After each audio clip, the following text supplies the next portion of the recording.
and then show that this particular product is going to be good over a period of years. That alone, if it works perfectly, is going to take a decade. There might be a need or even an urgent call for an entity of excitement out there that's completely disruptive, that's not beholden to bureaucratic strings and processes. So we really do have a problem of how the world perceives influenza, and it's going to be very difficult to change that unless you do it from within and say, I don't care what your perception is, we're going to address the problem in a disruptive way and in an iterative way, because you do need both. But it is not too crazy to think that an outbreak of a novel avian virus could occur in China somewhere. We could get the RNA sequence from that, beam it to a number of regional centers, if not local, if not even in your home at some point, and print those vaccines on a patch and self-administer. And note, by the way, the universal flu vaccine, right? So this is pre-COVID. They're talking about, and the whole point is they were hyping this idea of the same thing they're building for COVID right now for flu the whole time. And they also argue that will eventually go into like a one-stop shop vaccine for everything. That's the mRNA platform. Yeah, it's the whole mRNA developed by DARPA platform, and they were seeking for a way to use it. And the guy from Rick Bright from BARDA, he's the guy who could put stuff like that into action. So to have those people on stage, first off, that journalist sounded like a terrorist. Like, if you're going to hold people for January 6th, why don't you check out what this guy said? Because command and control of what these people had responsibility over is much bigger than what happened when the people with the bison head walked into Pelosi's office. So for them to call and say, look, we'd like to do this mRNA technology, but bureaucracy, it's too expensive, takes too long. What we really need is this emergency to come along. And then they are sending money to the Wuhan lab. They're sending money to Chapel Hill. They're sending money to Boston. They're sending money to Canada to do all these gain of function.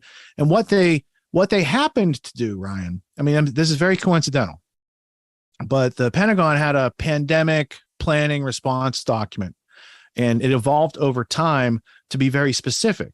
What could cause a global shutdown? There was like only one thing in the document that does this whole magical lockstep around the world thing.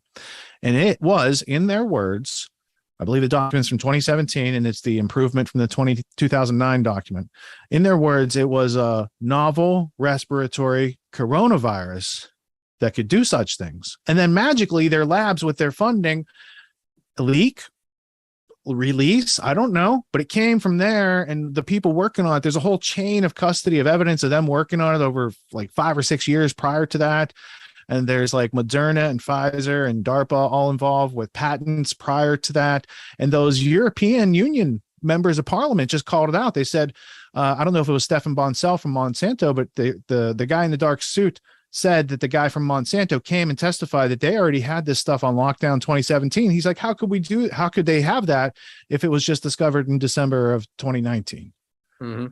Right. I mean, think about what a perfect setup it is. Like everything else they set up to basically, their argument is simply, well, because we saw it as a problem, right? Therefore, we researched into it and turned out we were right. You know, I mean, it's self-serving argument. Like it makes perfect sense if you believe that they're altruistic, but they're not. You know, that clip for me is really interesting, though. What do you think he means by a disruptive entity? Is he talking about some new viral problem, or is he talking about like a group putting it out? Like, it's a strange statement. I'm not sure what he meant. I take it as Wuhan lab with Daszak. That's pretty disruptive. Right, exactly. That's a disruptive entity. Has anyone looked into them yet? Right. But it's a weird statement because you could take that a lot of different ways that apply to what we saw. But then the end part is the most important to me. The idea of he outlines literally what they're doing with the mRNA platform and what ended up happening with the code genetic sequence for the original thing, whether it was there or not, because that's provable. And I've made this point many times in the shows, and I think we even talked about this. The Moderna documentation, which they've now altered and changed, but I have in the Wayback Machine, shows you that they wrote down the timeline, you know, that within 2 days, they got the genetic code, and 2 days later, they were already making genetics, vaccines. And because they're just fast, Ryan. It's just electrons and you beam it, like Rick Bright said, you just beam it everywhere. Exactly. And you can print it in your house, print it in your home vaccine, and just get slapped up. Isn't It's that the scary, speed though? of science, man. The speed of science. Yeah, exactly. Thank you. A patch in your home, like that's going to be the next step they're already talking about. And But they got those Bill Gates patented microdermal needle delivery things that he says he has nothing to do with, but you can read the patents yourself. It's like he I think gaslights, man. the important part is that we've proven, based on what the CDC in China admitted, that when they sent that code, they hadn't isolated it. And I think they never have, if it's even there to begin with. But that proves to you that they never even cared whether it was. Right. Like, so it's just such an illusion. Everything about this story is such a lie, illusion, half story. It's incredible. Well, if Fauci and Francis Collins cared, they wouldn't have trusted Peter Daszak from the get-go. Right. And they did stop Daszak's funding in April of 2020. As soon as the pandemic kicked off, they're like, we got to stop giving you money, bro. But now, and they have continued giving money since then. There was like 2 months pause, and they start giving the dude money again for his gain of function with the bat lady, Xi Jinping, and they have text. He's like, meet me at the bat cave later. Like they're not right, bro. Like, you know what I'm saying? Like you read into that, and it's like there's crazy people. It's like 12 monkeys. Right. With the guy with the ponytail who's like, sniff it, you know. I think there's a small percentage on the bell curve that they're legit psychos out there. I'm not making diagnoses of any specific people. I'm just saying in general, bell curve holds and represents a lot of reality. Yeah, and don't forget they've already refunded a new project with Daszak currently, right? Which it's just ridiculous. Not to mention there's numerous Chinese labs that have always been doing the same research that he pointed out, and Ukrainian labs. Despite my incredulity of like, especially with like, there's like a Pelosi kid, there's a Biden, there's a whole bunch of stuff in that situation. And I was like, nuh-uh. And then I was like, oh shit, is it Metabiota? Is the one of the connections to that, dude? And the guy from Monsanto, Stefan Bonsell, I think he's also, what was it, Biomilieu that helped to fund the Wuhan lab just like 10 years ago. So there's deep layers to this that go back to a centralized, finite network of people that include Fauci and Collins and all the other people who gaslit us along the way. But no one has said, really, we're going to trust like, Daszak goes over and he says the Chinese told me nothing happened, so we're good. And everybody was like, okay, great. There's nothing to see here. The world's biggest calamity, but no investigation needed. And why is he the one leading the damn investigation? That's the dumbest thing in the world. The idea that you take the person that we're all going, he's the one responsible. It's like what they do all the foreign policy. We investigate ourselves. We found ourselves not guilty. I mean, it's the same old story. Now, is there a movie where people in power decide that because they're in power, they could conduct a crime, get away with that crime and cover it up? Is there a movie like that? Or is that just reality? Never heard of. Just probably. We should write that movie. Well, what's funny is that what you're getting at there is that these stories, like you could write the story that we just described, and people would be like, "That's ridiculous." This is shit. Yeah, it doesn't. Movies have to make sense, bro. You can right. Anyway, well, I'm gonna have to get out of here, guys. My dog's gonna drive me crazy. But sorry, I wasted my first 10 minutes sitting here. I didn't think I was on the show, but in general, thanks for having me on, guys. And I think it's just like if you had. Like when this first started, what we just described, like whether or not Fauci and the Eco Health Alliance and North Carolina University, and whether they were all like connected in some knowing conspiracy to make this happen. Even in the beginning, for me, as much as I'm willing to research it, I'm like that. It's probably not that far reaching. There's probably more. But I'm at a point now where I don't think we can stop. We need to be very willing to call this what it is. And that's why I was talking about not soft pedaling this anymore. This is a global conspiracy. That's the most obvious thing I've ever seen in my lifetime. Doesn't mean that every single person's involved, but it is obvious that there's a coordinated effort to not only cover this up now, but as you pointed out, to drive this into reality. Now, I think the only question I have is whether or not there was some kind of a bumbling mistake that they're covering up, or this was a concerted experiment on the human species. I think I've thought about that. So that's a good question. So here's how my thinking goes on that, and let me know what you think. If it was an accident, they would have behind the scenes been emailing to try to figure out what's going on. In the emails, these guys say, that guy Christian says in the first, like January 29th, he's like, this thing came from a lab. And then Collins and Fauci are like beeline on anybody who says lab, and they're playing defense, which tells me they know what they're defending and they're on the hook for it. And it probably wasn't an accident because Rick from BARDA convinced them hey, just release it, man. Or whoever from DOD or whatever Pentagon plan that they wanted to put into action, because everybody was in lockstep. Nobody pushed back. The military wasn't like, I don't think so, we're not doing that. The casinos in Vegas weren't like, I don't think so, we're not doing that. Professional sports teams and all, everybody was in on the lockstep from on high. So yeah, I agree with your observation. Yeah. It's hard. You have to look at the whole picture. I definitely think that you can prove that at high levels there were people that coordinated, but the question just comes down to, like, you could make an argument about how influencing just the right circle of people could have made that happen. You know what I mean? Like whether or not, but I'm with you. I agree. I'm just being objective. I think it's beyond doubt that what we just talked about this is the largest thing I've ever seen in my life. And I think we're all realizing that now. I think people are slowly waking up to this.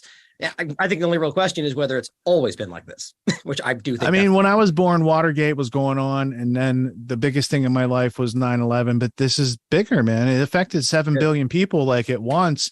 And the thing that affected those people seems to be like the culprits are the same people who bring you the antidote and say all this peer pressure to take it, right? But it's not really an antidote. It's like the next step in the thing that they're trying to do. So I agree. Now, one last question, I'll let you go. Reiner Fulmick had that whole grand jury. I thought it was good just to get all that stuff down for history. I didn't think any justice was going to come from it. But in the future, people who do have the organization skills for justice and lawyers are going to be dipping into that for guidance on evidence and where to find the best things, right? Do you think more things like that need to go on? Okay. I do. I mean, I've always maintained, we are really just the tip of the iceberg right now on how truly corrupt, at the very least, we could talk about the US government, but I think it goes obviously world round with the most powerful governments in the world they're all very corrupt. And I think that's just the nature of government, my personal opinion.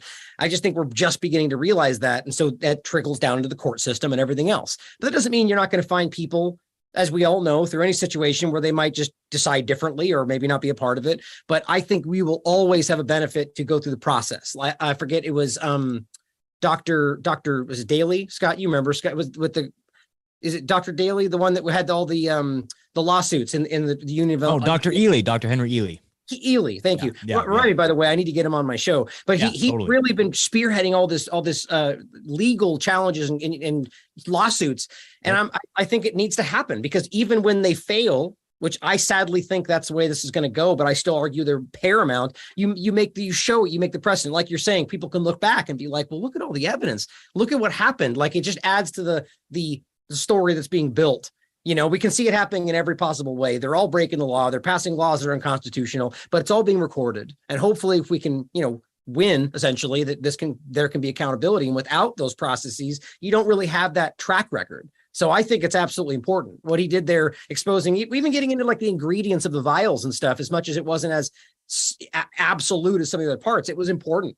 And even for me, it kind of opened my mind to there was a little more validity to some of these claims that I before was a little more skeptical about, and so on. So yes, I definitely think it's important, whether or not it translates to immediate justice. And just on that note, you guys, if you want to look into that, it's beyondthecon.com. That's Dr. Henry Ely's website, and the efforts for, some justice around this whole COVID thing, and it really reminds me too of like Richard Gage and his efforts right now. They're in production of the Crime Scene Courtroom documentary, which is like a grand jury type presentation of the evidence. And it also tells me it's like, it took 21 years in order to get any sort of traction in the 9/11 story. I know Richard's been doing so much work over the years to put this information out there and then gain momentum to have some accountability. And I know right now the world is just dying for some accountability. So hopefully it doesn't take another 20 years for the COVID culprits to be held accountable. So.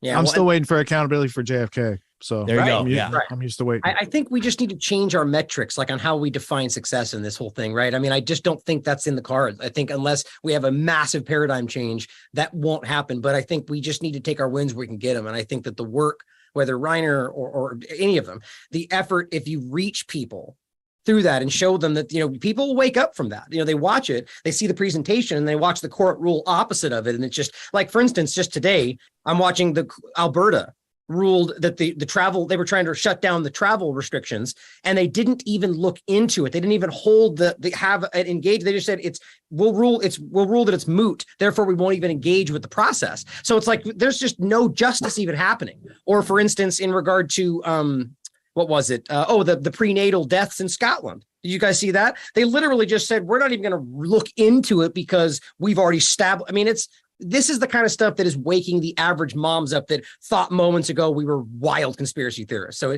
it's working. We just got to keep at it. And that's a success in and of itself, I think. But strive for the larger wins, obviously.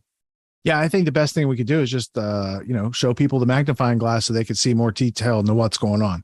And then they get it. And then once you get it, you're like, you start seeing more and more evidence and examples stack up, and you can make different decisions and choices than maybe you did 4 years ago. Right. I agree. There's hope. All right, man. Exactly. Good workout. Stay positive. I'll catch up with you soon. And guys yeah, right on.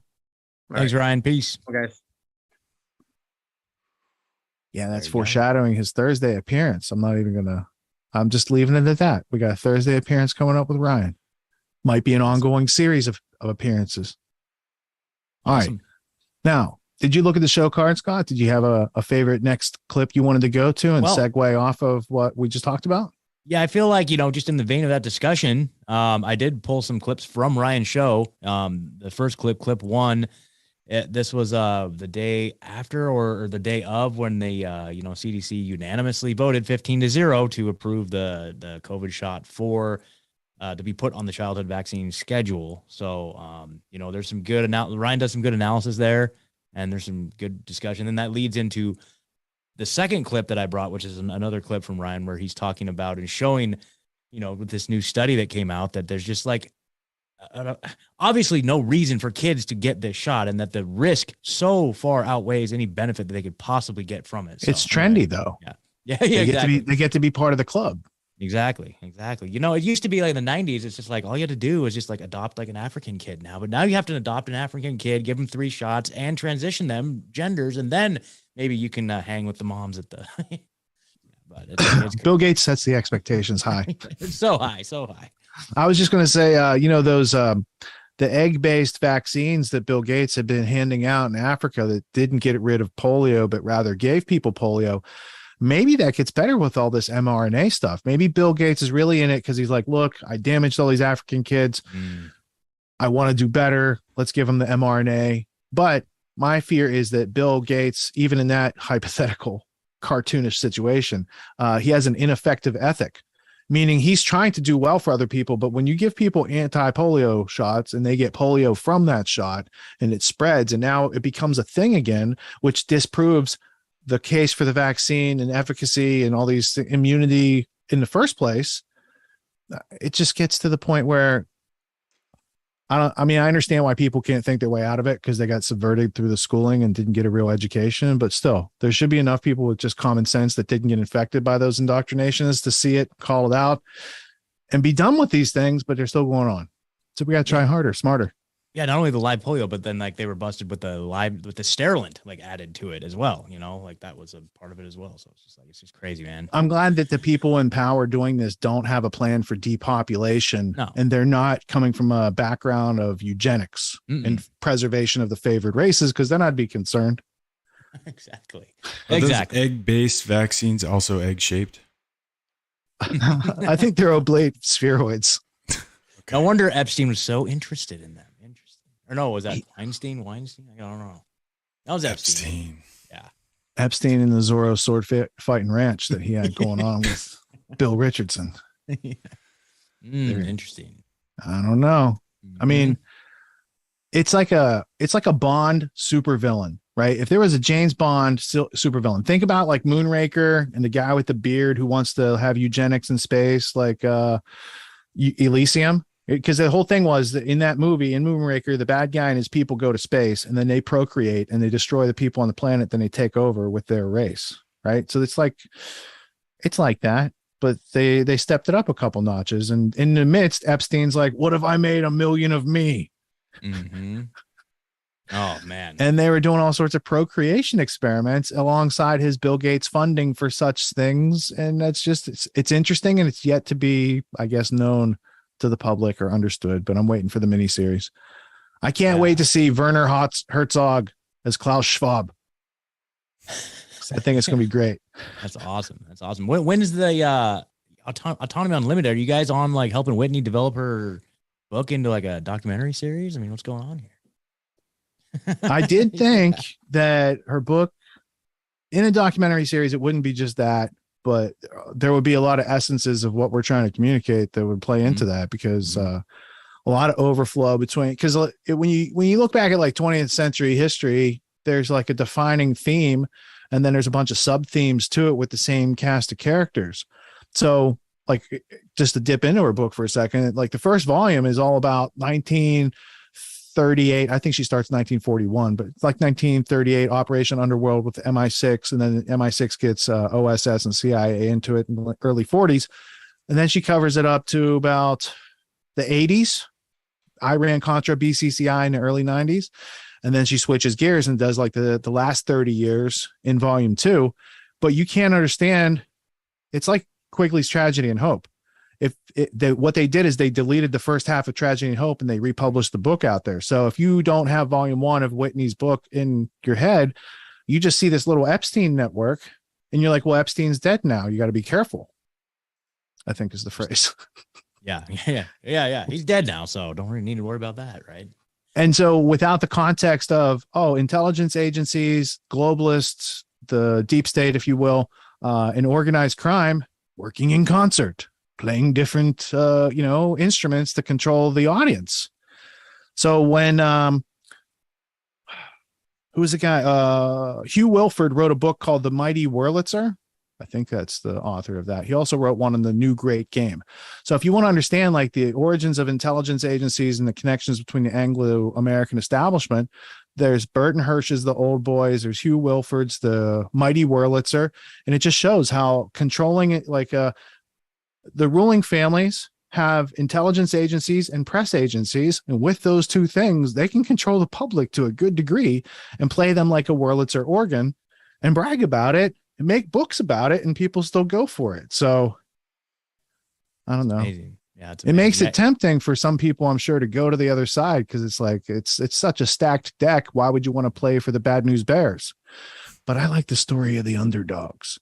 Oh, I like the story of the people who are being downtrodden. Let's figure out how to get them up. I like David better than I like Goliath. What can I say? Absolutely. Yeah. And I can't wait to get, so I ordered my copies directly from Trine Day. So I'm waiting for those in the mail. Right. And I just can't wait to have like that as a resource for, from here on out, whenever they try to parade some person out in front of us, right? Oh, here's the new this and that. I'm just go to the index and be like, let me see what Whitney had to say about that. Okay. Oh yeah, look at that. There he is right there. Just some random connection. It's just like, it's going to be a good resource for that. But, and also like shout out to Trine Day, man. Like great on them. Like they're actually located in Oregon. Like they were like 20 minutes north of Eugene, where I used to live. And Chris I've met him. He used to lecture at one of the bookstores there, and I used to go and hang out and listen to him pre-COVID. You know what I mean? So I've met him. And so big shout out to Trine Day. They're doing good stuff. Yeah. Yeah, Chris has been doing kick-ass work for like, I don't know, 30 years. Yeah. I would like to, I'll say it out loud. Because you asked about Autonomy Unlimited doing something for Whitney. I think a course is in the future for her. That'd be a good next step to build synergy for a series that she could self-fund and not be beholden to any. And then she could sell it for a distributor to carry, but not have them say anything over the content, right? Yeah. Trine Day, I would like to host a Trine Day authors conference. Ooh. And have a bunch of their authors speak to an audience that we could like get the people there and market it and do all that good stuff, right? Because the essential message that they would get over and over again with all this various evidence would be so multifaceted that I think a lot of people would be able to wake up and smell the coffee and get into action with something like that. So that's one of the back burner ideas I have percolating, but with his stable of writers, I can think of like 30 noteworthy books that he's published. Totally. That have information that's valid, substantial, well-referenced, but it's not in like mainstream books. You couldn't get that type of information at Barnes and Noble, because we live in a culture that since before I was born.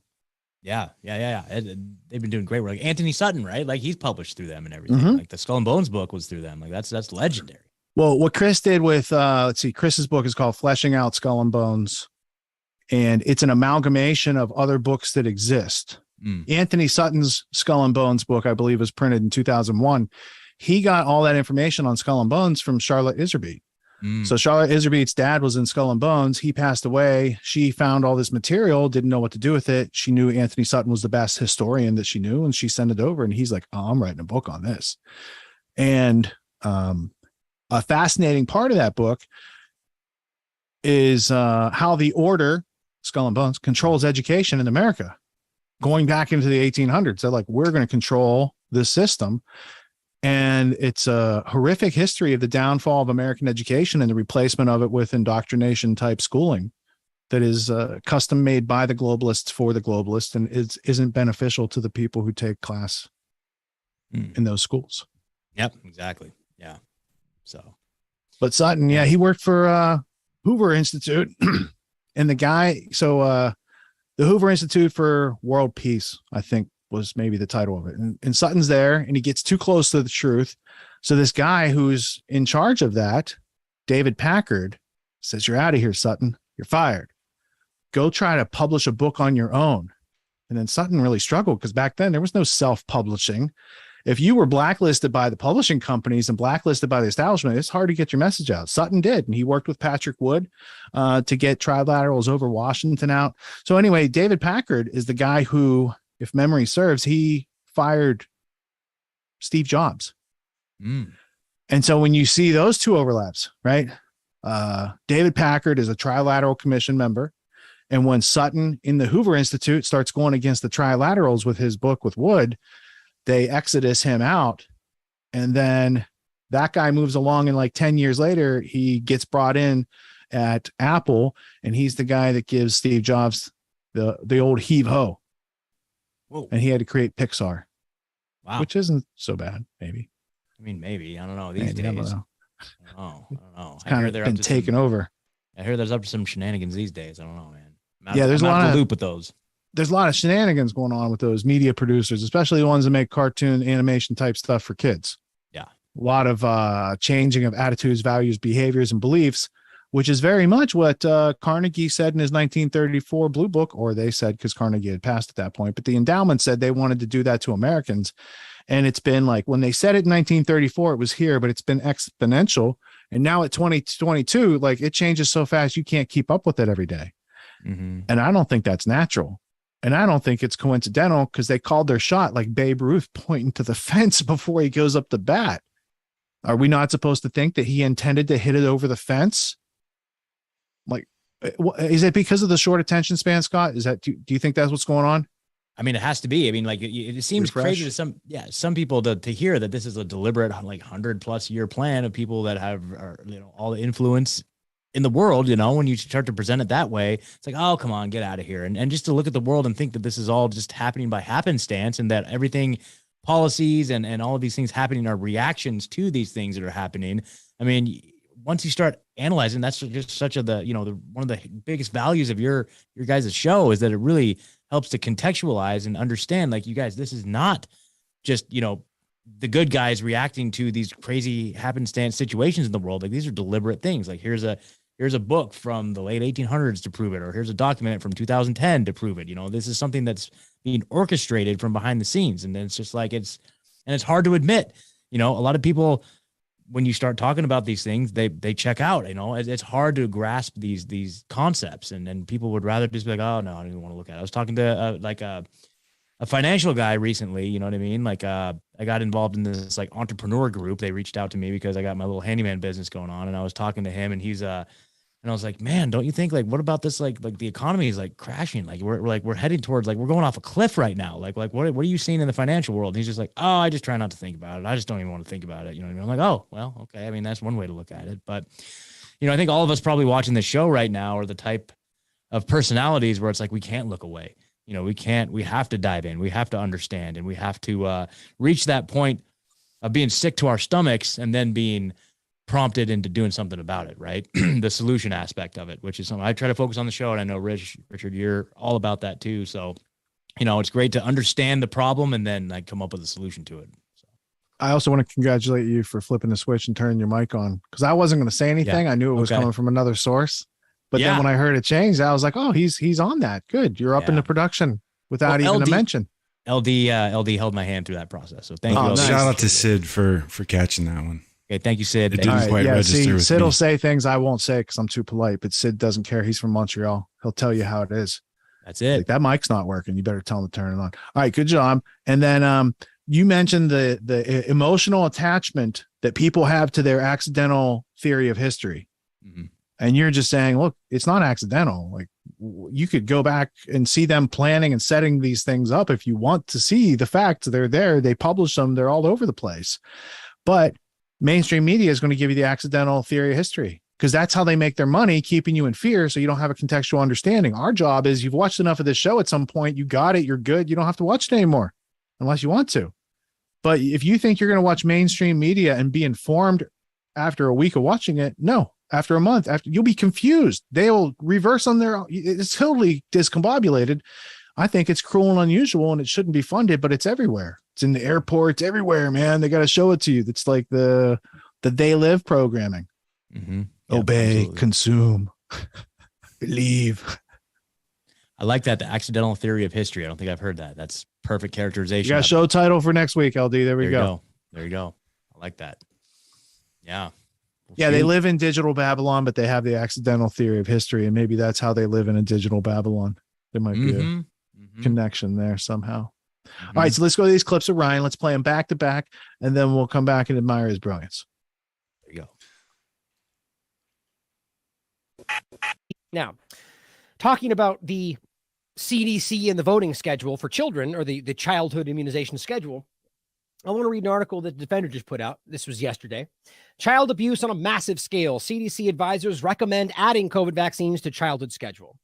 Now it says and this is important nuance to be had here. It says the CDC and the Vaccine Advisory Committee yesterday, voted unanimously, as you know, to recommend adding COVID vaccines for children as young as 6 months old to the new child and adolescent immunization schedule, which will be rolled out in February 2023. Now, just to be clear, like for instance, the title we had yesterday, that the CDC votes to add this to the schedule. That's still a true statement because that's what they did. They voted to do that. Now, the nuance in there is that they are recommending this for that schedule and the states then have the choice to do so. And the reality, as we will quickly see, is that it will translate to almost all of them doing it. I even argue many of the Republican areas will do it too, because we're not talking about, I mean, look, the state is making choices. But you know who's also making choices? And there's already been precedent set by this throughout the entire pandemic, or the illusion of it. Colleges, high schools, right? Making the choice themselves to mandate masks, let's say, right?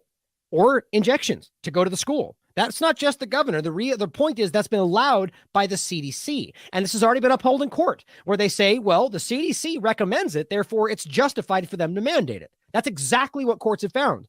And people have already made this point. Right? So you're going to see this in places that you might not expect. Maybe in Florida, when a local school decides to say, you know what, you have to have it to here because the CDC says you should. And the CDC is going to stand back and say, we didn't make them do that. We just recommended it. You see how that works? Plausible deniability, apparently. No one's responsible. You have the choice. You're informed consent as we hide everything from you, right? The point is that this is added. They voted for it. There are many states, as Del Bigtree, was it Del Bigtree?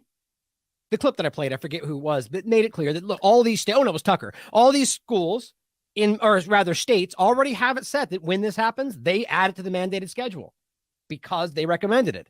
That's not everybody, but that is already happening. So this game they're playing about the differentiation is important to be accurate. But then again, the real point is not about whether it gets added, but as RFK Jr. has pointed out, that once they do this, as they already did, essentially we've lost already to a large degree, because that then creates a situation where they are immune from liability, whether it's an adult or anybody for that matter. And that is very concerning. They're never going to market a vaccine, allow people access to a vaccine, an approved vaccine, without getting liability protection. Now, the emergency use authorization vaccines have liability protection under the PrEP Act and the CARES Act. So as long as you take an emergency use, you can't sue them. Once they get approved, Now you can sue them unless they can get it recommended for children. Recommended. Now, here's the point, guys, is that that's all. That's why these ones sitting on the shelf, and I argue, haven't been used. They claim they're approved, but they've never been used in the United States. Comirnaty, no, Spikevax, they're not being used. That's probably why, I would argue, because the idea is that now that they've got them recommended, and once this begins to be initiated in 2023, February 2023, well, guess what? How much you want to bet? Almost magically, Comirnaty and Spikevax start getting used in the place of biotech, Pfizer, and Moderna. Whether or not it's even the difference, it's just about the narrative, guys. That's where we are. Now, this article has some good different nuance here. All COVID-19 vaccines being administered in the U.S. to people under 18 are emergency use authorized products. The FDA did grant approval to Pfizer's Comirnaty for 12 and older. However, the Comirnaty injection is not available in the United States, which means I question whether it's anywhere for that matter, but which means all children who get the Pfizer vaccine are getting an emergency use authorized product, which, as you just heard, means they're immune, indemnity. It says, when asked if that was confusing. They have immunity from prosecution. I meant when asked if a emergency use authorization product could be added to the schedule. This is interesting to me. I didn't think this was even possible. And I don't think it has ever happened before this.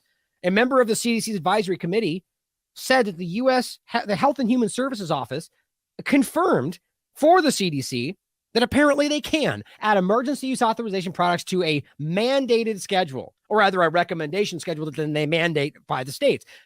How is that even possible? Remember in the beginning, we were talking about the idea of emergency authorization and the mandates, and that was a big sticking point for the conversation. And now it's just like, oh, go ahead. So what does approval even matter at this point?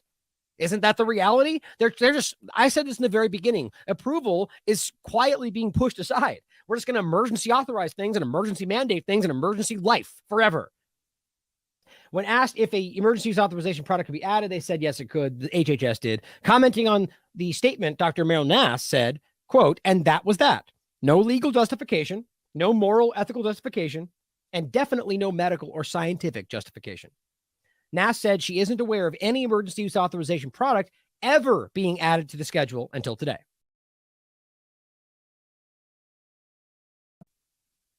Now, talking about COVID-19 or whatever it is we're talking about, this was published on October 13th on a preprint. It says the infection fatality rate of COVID-19 among the title is Age Stratified Infection Fatality Rate of COVID-19 in the non-elderly informed from pre-vaccination national seroprevalence studies.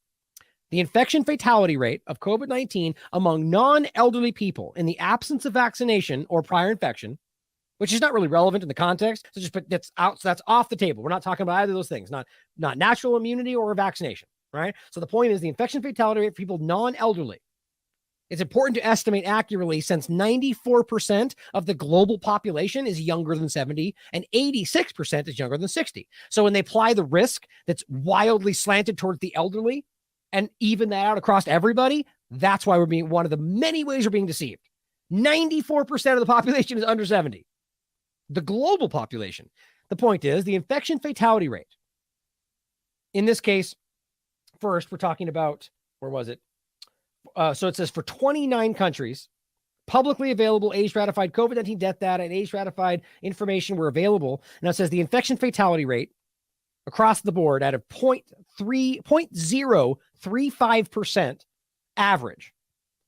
0.035% infection fatality rate. I believe the case fatality rate, correct me if I'm wrong, regardless whether it's infection or I think it was the case fatality rate for flu was 0.1 to 0.2. Right? We're talking 0.035% infection fatality rate, which is more severe for the 0 to 59-year-old population. That's current data. Taking multiple countries, studies around the world, and the reality is that you have a less chance of dying than the flu for most everybody, and a 0.095% for the 0 to 69 group. So add another 10 years to the 69 instead of 59, and it goes to 0.095. Almost the flu, but less. And that's including the elderly in that case. But it says the median, the average infection fatality rate for 19 and younger was 0.0003%. Now that's similar to the Oxford calculator. So it shows you that there's the overlap with even their mainstream arguments. The point is that if you are under 19 years old, you are dramatically, you don't need this. Period. There's no way around it. You cannot pretend that children need this. It's especially if you get down to below 6 month years old. How about just a year old? Because they're talking about 6 months and up. It is impossible to argue this is a benefit. If we see 1 in 3,000, 1 to 5,000 risk of just myocarditis, ignoring strokes and blood clots and heart attacks and everything else, it's obvious that this is a criminal act. Now, here's the truth about how the foreign policy perspective here. Now, let's just put it this way. It doesn't matter whether you believe that what's happening in Ukraine is literally everything that they're telling you. Every bad thing they've argued, which would mean if there's war crimes being committed and Russia should be held accountable. Sure, fine. Let's just pretend that's the case for the sake of conversation.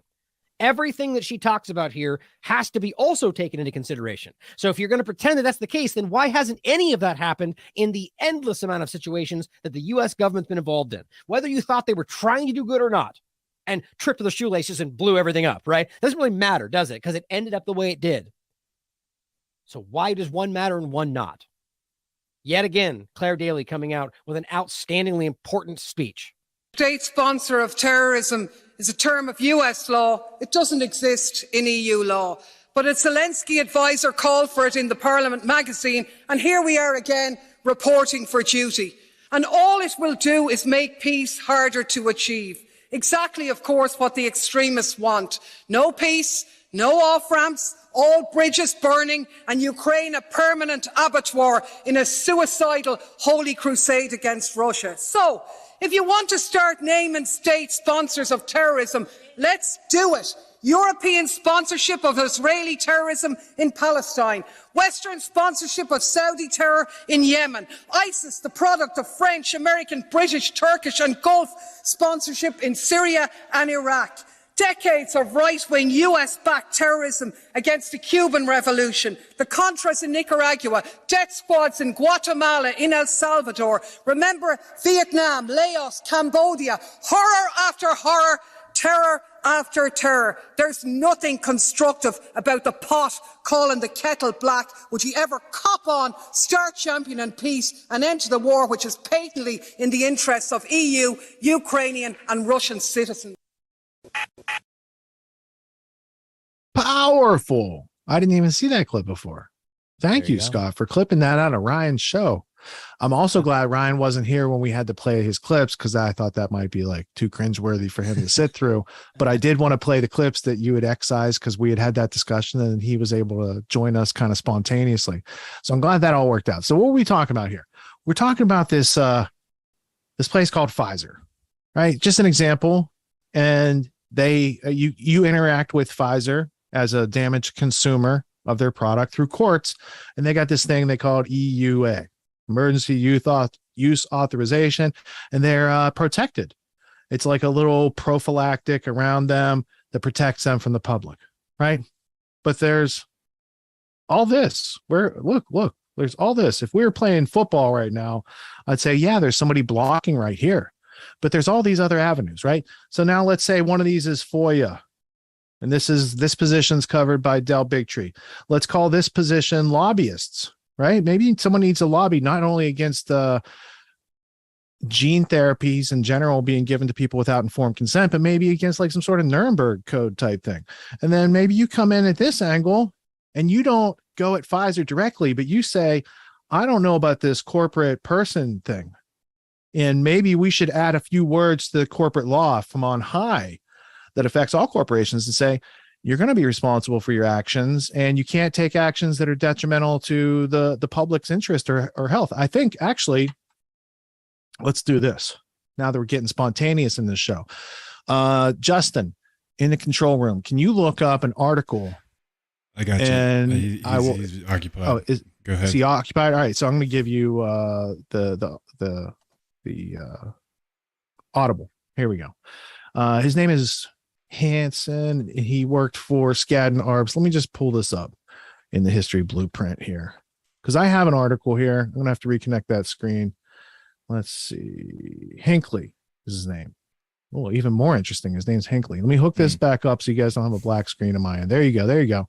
All right. So there's this guy from Skadden Arps. Now, Skadden Arps is a corporate type attorney place back. Oh, it still exists today. It's one of the biggest law firms in the world. And once upon a time, I adjudicated with them in court. So I'm familiar with that company, not real fans of it, but this guy once worked there, right? So just because I had a bad experience with his employer doesn't mean I shouldn't consider the words of this guy, Robert Hinckley. So in 2002, he came up with a solution to corporate personhood. Let's see if I can click and get that change around for you, right? So this is the original post. It was called How Corporate Law Inhibits Social Responsibility. So it's written by a lawyer at one of the biggest law firms in the world, and he saw the same problem we're looking at still today, and he came up with a solution, and it was like 24 words or something that you add to corporate code, and it could bring all this injustice to an end. And I think it might be one of the quickest way to actually get something done, because you're not going to sue Pfizer. You're not going to lobby against Pfizer. Unless you get a judgment from God that gives you $2.78 trillion, you're not going to do anything effective against Pfizer. But you could be effective in lobbying and getting a large group of people to see that corporate law is inhibiting social responsibility. They are playing that card to the hilt and taking it's Grand Theft World under corporate personhood right now. You could trace almost any of these problems back not to an actual flesh and blood person, but to the words on paper that give these corporations so much power over the flesh and blood people who run our government. So I'm just pointing it out. And if LD is able to find it, let's see. I got it here. Good. You got it on the screen. Would you be so yeah. kind as to do some reading for me? Yeah. Got it here posted to codeforcorporatecitizenship.com. Just shared the link out in the chats from Robert Hinckley, February 21st, 2021. Oh, nice. He's still at it. Maybe we can get him on for an interview, because I'm a fan of his work for 20 years. Oh, yeah. Well, hopefully this is it. I didn't see that date. The one I'm referencing that he wrote, I think happened in 2002. And let me click back over here. Right. Click right there. And it looked like I think you got it on the free library. All right, cool. Because I could go to the Wayback Machine and I could find this article. But the first part is knowing it exists, and the second part is where was it in the past, and the third part is you use some tools on the internet to find things so you're not helpless to their censorship. Do you have such a version in front of you? It looks like. Yeah, this is March 1st, 2002, as archived on the freelibrary.com. How corporate law inhibits social responsibility. A corporate attorney proposes a code for corporate citizenship in state law. Let me blow that up a little bit. The text, we don't have to do it federal at first. We could lobby state by state. And if we got one state to pass it, then we could just run that template on other states. Right? Isn't it time we have like an NGO or something? Some sort of think tank like Dell has? You know, I don't want Dell to be doing all this great work with his ICanDecide.org. Just be out there in the field by himself. Maybe we need to do something. And then maybe we can inspire someone with more resources like Timcast to take some social responsibility in this situation as well. Let's see. Let's dig into this, because this sounds juicy and this is unplanned. This is just a little synchronicity of having an unstructured show. And I'm interested because I'm sure Scott probably didn't read this back in 2002. So I'll get his take. Not. Yeah. So the first thing I found was just a repost of it. So after 23 years as a corporate securities attorney, advising large corporations on securities offerings and mergers and acquisitions, I left my position as partner at Skadden Arps, Slate, Meagher, and Flom because I was disturbed by the game. I realized that the many social ills created by corporations stem directly from corporate law. It dawned on me that the law, in its current form, actually inhibits executives and corporations from being socially responsible. So in June 2000, I quit my job and decided to devote the next phase of my life to making people aware of this problem. My goal is to build consensus to change the law so it encourages good corporate citizenship rather than inhibiting it. The provision in the law I'm talking about is the one that says the purpose of the corporation is simply to make money for shareholders. every jurisdiction where corporations operate has its own law of corporate governance. But remarkably, the corporate design contained in hundreds of corporate laws throughout the world is nearly identical. That design creates a governing body to manage the corporation, usually a board of directors, and dictates the duties of those directors. In short, the law creates corporate purpose. That purpose is to operate in the interests of shareholders. In Maine, where I live, this duty of directors is in Section 716 of the Business Corporation Act, which reads, "The directors and officers of a corporation shall exercise their powers and discharge their duties with a view to the interests of the corporation and of the shareholders." Although the wording of this provision differs from jurisdiction to jurisdiction, its legal effect does not. This provision is the motive behind all corporate actions everywhere in the world. Distilled to its essence, it says that the people who run corporations have a legal duty to shareholders, and that duty is to make money. Failing this duty can leave directors and officers open to being sued by shareholders. Section 716 dedicates the corporation to the pursuit of its own self-interest and equates corporate self-interest with shareholder self-interest. So basically, they wrote the code that a corporation runs on at a publicly traded level where you have shareholders that you don't know. They wrote it. The coding is written for psychopaths. So they made an entity that doesn't have a physical body, so it can't be incarcerated. So it doesn't know the fear of incarceration. It doesn't have a soul, so it doesn't fear losing its soul. And they programmed it to be a psychopath. Is what I'm hearing from the good lawyer. No mention is made of responsibility to the public interest. Section 716 and its counterparts explain two things. First, they explain why corporations find social issues like human rights irrelevant, because they fall outside the corporation's legal mandate. Second, these provisions explain why executives behave differently. And while those executives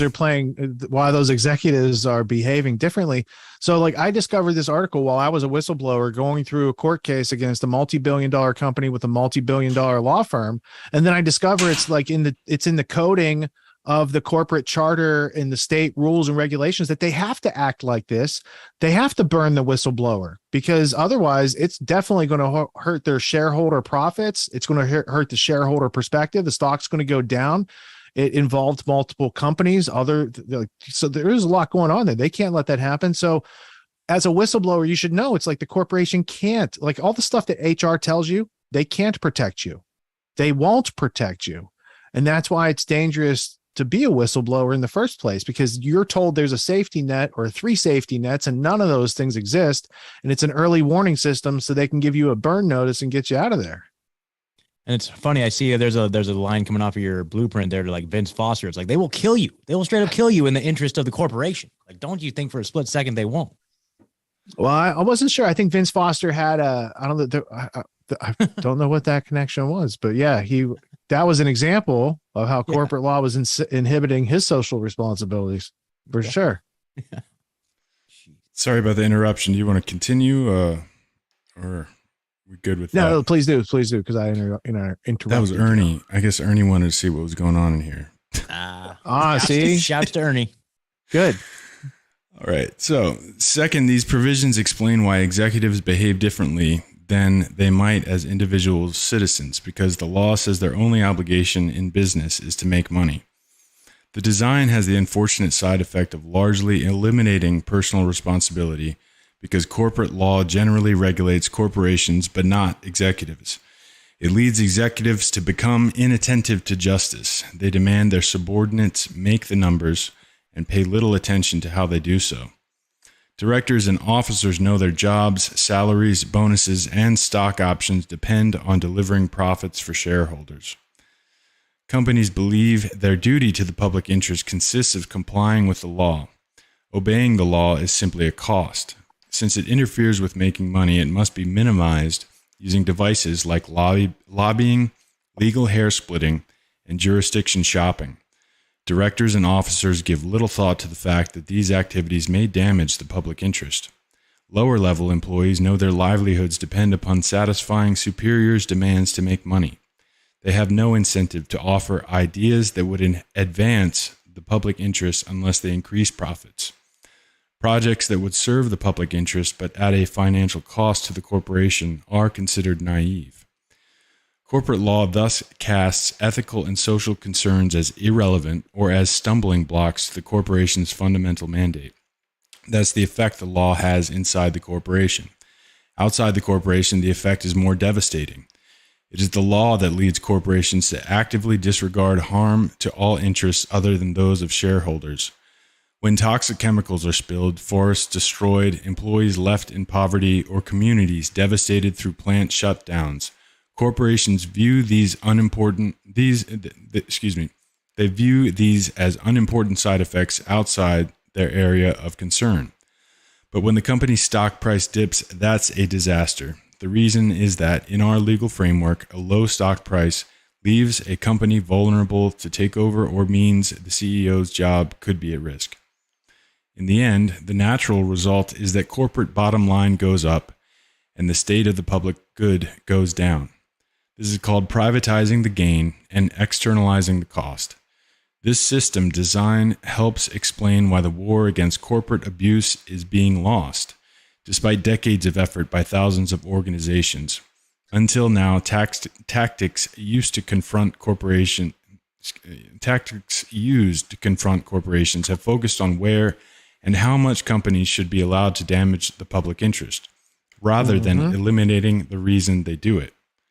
When public interest groups protest a new power plant, mercury poisoning, or a new big box store, the groups don't examine the corporation's motives.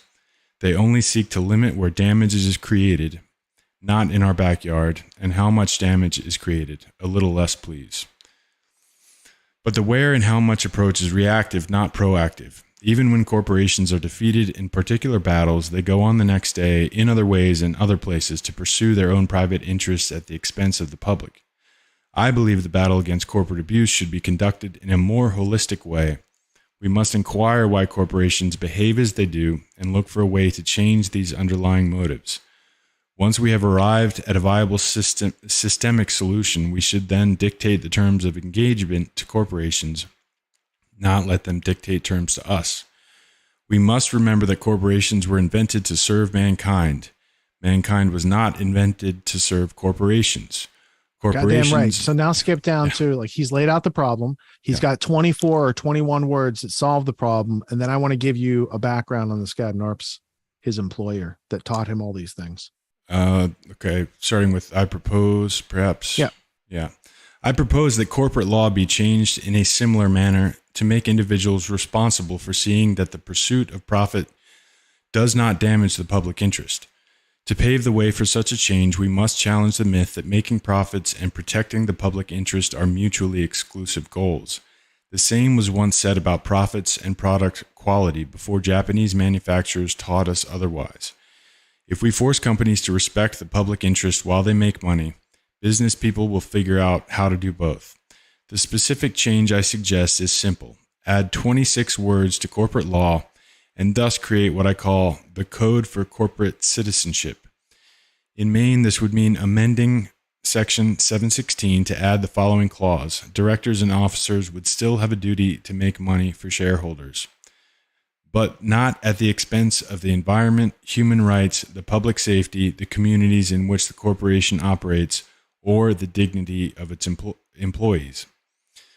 This simple amendment would effect a dramatic change in the underlying mechanism that drives corporate malfeasance. It would make individuals responsible for the damage companies cause to the public interest and would be enforced much the same way as securities laws are now. Negligent failure to abide by the code would result in the corporation, its directors, and its officers being liable for the full amount of the damage they cause. In addition to civil liability, the Attorney General would have the right to criminally prosecute intentional acts. Injunctive relief, which stops specific behaviors while the legal process proceeds, would also be available. Compliance would be in the self-interest of both individuals and the company. No one wants to see personal assets subject to a lawsuit. Such a prospect would surely temper corporate managers' willingness to make money at the expense of the public interest. Similarly, investors tend to shy away from companies with contingent liabilities. So companies that severely or repeatedly violate the code for corporate citizenship might see their stock price fall or their access to capital dry up. Many would say such a code never could be enacted, but they're mistaken. I take heart from a 2000 Business Week Harris poll that asked Americans which of the following two propositions they support more strongly. Corporations should have only one purpose, to make the most profit for their shareholders, and pursuit of that goal will be best for America in the long run. Or, corporations should have more than one purpose. They also owe something to their workers and the communities in which they operate, and they should sometimes sacrifice some profit for the sake of making things better for their workers and communities. An overwhelming 95% of Americans chose the second proposition. Clearly, this finding tells us that our fate is not sealed. When 95% of the public supports a proposition, enacting that proposition into law should not be impossible. If business people resist the notion of legal change, we can remind them that corporations exist only because laws allow them to exist. Without these laws, owners would be fully responsible for debts incurred and damages caused by their businesses. Just like Alex Jones. Whoa. It could be the just like Alex Jones bill. I bet we could get 95% of people behind this. Totally. Yeah. Maybe that's a strategy. All right. So this is interesting. This guy, Hinckley, not to be confused with the other Hinkleys, Robert Hinckley, he worked at one of the most powerful law firms in the world. If anyone had the ability to change corporate law from on high, it's that firm, Skadden Arps, Slate, Marr, and Flom. But why didn't they? Why did he have to leave to take that idea to the world? Well, let's dig into that. We're right here on the screen. We got the good old Skadden Arps law firm in 1948 to present. And they got a lot of interesting customers. They've helped out in a lot of interesting events. Fascinating company. Not going to say anything derogatory about one of the biggest law firms in the world, but I will show you this book, The House of Morgan by Ron Chernow. Now, this is the history of J.P. Morgan and his son, Jack Jr. It's the American banking dynasty and the rise of modern finance. When I'm going through my trial against EMC Corporation and they're being defended by Skadden Arps, Slate, Marr, and Flom, I had been corresponding with Slate, Marr, and Flom's people for a long time. I'm reading this book during my trial. I get to page 599. On the first, I've done testimony for 8 hours the first day. I get home, I'm reading the book. I'm preparing for the second day in court, and I read this. At this juncture, Morgan Stanley made another unorthodox decision.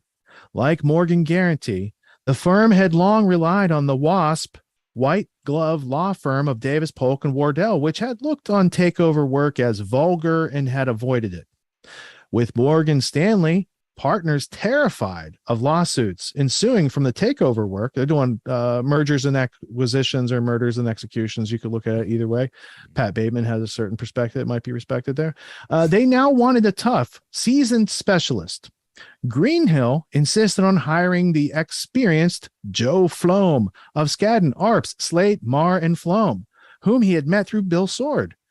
And it goes on. So now I realize that this law firm that I'm up against isn't just any old law firm. They were created for this specific type of dirty corporate work, right?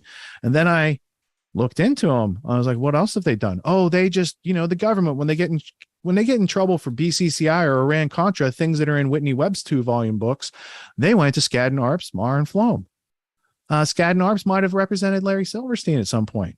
They got a lot of fingers and a lot of different pies, you might say, in a Guy Ritchie way.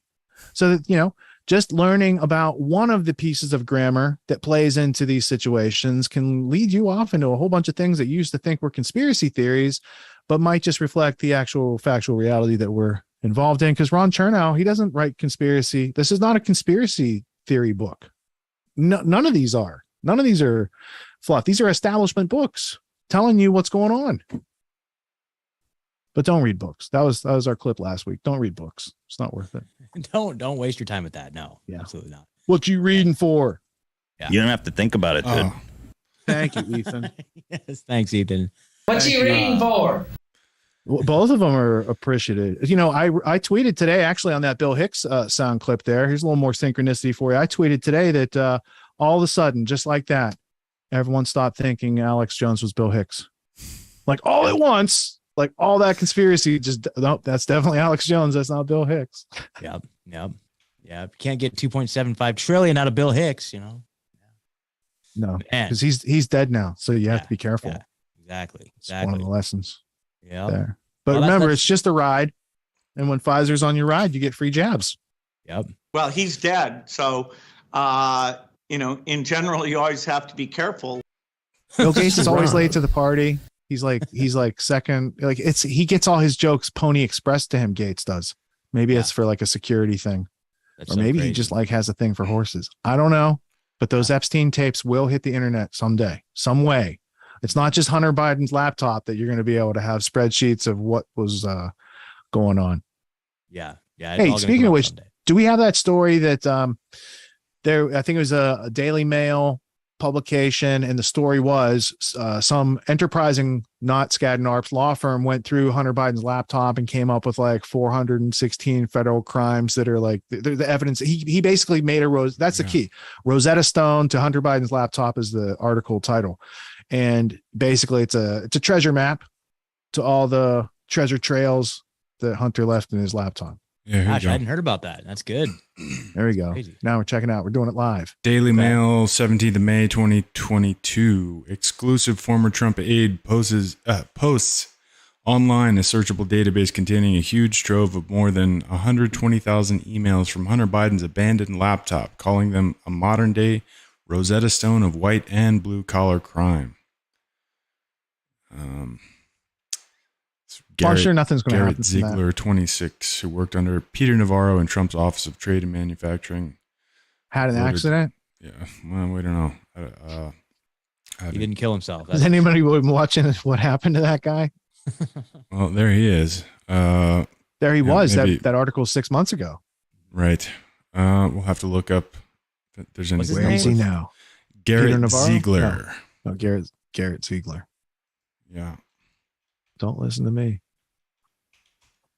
All right. So that aspect continues to unfold. We'll see if there's, when prosecution happens on that. They've been talking for the past couple of weeks like they're going to indict Hunter, but it's not going to be for anything that would be the egregious stuff. Mm-hmm. You saw like the dude threw a gun in the dumpster across from the school. Like nothing happened. So nothing wrong with that. It's just a troubled kid, son of the president. He needs help.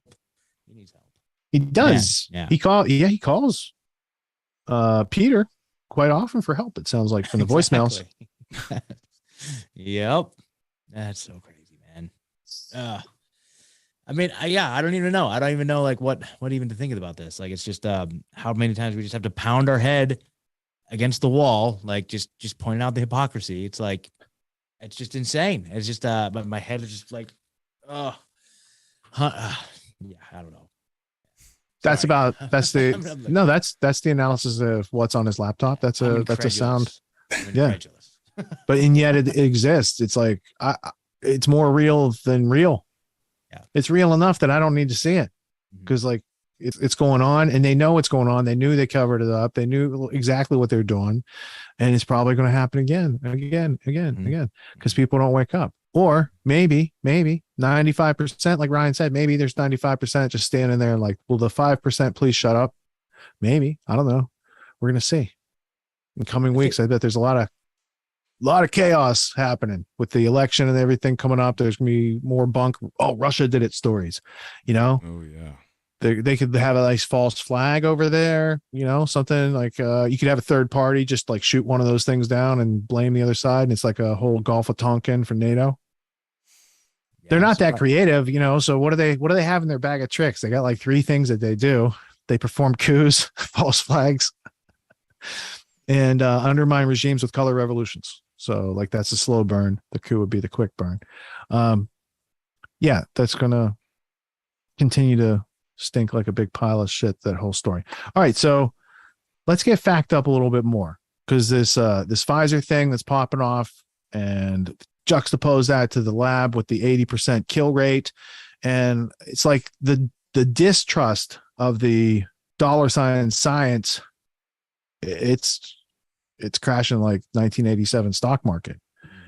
Will people's belief in such things crash fast enough to have realistic change in the next couple months or next year? I don't know, because Klaus Schwab he's like Juggernaut. Is that another Bond villain? He's like, he got all this momentum, and that great reset plan, people embrace it because they don't know any better. They're like, yeah, eat some bugs, it's good. All those schools in Australia, like I would think it would be hard to get 1,000 schools to start feeding bugs to the kids because bugs contain certain things that aren't good for insides of human beings. And there's no way to cook or bake that stuff out of the bugs. So like they're slowly poisoning people in some way, shape, or form with all of that propaganda. And when in human history have people eaten bugs? When they don't have steaks around? Oh, okay. So it's not that people preferred to eat bugs. It's because they don't have other food in many cases around the world. Now, delicacies, I understand. Chocolate covered grasshoppers, have at it. Crunchy, tasty. But to say, hey, little Johnny, instead of having some wholesome, real, not mutated by science food, we're going to give you some mutated by science food. Brought to you by Bill Gates. Well, the thing is that the humans are designed to eat the things that eat the bugs, right? So there's Yes. a cycle to this thing, right? Like there's Like a food chain, to this thing, like a food hierarchy. chain. Yeah, exactly. And they want to put us back down with the mold and the bacteria. Eat the trays of mold. I saw Bill Gates and Anderson Cooper doing the gray trays of mold here. Yeah. While they eat the steak. Because like these people who want these things, first off, this whole do human beings cause global warming? Or does corporate personhood? Because if we take the top polluters on the planet, nation states, corporate people, they're doing all that. How about we shut that down? How about Granny can still have steak and eggs and meat and gas to drive to go pick up her lottery tickets? Why do we have to take away everyone's everything in the name of science when we're not the ones who messed it up? We're not the ones doing it. And we're not the psychopaths trying to run humanity into the ground for the sake of a good marketing campaign on their great reset. Yeah, well, not only corporate personhood too, but just unnecessary wars all over the world too. Like the military is also like that's the biggest driver of quote unquote, whatever their carbon or whatever you want to call it, carbon footprint. Like, hey, how about we put an end to some of these things if we want to start talking about climate change? Like you throwing mashed potatoes on a painting and gluing your hand to the wall. Like, how about instead of that, we end these wars or something? I don't know. That'd be cool. Yeah, I mean, I think people's priorities are on a spectrum. They're on a spectrum. On a spectrum for sure. They're on a spectrum. All right, let's take a gander at the show card because there's hot stories. They're really spicy, but I want to cover those like in the last third of the show. Okay. Maybe now's when we should shift gears into the apotheosis of Alex Jones. My favorite. The rising to godlike status. They're making him like superhuman with this process, and he didn't ask for it, but they're giving it to him, and he's on that ride. And I think he's going to take them someplace they're not planning on because they've jumped the shark. I mean, clearly a 2 So when people listened to the podcast last week, it was like $960 million. So we called it $1 billion, right? Cool. It's a cool $1 billion. And we knew the judge could stack on some other fees. So we were thinking we're going to come into this week's show. It's going to be like $2.5 billion, something like that. Something it's equally ludicrous, but no, the smart people, they said, let's take last week's judgment and let's multiply it by 3,000. And then let's float that because it's going to get everyone talking about it. And everyone's going to be under a false perception. The false perception that Jones owes that money, the false perception that those families get that money. All this unreality is being created by everybody who's not censored that covers that story. And then there's the real story. There are caps. There are appeals. Jones doesn't have the money in the first place. You can't get blood from a stone. Most they can do is garnish his wages and take some stuff, but he's filed for bankruptcy. So they're not telling you the realistic picture. Now, the other thing that not telling you the realistic picture does is it missets your expectations for the future.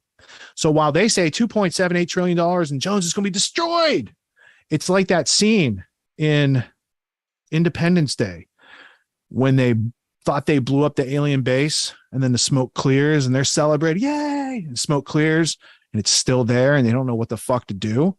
That's going to be Alex Jones. I mean, just a couple years ago, They put him on the cover of the style section for the Washington Post. I posted it today when I made that tweet. So he used to be someone not alienated from the establishment. And I would say that's about the same time that Megyn Kelly came in, and Hillary Clinton had already come in and dropped his name and gave him a great soundbite for marketing. Mm-hmm. But Megyn Kelly came in and she dropped that neutron bomb on him. And she's like, you don't know what's going to hit you. Yeah. And yeah, $2.78 trillion later, that was some expensive interviewing he did there. Yeah.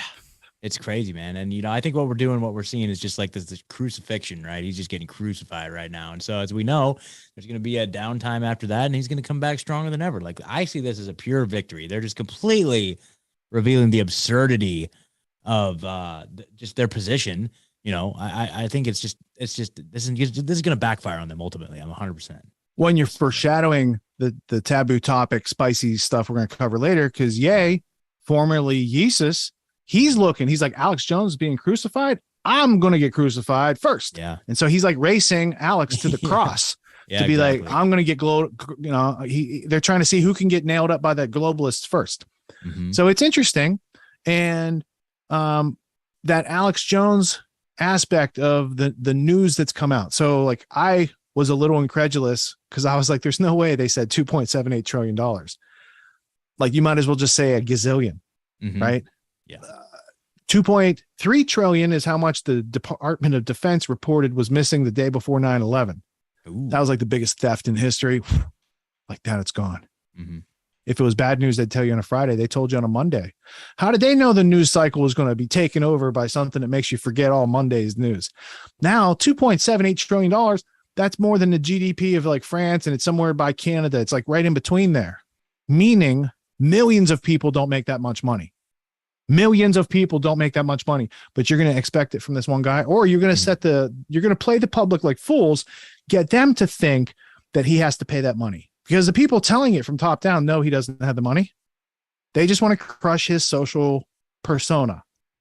It's like they make a wicker man, a straw man argument of Alex Jones, and then they burn it down in their little ritual to gain the power from the people who believe in that shit. Mm-hmm. Wicker Man. You guys don't see the Nick Cage version. Go back and watch the one from the 70s with Christopher Lee. Christopher Lee. One. Ask Jay to do the Christopher Lee impression. He could do impressions from the 70s version and the Nick Cage version. Yeah, exactly. Hilarious. It's hilarious. Well, which Wicker Man? You had a few in the playlist.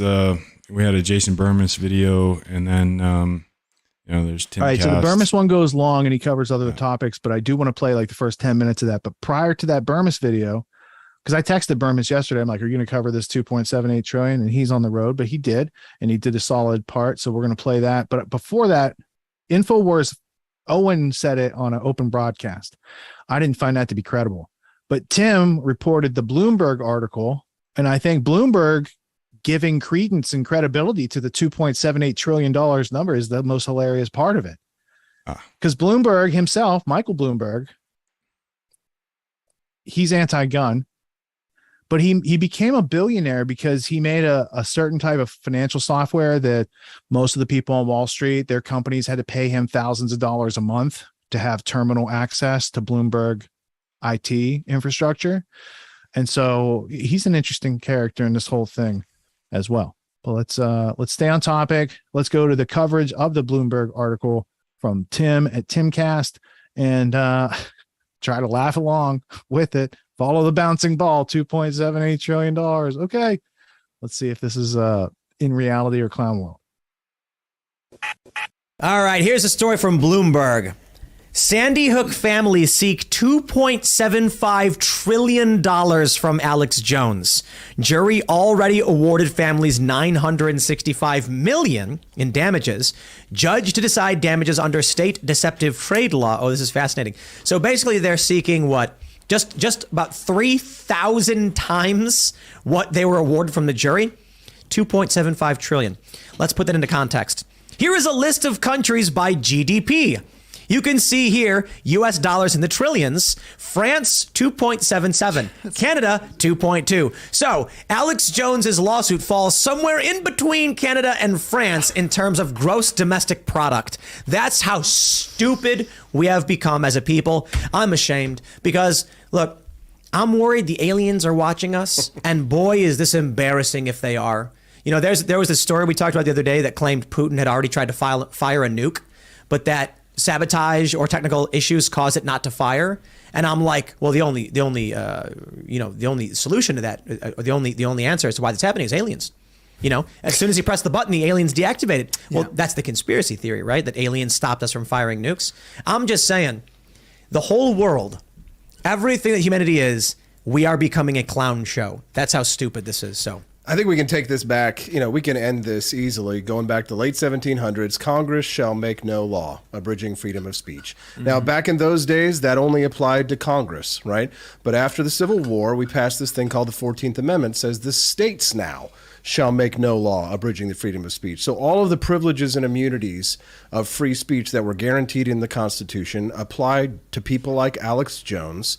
There's modern jurisprudence as well that backs this up. The Supreme Court case that you're going to want to look to reference this is Brandenburg versus Ohio. This was back in the 1960s, which says that if there's a matter of public interest or an event of public interest, if you have an opinion about that event, that is free speech. So this Connecticut judge has essentially invalidated, jurisprudence which has been, repeatedly upheld since the 1960s. This Brandenburg case has been tried and tested and has been settled case law.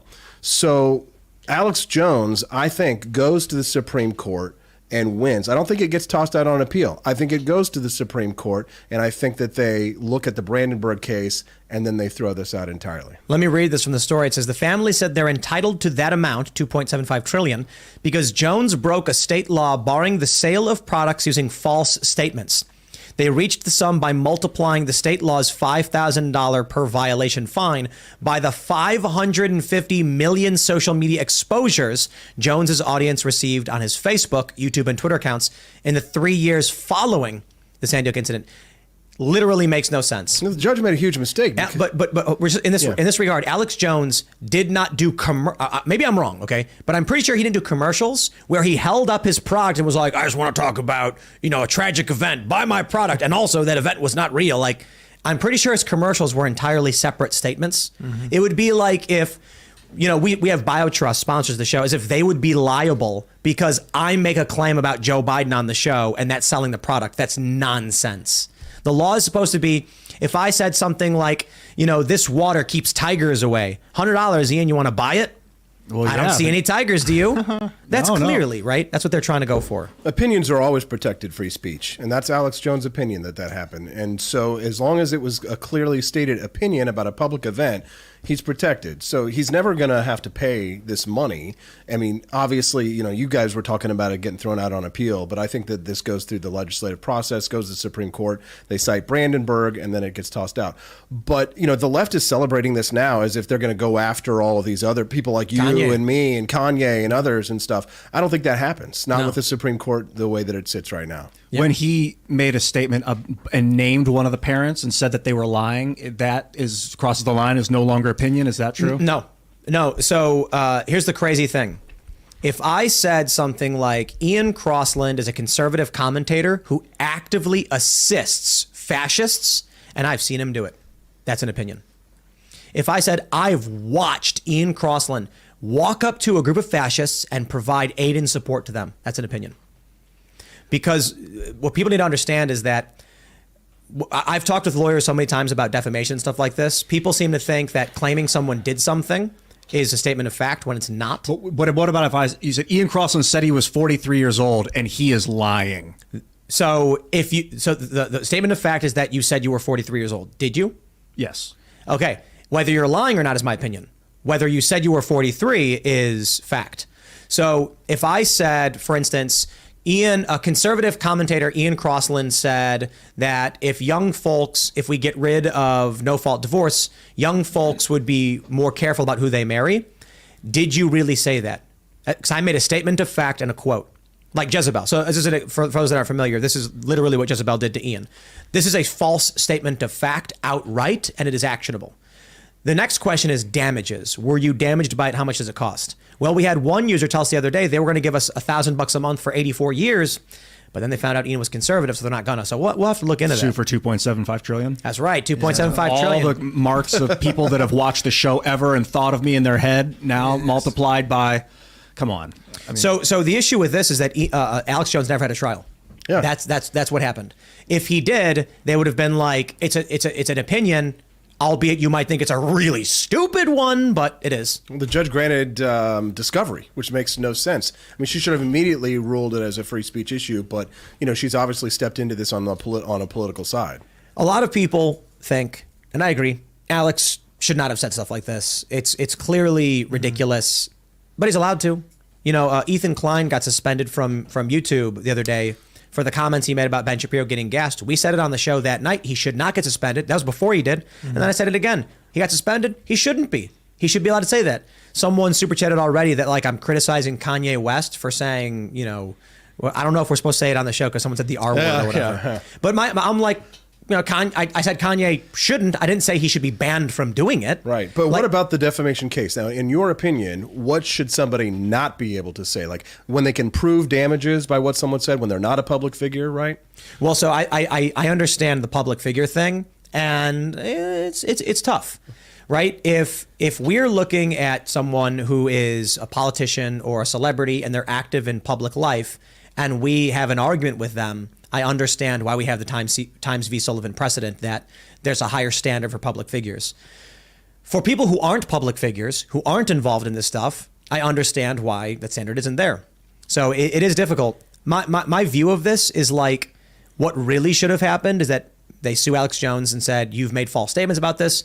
Alex Jones pays in the thousands and has to issue an apology and a retraction. I think one big solution for a lot of these things is a retraction and apology, but the courts don't ever enforce that. But he's in chapter 11 right now. Yeah. Alex already did issue a lot of apologies. No, I know. But YouTube deleted all those videos and there's no record of it. Right. There's not a lot of records that he could comply with. And this is one of the reasons why, of course, they just threw out the court case and he didn't have his day in court. They just decided he was guilty, said he wasn't complying. Maybe he was, maybe he wasn't. We don't know the full story of exactly what was happening behind the scenes here. But I don't know, maybe these families confused Alex Jones with the Federal Reserve and think he could just print money out of thin air. And it's just a ridiculous notion to ask for trillions of dollars. It shows you how frivolous this is and how it's politically motivated rather than motivated on the actual merits of this case. Yeah, I think there's a strong possibility it goes to the Supreme Court. They might just say they don't want to hear it, but I think they probably would because this is kind of ridiculous. So here's my understanding. We went down to Austin, I think it was a year ago. And this was when Jones was right around the time he was held in default, or they declared a default judgment because he didn't turn over all the documents.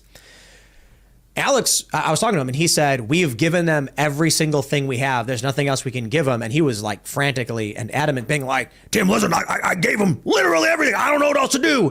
And they just kept saying he didn't. Yeah. So what do you do when they just claim you didn't give him the documents and you did? Well, he's in chapter 11, which means that in Texas, he's still going to be able to operate. He's got less than $3 million in assets. They don't have to liquidate. He can still keep his employees. He can still operationally. But what they've promised is all the future profits from InfoWars, which there never will be. That. Right.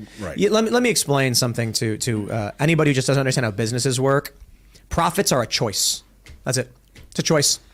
So they may try and say, okay, we're gonna find out where you are right now, and we're gonna say here's a cap as to how much you can use for operational costs. But that probably won't fly because it makes no sense because costs vary. So for Alex, let's say he makes $3 million this year. I was probably way more a while ago. Let's just pick a number. Let's say 10 million. Okay, fine. They say, okay, you made $10 million. Up. That is revenue, not profit. Alex can then take, let's say it costs him $3 million to run the business. He can then spend $7 million on advertisements all over the country, and that is an operational cost. He can just choose to dump it into things. He can buy more machines. He can build a bigger warehouse. He can build a bigger studio and just keep spending the money. They will never see a penny. Yeah, Luke's right. This was a political judgment. It's not a legal precedent that's set. It's going to get overturned. Alex Jones will continue to be able to operate in Texas. So honestly, I think that probably everybody benefits from this in the end, because when it does go to the Supreme Court and they do uphold the Brandenburg precedent, people like you and I are going to be benefiting from it. We're going to get the Alex Jones precedent. And then we're going to be like, did you see that court case between, Ethan Klein and Ben Shapiro? Well, under the Alex Jones precedent, they're going to have to. They're going to hate that so much. They're like, we got to keep bringing up the man's name that we banned everywhere on social media. No. In Jones v. So this is what happened in Mississippi with the abortion ban. It was 11 weeks or something. Then the left sued to stop it, and it resulted in Roe v. Wade getting overturned. They could have just said, hey, let's not launch any lawsuits until we get control of the Supreme Court to keep this level. But they decided we're going to go at this and try and fight it. Mm-hmm. Makes it to the Supreme Court. Supreme Court says, no, Roe v. Wade gone. Yeah, see, this is why I don't take the black pill, man. I am so on the white pill train because over the long course of history, liberty has advanced. If you look at things on a long enough timeline, sure, have we lost some short-term victories? Sure, but the libertarians have slowly gotten the big wins. Roe v. Wade was a big one. That was ignored. That happened the first time I was on the show last time. And the anarchists and the people who want to be left alone, we would see things a little bit differently. But you do make a very good point, because especially when it comes to states' rights, especially when it comes to gun rights, we have seen it grow in a way that the federal government has been having a hard time trying to, of course, stop. You look at states where people could conceal carry, they're becoming more and more abundant by the day. That's a huge, major victory. And I think when we look at the decentralization of power, there's a lot of optimism, there's a lot of hope, but also at the same time, I think we're seeing the system panic and kind of get angry and lash out. And I think this is one of the ways that they're lashing out in these kind of particular court cases. But at the end of the day, we're talking about Alex Jones, someone that, of course, is banned on social media. And if anything, this is only going to make him more notable. This is only going to make more people know about him because more people are talking about him now. So he was a famous guy, but they've turned him into an iconic historical figure. Literally. That's the craziest thing about it. A martyr. Yeah. But I mean, more than that. Alex Jones, for a while, was just a personality. He was a guy who talked and he had fans. If they left him alone, he would have ended up in the historical record as a guy who said stuff online. Now they've turned him into an extremely consequential political and legal figure with everything they've gone after. Now, throughout history, there's going to be precedent historical records talking about the conflict, the crisis, the politics, all of that stuff. Just simply put, he used to be influential. Now he's consequential. That's is that history. a song lyric? The left you should write that down. Yeah, the left didn't read their Nietzsche. They stared too long into the abyss. They fought. They fought dragons, and then they became the enemy. They became exactly what they were fighting against. Yeah. You know who else is red pilling a lot of people? And another big victory for free speech and freedom is Corey DeAngelis's crusade for school choice in Arizona. Winning. Yes, he's winning. Glenn Youngkin in Virginia, the governor's race. I mean, what a blessing that has been. But I honestly think that the school choice issue and the freedom of choice in education is the freedom issue of our time. The pandemic red pilled a lot of people, but there's nothing like telling parents that they shouldn't have anything to do with their kids' education to get people to show up to their town. That on top of a new record number of homeschoolers also throughout the last few years has been growing very significantly, especially after COVID. I want to get on the soundboard. We need Silverstein saying, let's pull it. And then I'll play that from my end when we want to pull clips. Just have them kind of implode on themselves in their own footprint. That'll be good. So control room, would you look up, I want to define a term for the audience. The term is called the Streisand effect. And I want to see if it might be correlating to the situation we see here with the apotheosis of Alex Jones. Let's see. I think you might be onto something there. Phrase. I might be. I would like to think Jones is brilliant enough to do this on his own, but he's not. He wouldn't. He can't. They're doing this to him, and it's even more ironic, don't you think? Well, we can go to... Oh, whoops, not that one. Streisand effect. The Streisand effect, thanks to dictionary.com, pop culture dictionary.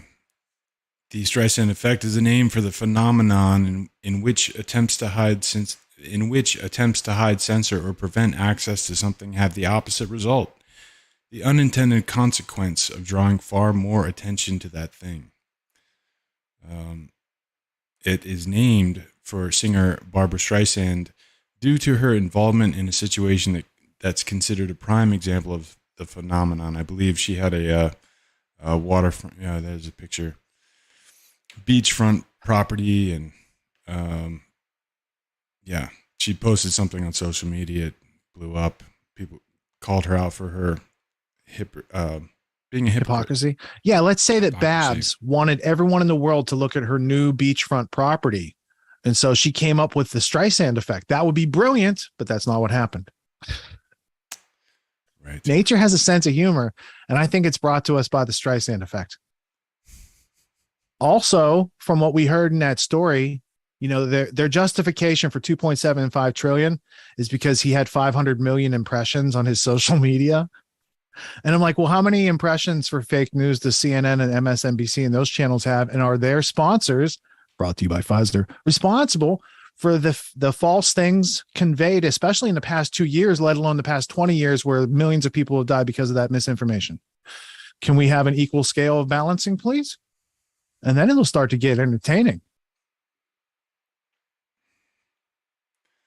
Yeah, it's a rhetorical question. The audience is thinking about it. All right. So I think as far as that story goes, that's the gist. We've done it service. We've done justice to the top. It's not a real judgment. It's not a real number. It was a kangaroo trial. He never got tried by a jury of his peers. Even at the damages, they were down to 6 jurors. So when you see the meme in Benny Wills's meme show of the Alex Jones jury and it's all Dr. Evils, there's 12 of them. Lisa said there should only be 6 in that meme. And she's right, because she's sharpshooting those memes. Yep. All right. So they mentioned the Ethan Klein story in that story we just covered. Oh, yes. Let's go back to Tim Pool for his coverage of the Ethan Klein story. And then we're going to go above and beyond the pool. You know, he's got the deep end of the pool. We're going to go to the high end. We're going to go high dive on that. And we're actually going to look at what Ethan Klein said and juxtapose it later to what Kanye said. Yay. Sorry. Yay. Yay. Yay. All right. Yay. And we're trying to try to not get a 2.5. Look, if you change your name, if you change your name such that people cheer for you every time you come in a room and they're like, yay, that has to make you feel good. And maybe that's why he's such a positive outlook in his music. Yeah. I've never listened to his music. I'm just making that up. Given time for LD to find that clip. Oh, no, I got it. Oh, you got it. Right on. Go. Yay. Let's go. I celebrate none of his catalog. YouTuber and podcaster Ethan Klein has been suspended after he said he hopes Ben Shapiro gets gassed first if there's another Holocaust. It's a shocking, crude, and crass comment, but I'll just say it outright. You know, we defended Ethan Klein, his right to free speech on Timcast IRL when the story came out. I mean, look, I normally don't comment on commentators. Many of you might not even know who this guy is. But there's a big thing happening pertaining to Ben Shapiro and Jordan Peterson, which makes this story particularly relevant and important in the culture war. But I digress. You might not know who he is. He used to be a lot bigger. You know, he had a big YouTube channel. He had millions of subs, stopped producing on it, started doing a podcast. His channel seems to be kind of on the decline. And so I think what we're seeing here is the death throes, the death rattle. That is, this is the dude, this dude's from another era. And I think the gist of this story is he's a guy who's defended cancel culture. He's a guy who said cancel culture was a good thing. He's a guy who then makes a very, very crude joke, as he calls it. I mean, I don't view it that way, but, you know. And now he's suspended. His response is to blame Ben Shapiro and claim white supremacists like Ben Shapiro or something. There's a story here that I think gets to the heart of the shallowness. That's probably not a good word for it. Is that even a word?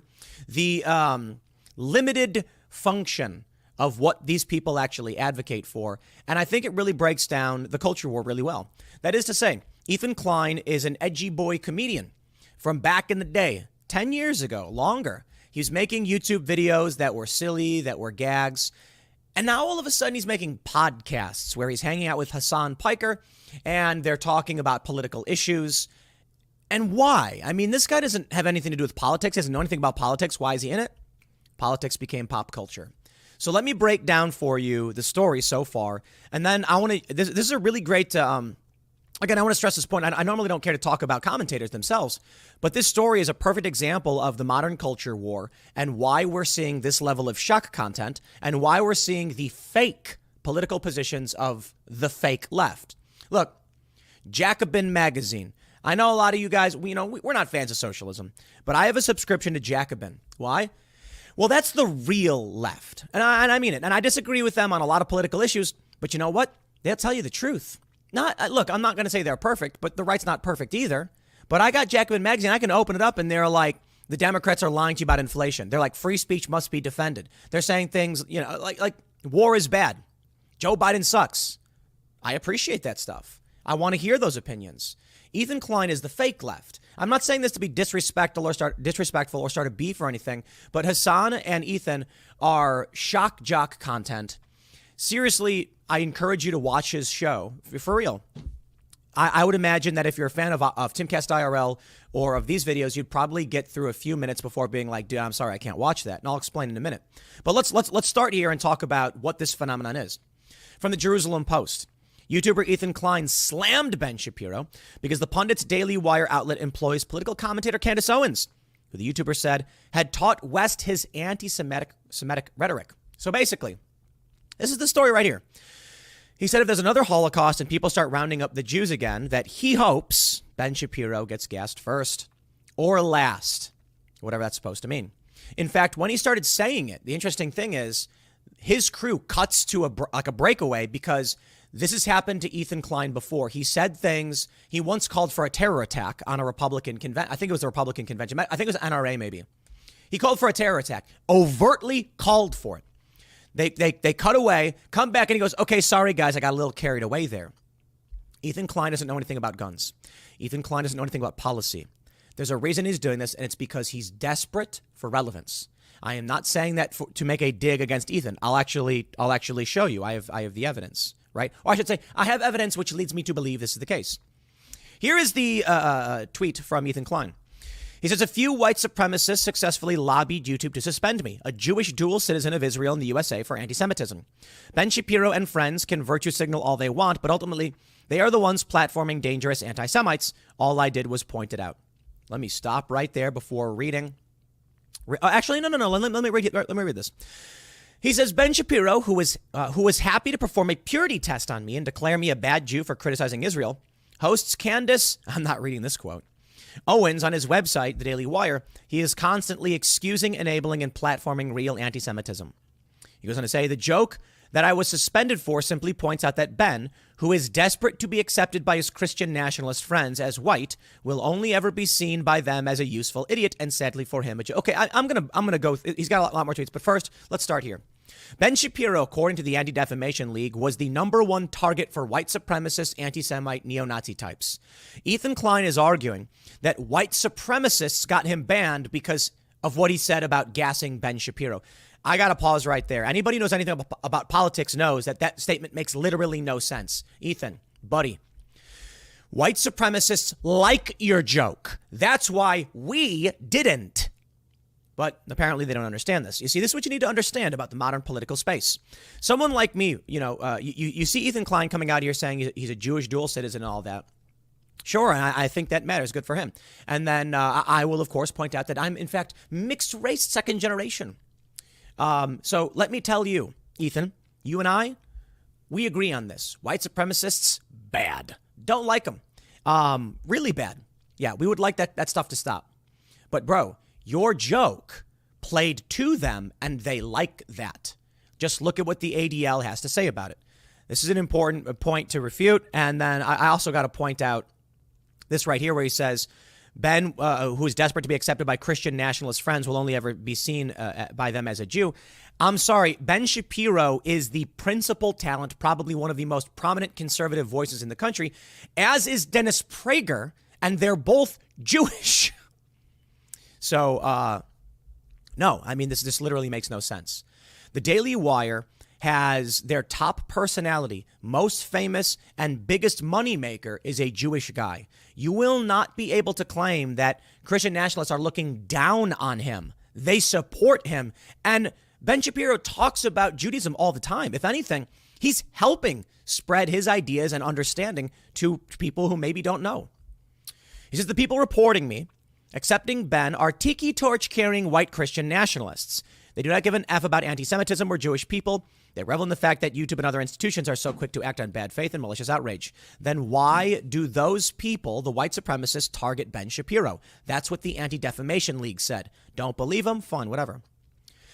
Ethan says they are currently the greatest beneficiaries of cancel culture, identity politics, and moral outrage. It's incredible that they have become the party of free speech while decrying and lobbying for my deplatforming. They both condemn and defend cancel culture in the same breath. Now, you see, this is why I say, Ethan is not political. He doesn't know what's going on. He doesn't know anything about this. Ben Shapiro defended you. I mean, he criticized your policies. He said you shouldn't have been banned. Timcast IRL, we talked about this, and we said you should not be suspended for this. I specifically said he's not calling for violence or anything. He's just saying something awful. He should be allowed to say awful things. So who are you referring to, Ethan? He's making it up. That's what they do. He's making it up. This is performative outrage. It genuinely, because I can break down how none of this makes sense. It's performative outrage because Ethan Klein is not political. He's only in politics now because politics became pop culture with Trump. Because of this, people who have no business in politics all of a sudden now are in the political arena and don't understand it. Let me put it this way.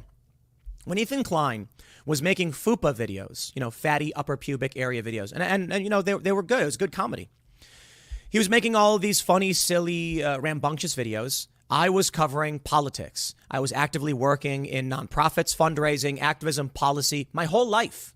I've worked some of the biggest nonprofits. I wasn't making edgy comedy videos. I was covering major protests. Once politics started becoming pop culture, it meant that channels like mine started becoming more and more prominent. Comedians like Joe Rogan, who used to just tell jokes about cats, all of a sudden now he's talking politics. Politics became pop culture.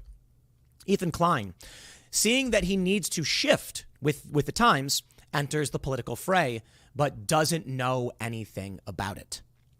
And here you are. He goes on to mention that he's filed several lawsuits to defend the First Amendment, and he has. And this was back in the day. He mentions that someone was trying to come after him for copyright when he was engaging in fair use. He won, and good for him. He says, once again, I humbly request that all naysayers, haters, detractors can, suck his tiny wiener or whatever. He says, our current lawsuits with Ryan Kavanaugh seeks to accomplish the same. I will not back down to be silenced by bad faith provocateurs. I make no apology. As Ben Shapiro says, facts don't care about your feelings, if only he meant it. Now, here's the question. Ethan Klein made a bad comment about Ben Shapiro. Ben Shapiro doesn't know who Ethan Klein is. He's now engaging in a spat with Ben Shapiro. Like I said, it seems the point here is specifically for audience, for clicks, for entertainment.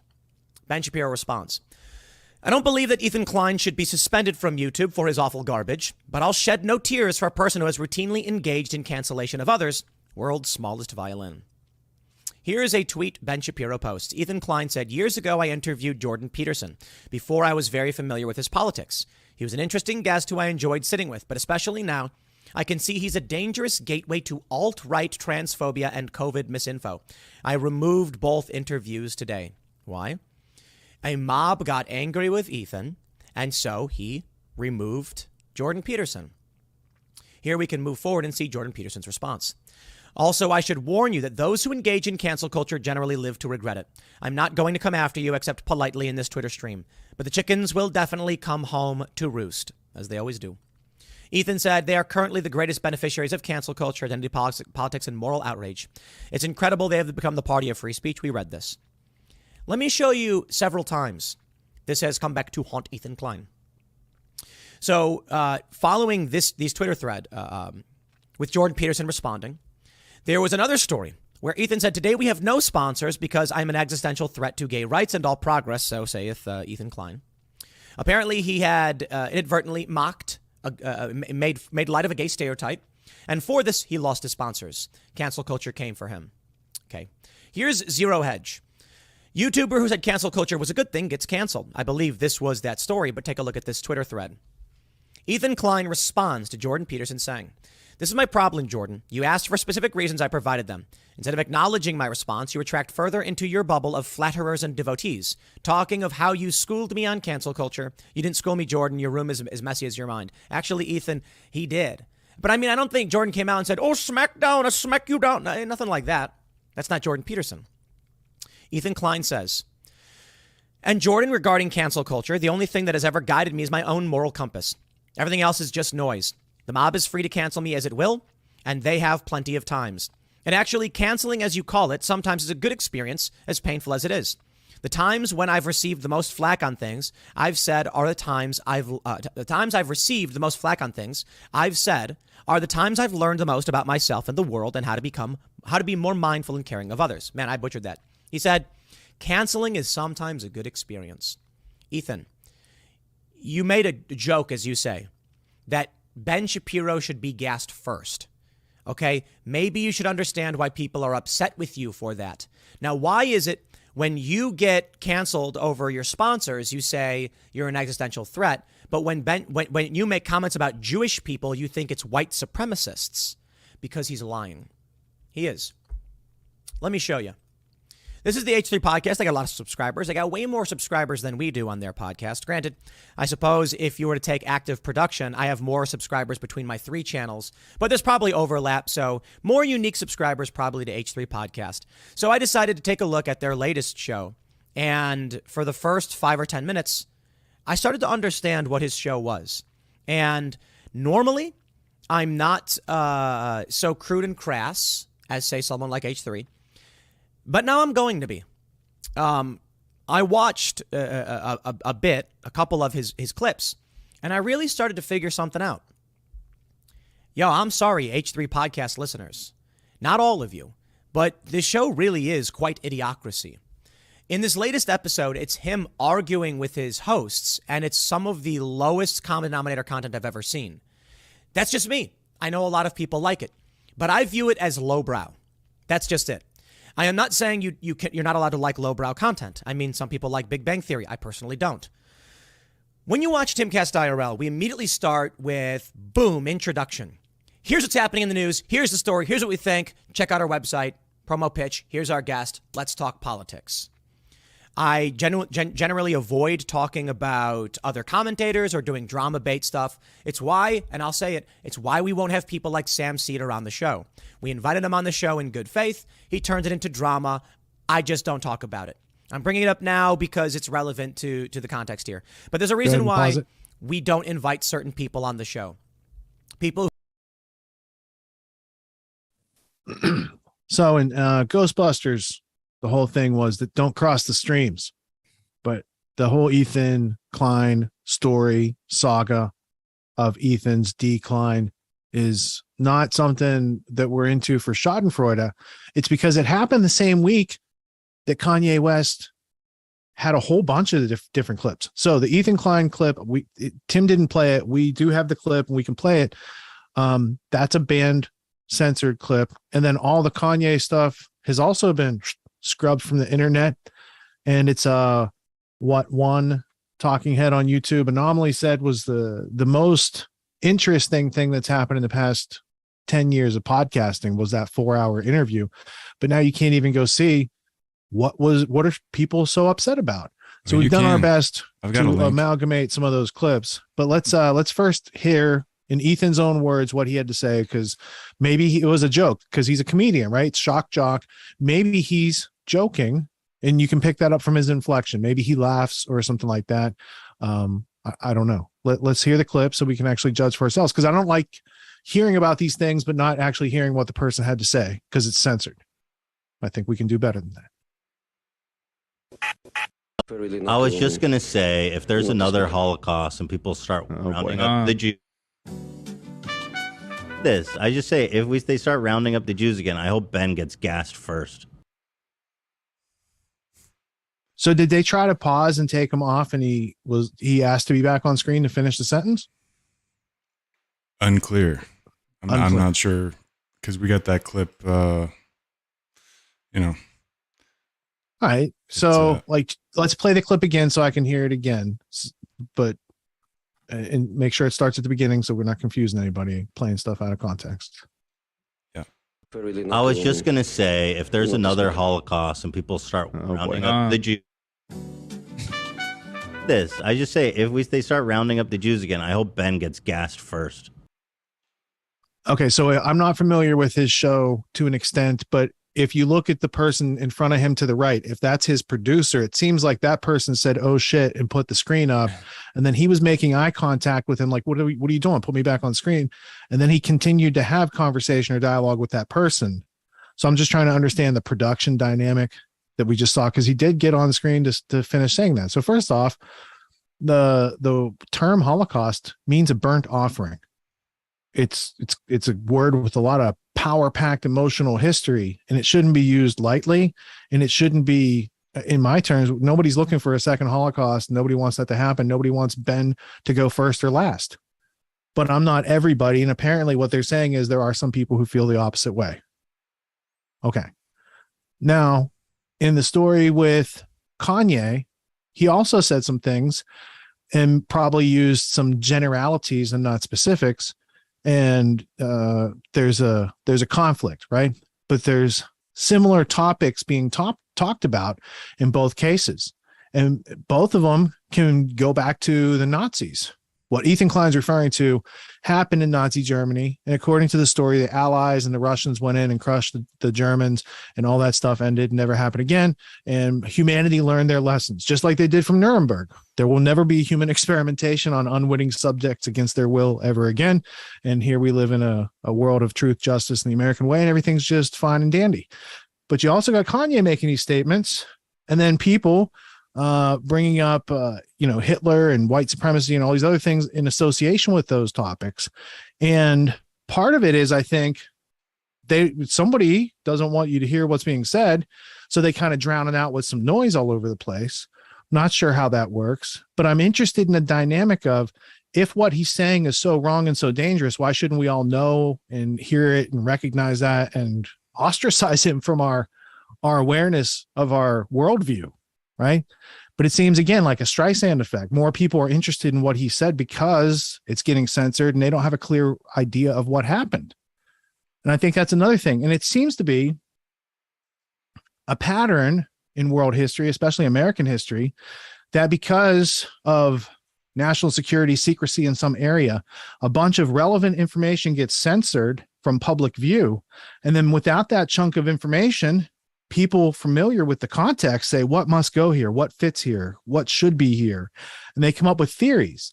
And then because they are doing that thinking, that analysis, that notice of something that's supposed to be there is missing, and what is it and how do we replace it? They give you derogatory terms like conspiracy theorist and such other mind fart terms that are excuses for intellectual bankruptcy and a reason to carry their ignorance forward into the future because they can't be checked with the facts of reality. So there's a lot of propaganda steeped in this whole milieu, and you got these two characters, right? Ethan Klein, very popular YouTuber, Kanye, allegedly some sort of musician. I've never studied his catalog. So, but he's a public figure and an entrepreneur who has done, and he's outspoken on any number of topics, right? Didn't he just think he was the Messiah a couple years ago, or is that just me? Just George Soros thought that? And now one Messiah character is calling another Messiah character out because Kanye called out Soros. In fairness, that might have been when he was all up on some meds that I don't think he's on anymore. Well, when Soros said it, he wasn't up on some meds. He had just crushed the London stock market and owned the British pound. Yeah. So that's a different kind of drug. That's different. He's high on power. Soros was. Anyway, this isn't about Soros, though. Ye might bring him up in the next couple clips. So there's some things to consider. And I would like to, before we get into all the yay clips and the things that go with that story, I want to step back because I think any of these stories, whether it's Ethan Klein or the Kanye West story, they can get people emotionally riled up, right? And our job here on the show is to say, we recognize that exists.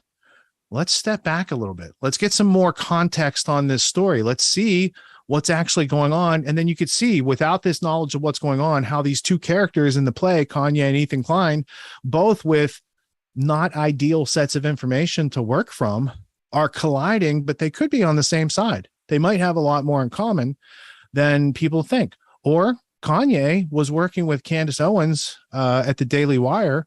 So for them to come out with, I believe it was White Lives Matter t-shirts that he talks about in some of the clips, right? That was like a big provocative thing that they did. That's all sponsored by Ben Shapiro and the other folks at the Daily Wire, including, I think, Prager, right? Has a piece of it. So there's interesting dynamics going on. They are attracting a lot of heat, a lot of censorship, a lot of hyperbolization, a lot of people shortcutting to thinking and jumping to conclusions. And I think the best thing we can do in the fog of war is maybe take a position on top of the hill and get a better lay of the land, what's going on. So as our intermission piece tonight, if LD has it unlocked, do we have it, LD? We do. All right. Scott, I broke out a special treat for you tonight. And it's a piece of my footage that I filmed a couple years ago. I don't think you've seen it yet. And it's part of a film project that's still ongoing, but it's on the back burner because I do this podcast every week. So this is an interview with a co-author of this book right here. And it is called Dope Inc. It's got a little syringe on the front. But it's a syringe that carries opium. That's a different type of epidemic, pandemic that's going on. So Britain's opium war against the world, and co-author Jeff Steinberg, our interview with him in Washington, D.C. a couple years ago is going to help to illustrate the bigger picture of what's going on in any of these circumstances. And not saying what Kanye said was right or what it's not trying to prove them right or wrong. It's just providing a larger arena in which you can see these two flawed and tragic characters making their commentary, and almost as if they knew some of what's in this interview that follows, they wouldn't be speaking the way they're speaking about these topics. So without further ado, I want to say something real quick. I want to say something real quick, if that's all right. Please. So as far as the Ethan Klein thing goes, like I really want to hear what Peter Strzok's opinion is on it, because I don't think he would have been offended by this. I think the thing that would have offended him would have been if Ethan Klein would have said, if they ever storm the Capitol again, I hope Ben Shapiro goes into Nancy Pelosi's office first. Now that would have gotten him riled up. Well played. And this is a comedy show. For those of you watching at home, this is a comedy show. Comedy shows don't have to be funny to be covered under freedom of speech. So there you have it. Ethan Klein apparently doesn't have to be funny either to be a professional comedian. So there are two cases. Take those and chew on them. All right. So now the clip coming up, Jeff Steinberg. This is filmed in a hotel room in DC that we had rented and done several interviews in that room. So we interviewed Bill Still in the same place, different setting. So some of you might have seen other interviews from the same setting, but I don't think you've seen this particular interview because I don't think we played it yet in this podcast. People haven't seen it. So this is Jeff Steinberg. He's co-author of Dope Inc. And you're going to hear about where Soros got his money. And I'm a little incredulous, but I've learned a lot since then.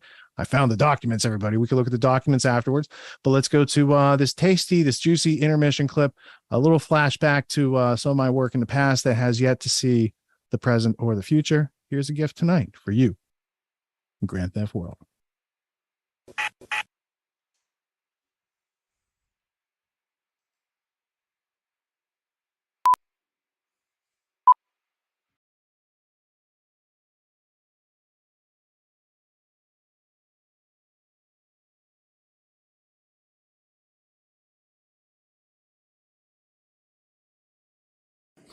And as I say, I'm more than happy to, continue this. What's your deadlines and stuff? You would be best to go to his studio. Yeah. And do a real. Where is it? Up in Connecticut? Connecticut. Yeah, sure. That would be ideal because he is. You've seen what he's done. Yeah, sure. Yes. With William Binney and John Gatto. Right. And stuff like that. So he is an unbelievable researcher. Great. And I've learned a lot from him. And I really, how did you get into what you're doing? Been doing it since the early 1970s. It's a lot of accumulated. What was the first thing that kind of said to you, things aren't right, I got to investigate that? LaRouche came to give a lecture at Rutgers. I was going to graduate school. I'd gone undergraduate there. And he just basically said the end of the Bretton Woods system. Now everything is going to be vectored in the direction of the Wall Street, London gamblers. Productive investments are going to be eroded. And it's not going to be called fascism, but under a liberal guise, that's the direction we're going to be heading. and we got to do something about it. So that's what started it. Yeah, exactly. And I was impressed by that and did a lot of reading and, thought about it and sort of came in on the ground floor of. It all leads to the same place if you start reading the same books. Yeah. And you go through the history. If they get rid of the books, they get rid of the history, we're going to. I know. I think that there's a. I'm ready. I'm rolling still. So. Okay. So got a camera overheating back here. Okay. Change this card out. I got this. I got that. You want me to put that on the tripod there? Jeff, can I get you to sign my book before? Of course. Yes. Wow. Rich, all right. I stopped it from recording. I didn't shut it off. Should I shut it off? And then Rich, you just want another CF card? I can get you one. I got a CF card. Okay, I'll put it in. Instead of worrying about that, we got 5 cameras. 1, 2, 3. 4, John's trying to give 5. me direction. 6. That's just the 6th camera.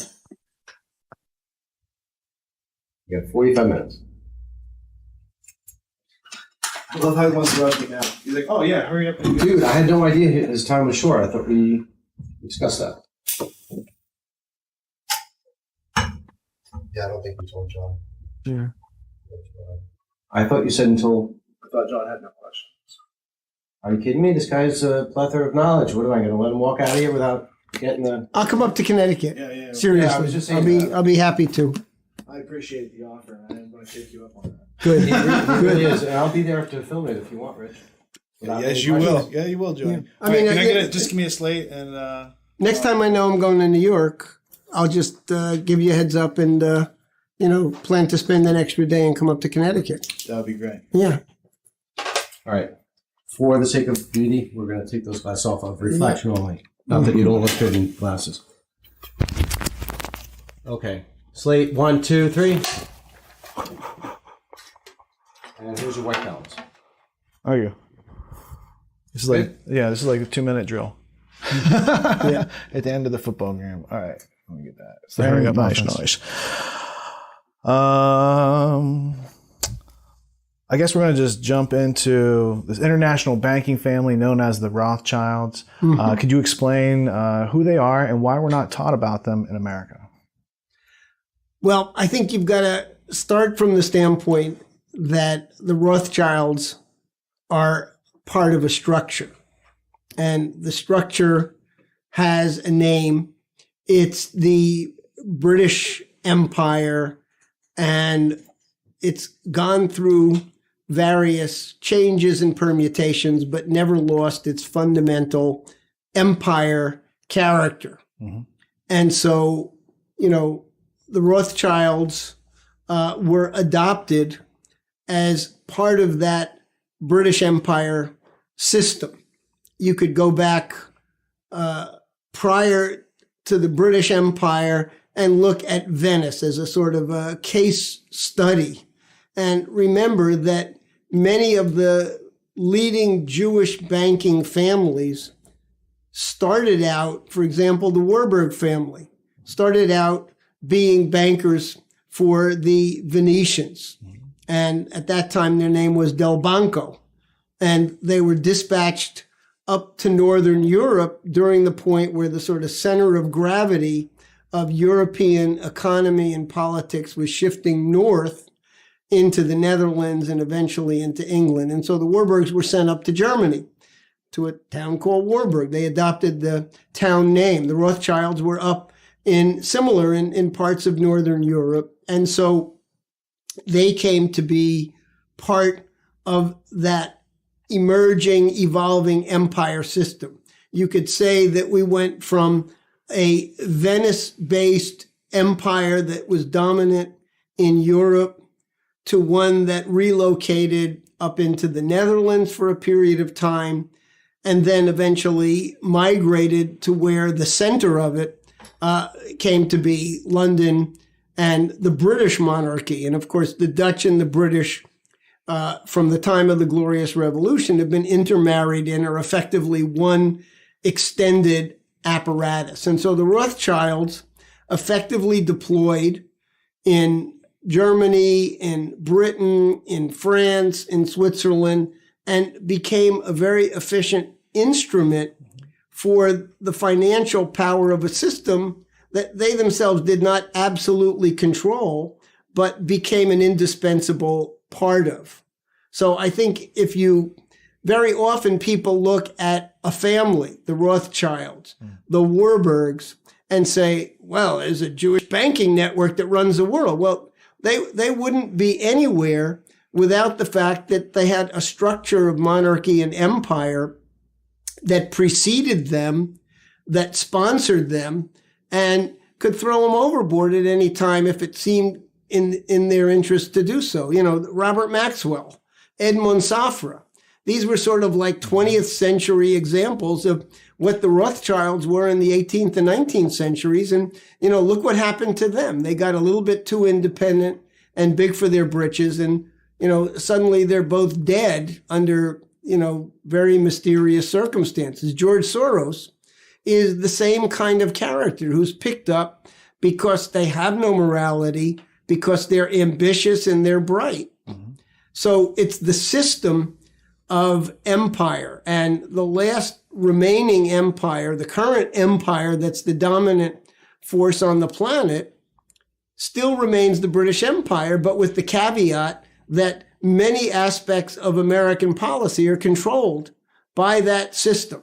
You could talk about the Council on Foreign Relations, which was the New York City branch library of Chatham House, the Royal Institute for International Affairs. And, I think Churchill put it at the end of World War II, with British brains and American muscle, we can run the world. And that's been the concept. So you have a system of empire as a concept of how an oligarchy can dominate the affairs of the planet, or at least major regions of the planet. And you've had modifications over time. The techniques have been, developed and modified, but the system of empire is still the largest existing enemy of the human race, and we've still not overcome that problem.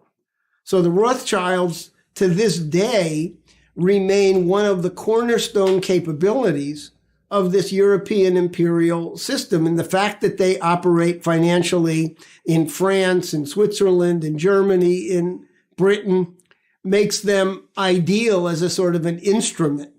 Remember, George Shultz brought Arnold Schwarzenegger over to meet one of the reigning Rothschilds to sort of vet him as they were preparing to install him in as governor of California. And, he sort of passed the smell test that, he would do what he was told. So they're part of something that's bigger than them. So they're part of a system that's migrated through Venice. The Venetians had the Medicis and the banking system, and there's the Venetian hierarchy.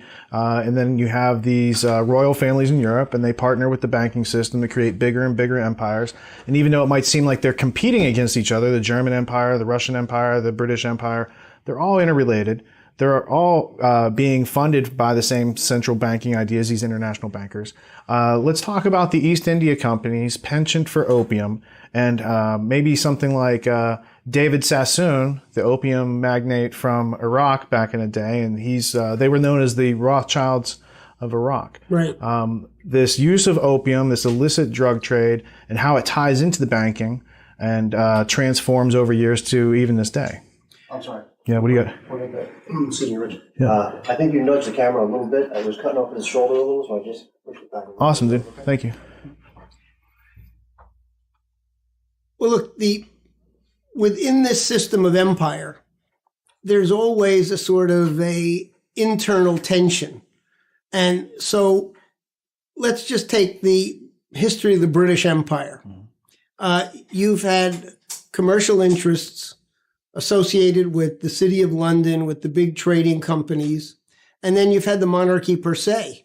And there have been long periods of time where, quite frankly, through too many generations of inbreeding, you had idiots on the, British throne. But then there have been other periods where you've had, occasions where the monarchy has reasserted and has been the dominant force. Well, beginning at basically at the time of Shakespeare, when the initial royal charter was given to the British East India Company, that group of merchants, a lot of it, sort of modeled on already the existing Dutch East India Company, set up a massive military shipping operation that extended all the way to the Far East. If you want to know why the Gulf Emirates are so slavishly loyal to the British, you have to go back to the 1700s when the trade going eastward towards China by ship needed a stopover point midway for resupplying and things like that. And so the British worked out agreements with tribes in all of the countries that now make up the GCC, the Gulf Cooperation Council. Those treaties, in many cases, go back to the 18th century, where one particular tribe was backed up militarily by the East India Company, was installed in power, and they immediately signed treaties that ceded over all of their foreign defense and financial policies directly to the East India Company. So, long before there was oil, the British had a deep hook into the whole Persian Gulf region because it was the way station on the way to India and then eventually further on the way to China. So at a certain point, the British had enormous interests in two things. Number one, in accessing critical goods that they wanted to obtain from China. And number two, they wanted to exert control over a country that already back then was geographically and population-wise many orders of magnitude bigger than the British. So the development of the opium trade in India, the production of opium in India to be marketed in China, became a part of the double-edged strategy of the East India Company towards China. On the one hand, opium was the product that they wanted to trade for silk and, tea and other things like that, and that were very high value added goods to bring back to Europe. And number two, the addiction became part of the social controls. Remember, the Chinese refer to that entire epic of the British East India Company as the lost century, where China was down, whereas it had historical periods in the past where they were a great power. So opium was both a weapon of social control as well as a trading commodity. And when there were objections to the spread of drug addiction in China, at that time, the East India Company had a better military force than the British Crown did. And so they used that military force during two opium wars.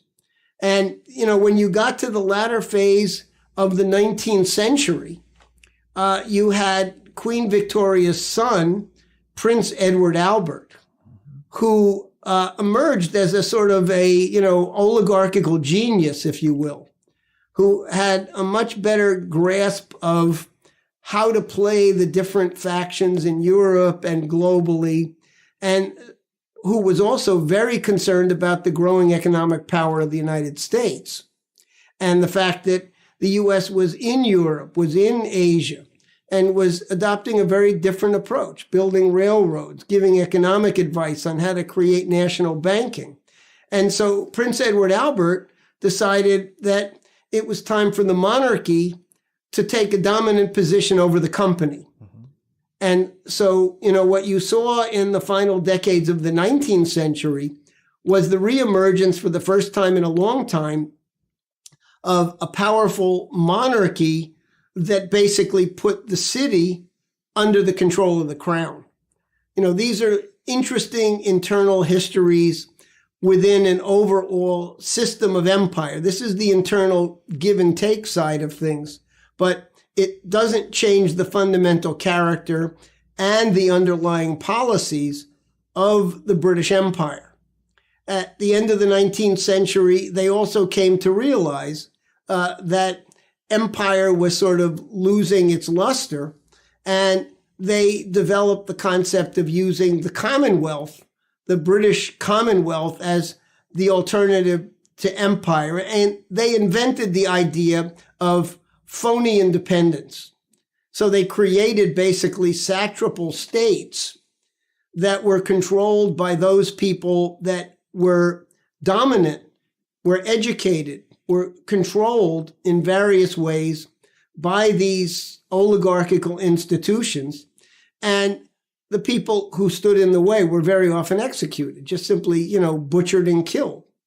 The history of assassinations of nationalist leaders around the world, is really another element of the story of empire.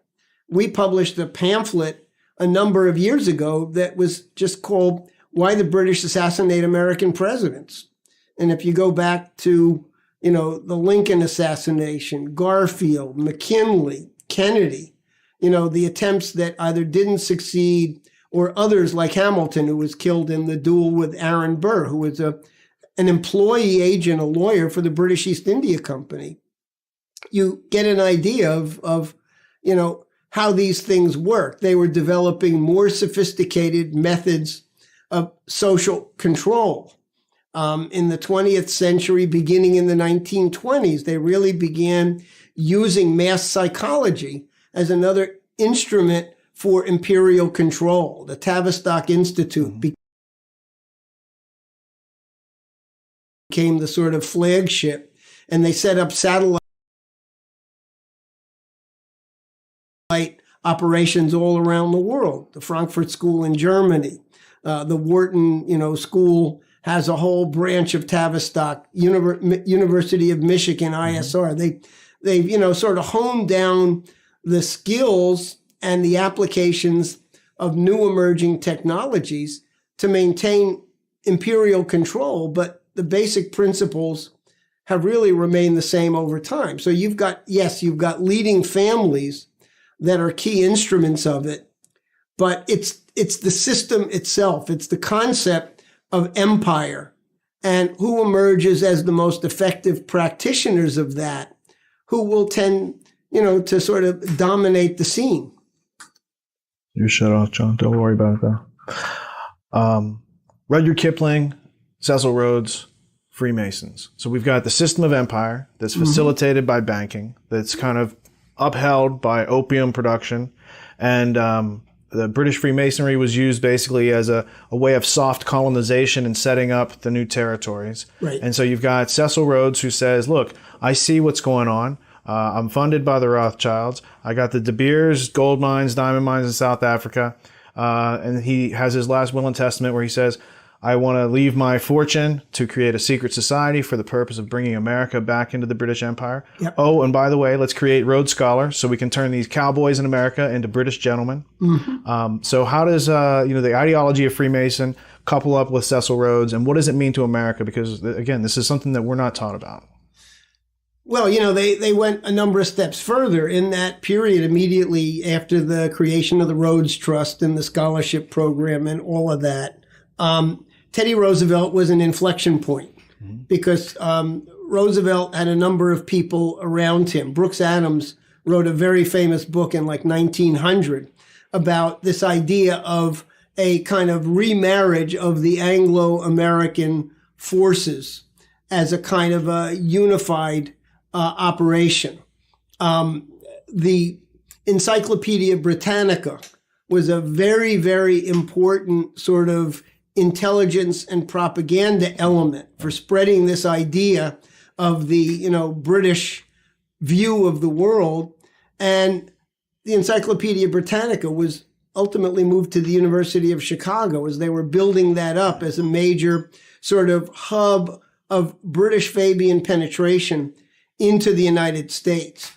Masonry, you're right, it's a form of seduction to, bring people in to a system that ultimately preaches loyalty to this concept of empire, in particular British Empire. Of course, there were rival Masonic lodges that people like Franklin set up at the time of the American Revolution to sort of mimic the form, but with a completely different concept. in order to make a revolution against a powerful oligarchy, we need to have our own secrets and be able to organize our own sort of protected plans and conspiracies against empire. So, the Masonic thing gets complicated as you sort of burrow down into the details of the history. But I think the idea of creating institutions to promote the love of the British and the British system of empire in the United States, the Rhodes Program is obviously one of them. The creation of the Council on Foreign Relations is another one. The University of Chicago was particularly, created as a major center for the promotion of this kind of British ideology and for recruiting and training people.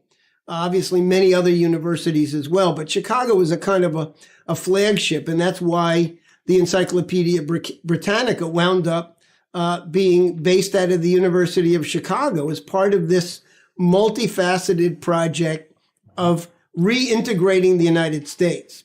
Remember, in the 19th century, the British on 2 occasions tried to reconquer the United States by war. The War of 1812, which was a close call because Jefferson was so hateful of any system of empire that he allowed our defenses to be basically drawn down to the point that we were vulnerable. And we got over that. And the 1820s was a period of substantial economic expansion of the United States to where it became a lot more difficult to destroy us and take us back over again. The Civil War was the ultimate British game to basically split the United States, to promote the slavery and cotton economy of the South. And the irony is that if you know the history of that period, one of the factors that was indispensable in preserving the Union in Lincoln's victory is that Lincoln had cultivated a very close relationship with the Russian Tsar Alexander II. And there was an obvious danger that Britain and France would come into the war on the side of the Confederacy or try to step in as neutral mediators and say, well, face it, the North and the South, they'll never get along, so accept separation and we'll broker a good deal. The Russians sent their entire navy to New York and San Francisco, and the commanders of those fleets had secret orders that if the British entered the war on the side of the Confederacy, the entire Russian Navy would go under Lincoln's command. So the Civil War was really a global war in the same way the American Revolution was. And it was the last opportunity that the British had to militarily defeat the United States. And the greenback policy, the mobilization of the economy of the United States from the point of the Civil War onward reached a level where the British couldn't even pretend that they had the military resources to defeat the United States in a war. And so they opted for the next best thing, co-optation, manipulation. And so, that's been always the other side of the imperial strategy. If you can't defeat an adversary militarily, figure out ways to subvert them and take them over. And so the Rhodes Program, all of the, different Anglo-American fronts that were established. Remember, during the time of the Civil War, the top Rothschild representative for the Western Hemisphere was August Belmont, who came to the United States and for about 25 years was the chairman of the Democratic Party. So they were already, even at the time of the Civil War, looking for ways to establish points of subversion, soft underbelly, co-optation.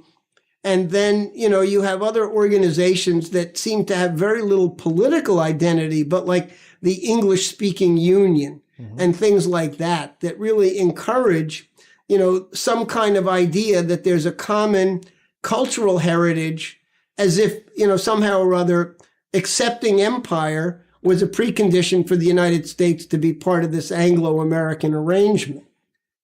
Rich, I'm sorry. Put again. Flashing red again. Should I shut it down? End the file. Like turn off recording. Yep. Then turn off the camera and let it cool. Let's just. What time's your hard stop? Like 20 after. It's 10 of now. Okay. Another half hour. Let's talk about Dope Inc. Okay. This book that was written in the 80s? 70s. 70s? Yeah. Wow. 1978, 79. How did you guys, who all wrote it? Like, it wasn't just you. You were a co-author. No, yeah. There's a tremendous amount of research in here. Yeah. I had it on my shelf for several years. I didn't read it. I was like, Dope Inc., whatever. Yeah. And then I did all this other research, found out about, Quigley's Tragedy and Hope, the Anglo-American Establishment, the Pilgrim Society, HSBC, the Opium, the EIC, East India Company. And then I read this book, and I was like, wow. someone else gets it. Yeah. And I'm not saying everything in there is completely, No, I would rewrite things too. Yeah, right, you learn as you go along. But there's a serious point to this book that escapes 99.999% of people in this country. Yeah. How would you explain it to folks at home? Well, let's go back to why the book was written. This is the Jimmy Carter Trilateral Commission presidency. There was a major push for across the board drug legalization at the time. We knew that we were at the beginnings of a new opium war in the sense of the transfer from Southeast Asia into the Afghan, Pakistan, Iran area.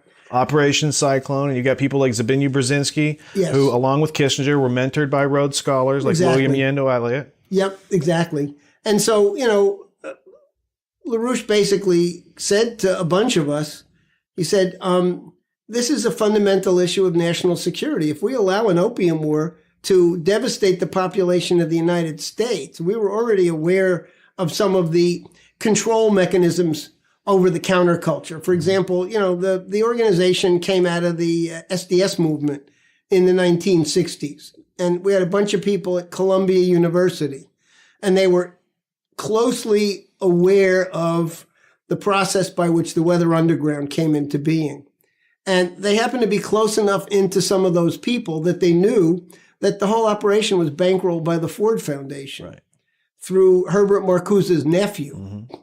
And so it kind of offered an understanding of how things work that's very different than the way most people would assume things work. So we had a kind of a natural tendency methodologically to want to take a look at these things top down and to look behind the scenes, behind the curtain, and figure out how this stuff works. So, myself and about a dozen other people, we got a really broad mandate to just simply, let's just take this slice of it. Let's just take the hypothesis that there is now an opium war directed at the United States. So let's go back to the historical record. What was the original opium war? Who did it? How was it organized? And again, what comes out is a top-down structure. After the East India Company per se was sort of downgraded, a bunch of institutions were given royal charters. Hong Kong and Shanghai Banking Corporation, today's HSBC. Jardine and Matheson, Standard and Chartered, the S&O, what is it? The steamship line. All of those British entities were created for the purpose of having a permanent structure for carrying out opium wars. And so we did the historical research. We went through the archives. We found the letters of Lord Elgin, who was one of the British ambassadors in China in the settlements area, talking about social control as a core concept behind the opium wars. We had some people at that time who were working on this project with us, who happened to come from families that were part of this whole apparatus. We had one guy whose father was probably the MI6 station chief in New York City, and who was in this whole circle of the New York Times, the banks on Wall Street, the intelligence services, the whole Anglophile apparatus. And we had several former CIA guys who had been on the ground in Southeast Asia and had been tasked to actually follow how the opium trade was working in the Golden Triangle. One of our sources actually coined the term the Golden Triangle and literally drew the map of the mountain areas where all the opium was being grown. When that map got back to Washington, Kissinger, who was secretly negotiating with Mao at the time, ordered the entire section of the triangle that went into Chinese territory to be removed from the map as a way of covering it up. So we were in a kind of a privileged position to get certain firsthand information, an enormous amount of historical research. At that time, we were given a copy of the Permindex papers and sort of folded that in as another indication, sort of post-World War II, how NATO had an embedded structure of a kind of assassination bureau and how that worked in tandem with the British, with the intelligence agencies that worked on these various projects. So, we literally spent a year, and it was a luxury to have a team of, more than a dozen people reaching out, talking to people who were, whistleblowers in our own government, going to some of the countries that were victims of these opium wars, looking at the historical archives, the British archives, the US archives. And so our idea was we have an overall concept that this global oligarchy now centered for the last several hundred years in the British Empire, the British monarchy, that apparatus, they're sort of calling the shots. They've got partners all over the world, including on Wall Street and in Washington, but they're the kind of superstructure under which it all operates. And let's just put a spotlight on the dope issue within that context. And so there were, I think, two things that we concluded because we were able to look beyond the cobwebs and see it from a top-down standpoint. Number one, that it was a global business enterprise like the largest multinational corporations. Because if you study the price structures, the purity all over the United States, all over the world, there was clearly centralized price fixing going on. And number two, that the amount of cash could not possibly be laundered through gambling casinos and other mechanisms, through suitcases.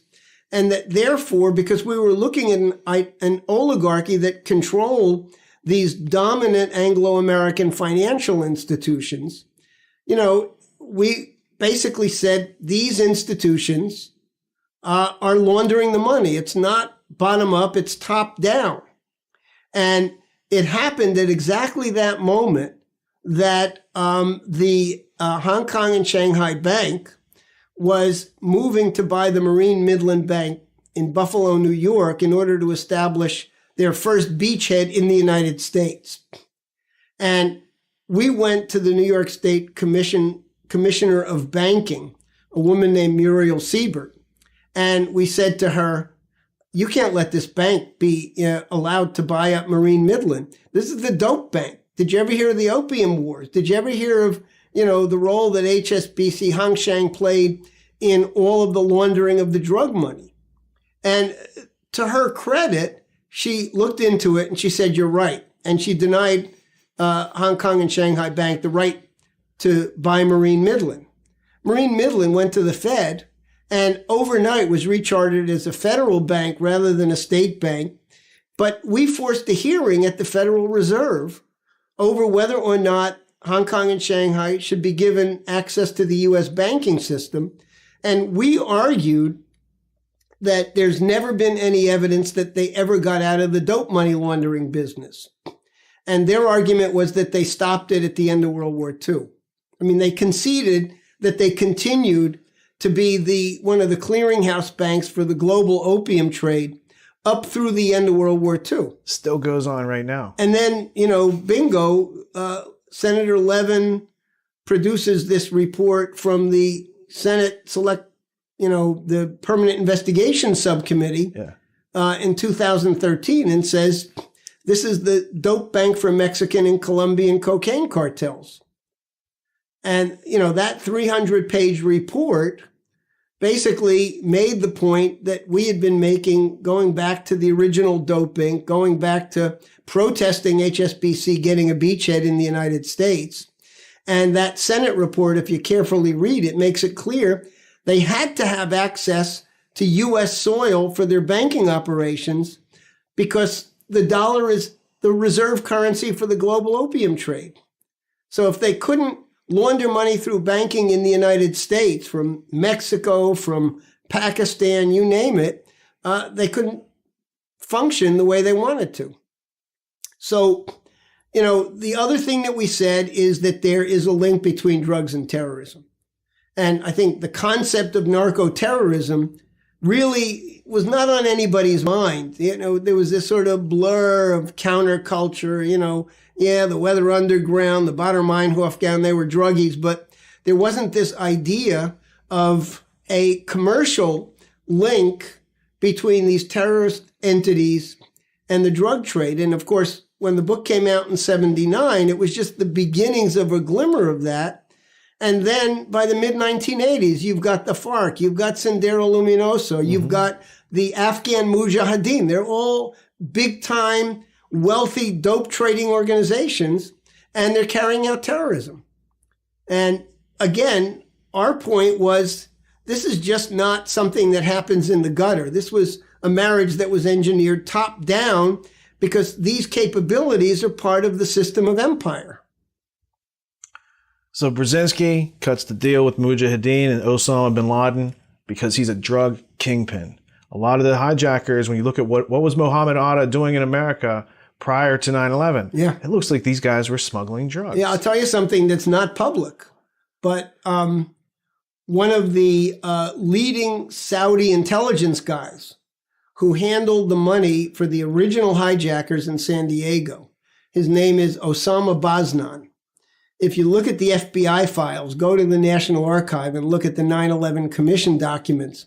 The FBI says, we were onto this guy in 1993 because he hosted an event for the Blind Sheikh, a fundraising event.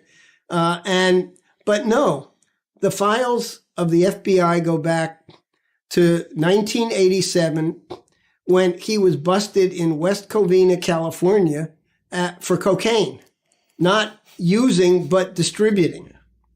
And the case was dropped because there was a call from the Saudi embassy in Washington and they invoked his diplomatic immunity. That's 1988, way before 9/11. This guy's already on the FBI's radar screen, but for drugs. Right. Well, I can't. So let me break, because there's so many thoughts that went through my head while you were explaining that. James Comey, who's the FBI director, sat on the board of directors for HSBC. HSBC donated $81 million to the Clinton campaign. Right. HSBC is the world's largest money laundering bank. I interviewed HSBC whistleblower John Cruz a couple months ago. Good. He said the United States fined HSBC a couple $1 billion. They paid the fine, but nobody knows where that money went. Loretta Lynch, Eric Holder, all these attorney generals are involved in protecting that. You see Comey investigating Hillary Clinton and her treasonous activities with national security, and he's not disclosing that, hey, he's on a board of directors that paid the money to the Clinton Foundation. Right. It's like pay to play type of scandal. Yes, exactly, yeah. And so it seems that our national security is deeply entangled with the cocaine and opium trade. This goes back not only to Iran-Contra, but through the whole special relationship after World War II. Right. So it was my hypothesis that when we got in bed with the British, so close, our allies, 1776, 1812 to 1814, we're fighting these guys. But after World War I, they're our best friend. And so we start merging intelligence. You've got Operation Gladio, where American and British interests start funding these communist, anti-communist stay-behind groups. But they're actually smuggling drugs, doing terrorism and these sort of activities. And Clark Clifford, who creates the National Security Act, is involved in BCCI, which is at that time, the world's biggest money laundering bank. Right. So what, in your opinion, or what factually can you state about the relationship between national security and the international drug trade? The basic idea is the system is to be protected at all costs.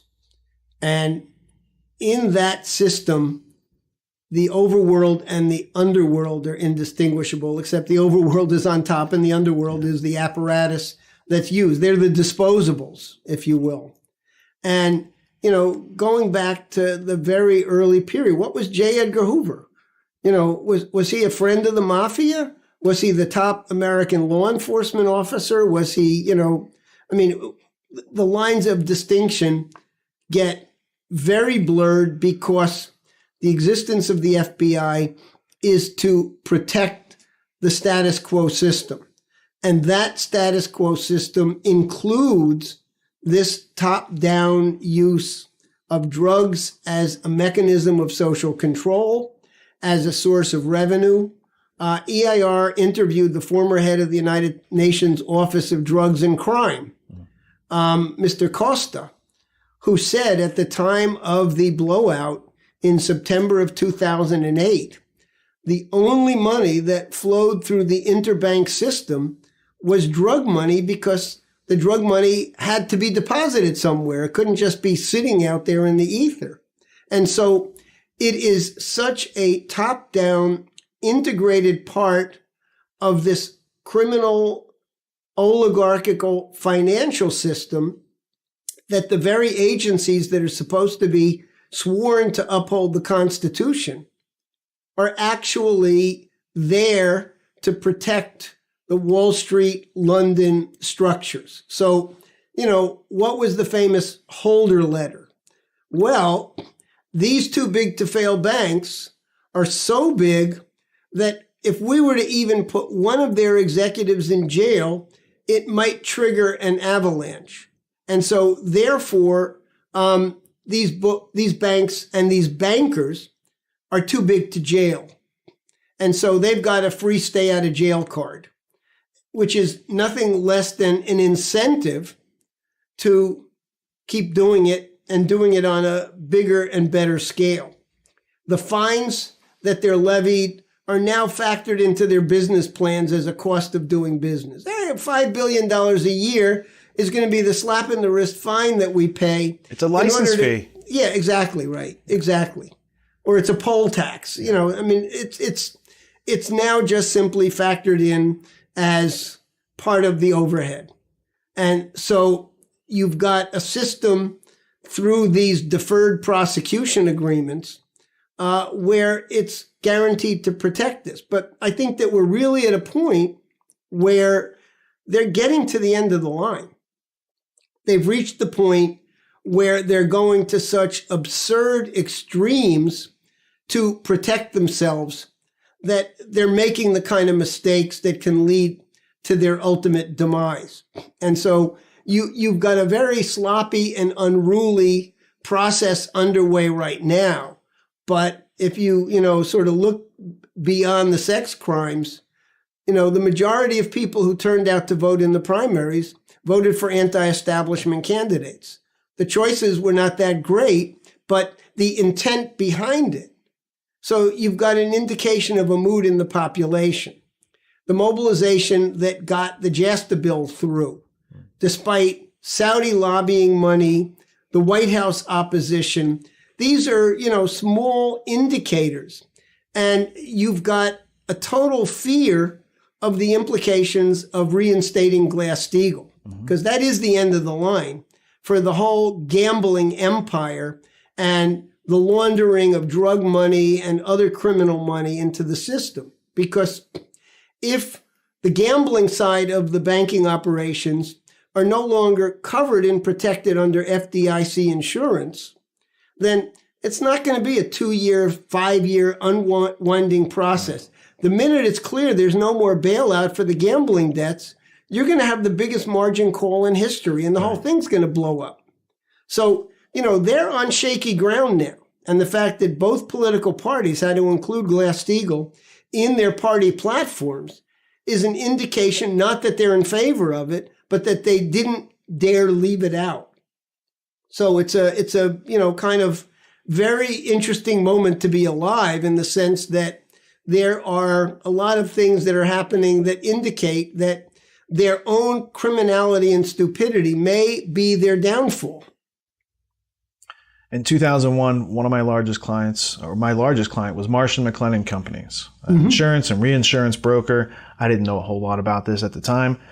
They were on the 97th through 99th floors in the World Trade Center. I was there all the time. I had some office space there. After 9/11, L. Paul Bremer, who was the guy in charge of risk management for Marsh & McLennan, becomes the new governor of Iraq. During his tenure, billions of dollars go missing. Right. Later, I realized, what else did L. Paul Bremer do? Oh, he's a partner at Kissinger Associates. Yeah, of course, exactly. He was managing partner at right. the time. So what is Kissinger Associates, and what does it represent the continuity of? The British invasion.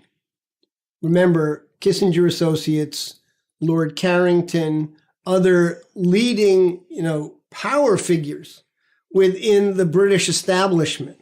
The British Isles are bankrupt.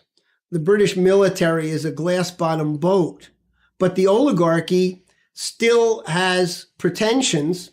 And so long as they have the United States as the vehicle through which they can carry out policies that can be done when you spend $598 billion a year on defense, which is 54% of the entire discretionary budget of the United States.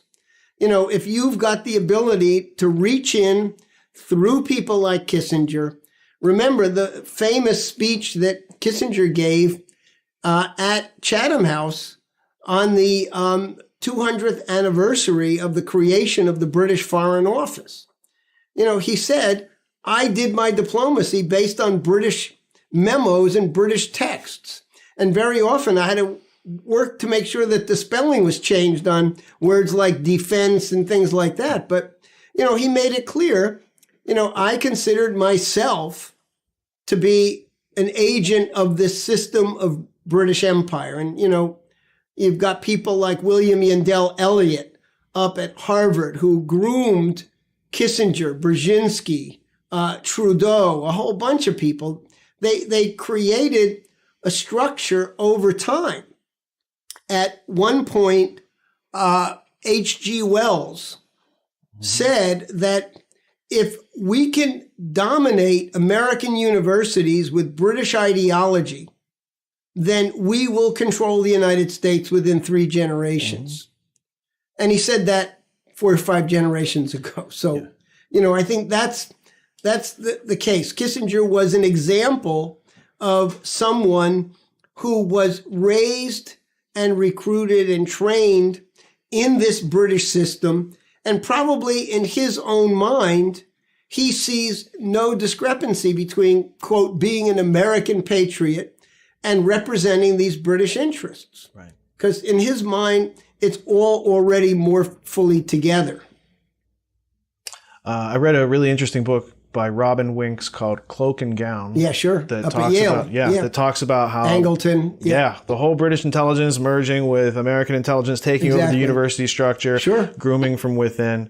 I just found again, it's a fascinating process that I continue to learn about every day. It's much more interesting than any of the bread and circus that people are being fed out there. Exactly. I have no interest in playing fantasy football or baseball, any of that stuff, right? I just try to pour my attention into this. So I'd like to invite you next time you come up to Connecticut. I will. We'll do an extended interview. I'm going to let you out of here because I don't want you to be late. Yeah. It's very important to be in integrity with your schedule. Yes. And I'm going to give you a copy of my questions so you can kind of see where I was looking to go. And Good. Okay, great. I thank you so much and for coming by. Let's do it soonest. Yes, definitely. I'd really like to. Well, that's all right. Sorry. That's okay. No problem. Yeah, we got his mic.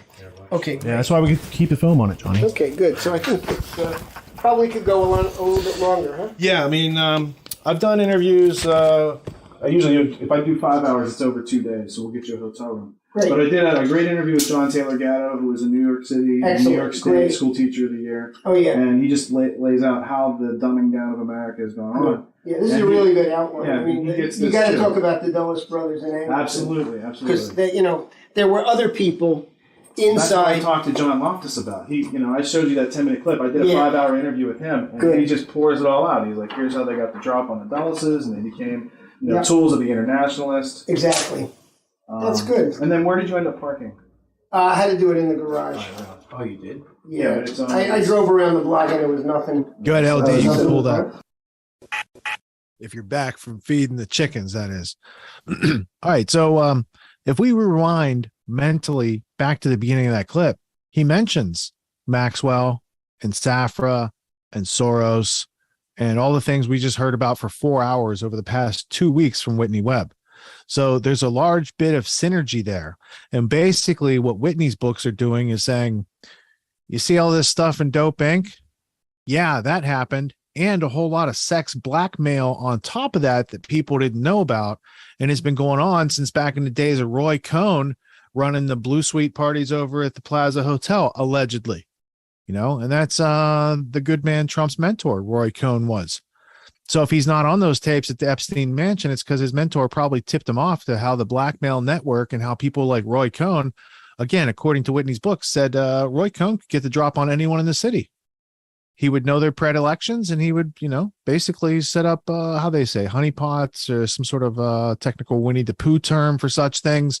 But blackmail, pressure of that sort to get people to comply is right up there next to, if you don't follow that, they go to assassination, historically, Machiavellian wise speaking. So Scott, real quick, before we break into the yay story, what did you think about the last hour of Jeff Steinberg expounding upon and adding much needed nuance to these claims of how the world works? I mean, that was just a fascinating interview, and I love your deep dive interviews, man. Like it's it's inspiring, really, and just seeing the camera set up and everything. Like that's something that I just geek out on, really. But in terms of the contents of it, man, like there's so much there to unpack. I was like trying to take notes there, but it's just like you were saying earlier in the Q&A this morning. It's like, these are the types of things you have to sit down. If you don't understand something, it's really important to take that piece of information and go to like Wikipedia and look up this person, look up that person, and take a note. Or at least kind of educate yourselves on the components or the pieces of the puzzle, and so that's where I'm at with it. It's a lot. I don't know. You've got your stack of books, not little, but your go-to stack of books. I know Dope Inc. is always one of them, and that's definitely on my to-do list for sure. But just, you always hear the same characters, always hear the same people, always popping up. And it's just, it's funny how that works. It's really funny how that works. And very early on, him talking about, empire is the biggest enemy of humanity, and just like the Rothschild family all the way up until today still plays an instrumental part of that, and so it's like kind of, yeah, empires need bankers. That's all. Exactly. And then, just, as a part of the Kanye discussion, it's like, we're not allowed to talk about that. You know what I mean? Like if you start like pointing out Rothschild, like, dominance in the world, that makes me a bad guy. I'm not allowed to question those sorts of things, so I don't know. Yeah, that's why I don't claim dominance. I just claim they participate, and I have, as Quigley said, I'm not averse to what, I just think it should be known. Their role in history is substantial, and I just find it curious. Now, I got something here in History Blueprint. Here's Steinberg's interview. Now, here's a couple other things that he's done. If you thought that cat was interesting, and he's not only a co-author of this book here, Dope Inc., by the Executive Intelligence Review back in the 70s, but there's a video probably still available called Britain's Invisible Empire. And look, it's still on YouTube. Look at that. It's not censored. So you can learn about that there. There was also interview with Jeff Steinberg, background on Benghazi, which was fascinating because that was a topic that I think Hillary Clinton had something to do with that back in the day. Steinberg on the recent reprint of Dope Inc., and then his presentation on the JFK assassination. Because what you heard maybe like a soundbite of him saying that Great Britain, the British Empire, had been involved in the assassination attempts of many presidents. And there might be something to that claim. I know I was incredulous too, but then I got into the history and I was like, oh, maybe America did have a external enemy pulling some strings over here. And because they speak the same language, nobody really noticed it. Right. So anyway, that's more to be learned in all these areas. So I'm trying to think. I had a note on the yay situation and what order I wanted to bring those clips in. Oh, here we go. All right, so there's the clips that he actually made public appearances. Kanye West was on Tucker Carlson. He did another video on a Drinking Buddies podcast or something, and then he did another video in front of a storage container type of gray corrugated steel background. And then recently, I just put one in the production chat when I was upstairs in the office, and that had something to do with he said some stupid stuff in LA now, which I guess is a big deal. So I've also got a couple good commentaries that breaks it down and kind of weighs it, and also Shapiro's comments on Ye and how that plays into what Klein was saying, and the whole dynamic of the last 2 hours is going to come all together swirling. And I think it's a fascinating time to be alive in American history to have to cover someone called Ye. You remember how Bill O'Reilly felt when he couldn't play us out? What? Like, I feel the same way having to say yay. Yay. All right. So, LD, in the show card, we got some clips. We do. I would prefer, if we can, play them in chronological order. So, like, Ye said this on Tuesday, then he said some more stuff, and, it kind of stacks up over the week. And then they're trying to sweep it away and ban it. And then the clip people are trying to put it other places. And then it becomes confusing when and where things were published. And then how do you think it is 60 years from now? People trying to figure out this history. So we got to help them out. Those people in the future, those nice folks in the future, not yet members of the show. That's who they are. And then the Drinking Brothers Buddies podcast, was that the first clip that surfaced? Well, that storage container background one, that might be a bit older. Somebody mentioned that to me. I'm not sure. I can dig that up, but you're the guy from Idiocracy now? Not sure. Yeah. It's funny how he's the smartest guy around. He is, yeah. I've got the Rumble clip of somebody posted that interview, the drink champs, because that has been removed from their own website. I found it on BitChute too. I was watching on BitChute. And how long is that clip? Because he also did that like extended interview with Tucker, and Tucker was releasing like 8 or 9 minute clips at a time. But I'm pretty sure that Tucker did not air some of the more incendiary words that Ye had said. And so those were go ahead. Yeah, the drink champs. Yeah, they that's like 2 hours long, but the first 20 minutes is pretty interesting. I was sharing a little bit with that. All the stuff that was getting like clipped out and shared is really in like the first 20 minutes. All right, cool. So as a historical artifact, we don't want to encapsulate the entire 2 hours. We'll point to where it exists today, and people in the future can find it. But I would like to enter into the record 20 minutes of let's just let the thing that play, and then we can start to break it open, analyze it, get some other opinions on it, know what to better think about it in a thoughtful response, as opposed to everyone's emotionally charged rants all week, which are never helpful to historians, the emotional charge stuff. We want the facts. So let's get the facts, and we do that by going to the source evidence. This individual human being said some words. Now we're going to hear him say those words in a way that's not banned or censored. Let it roll.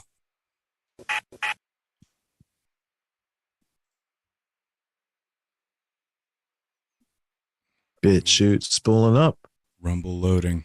That's what that is. Isn't Rumble publicly traded? They should have faster servers than the decentralized open source tech people. Aren't they owned by Israel?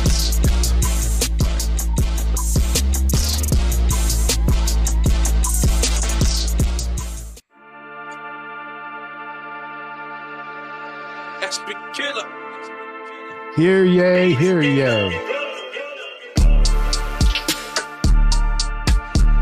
I think this goes on for a minute.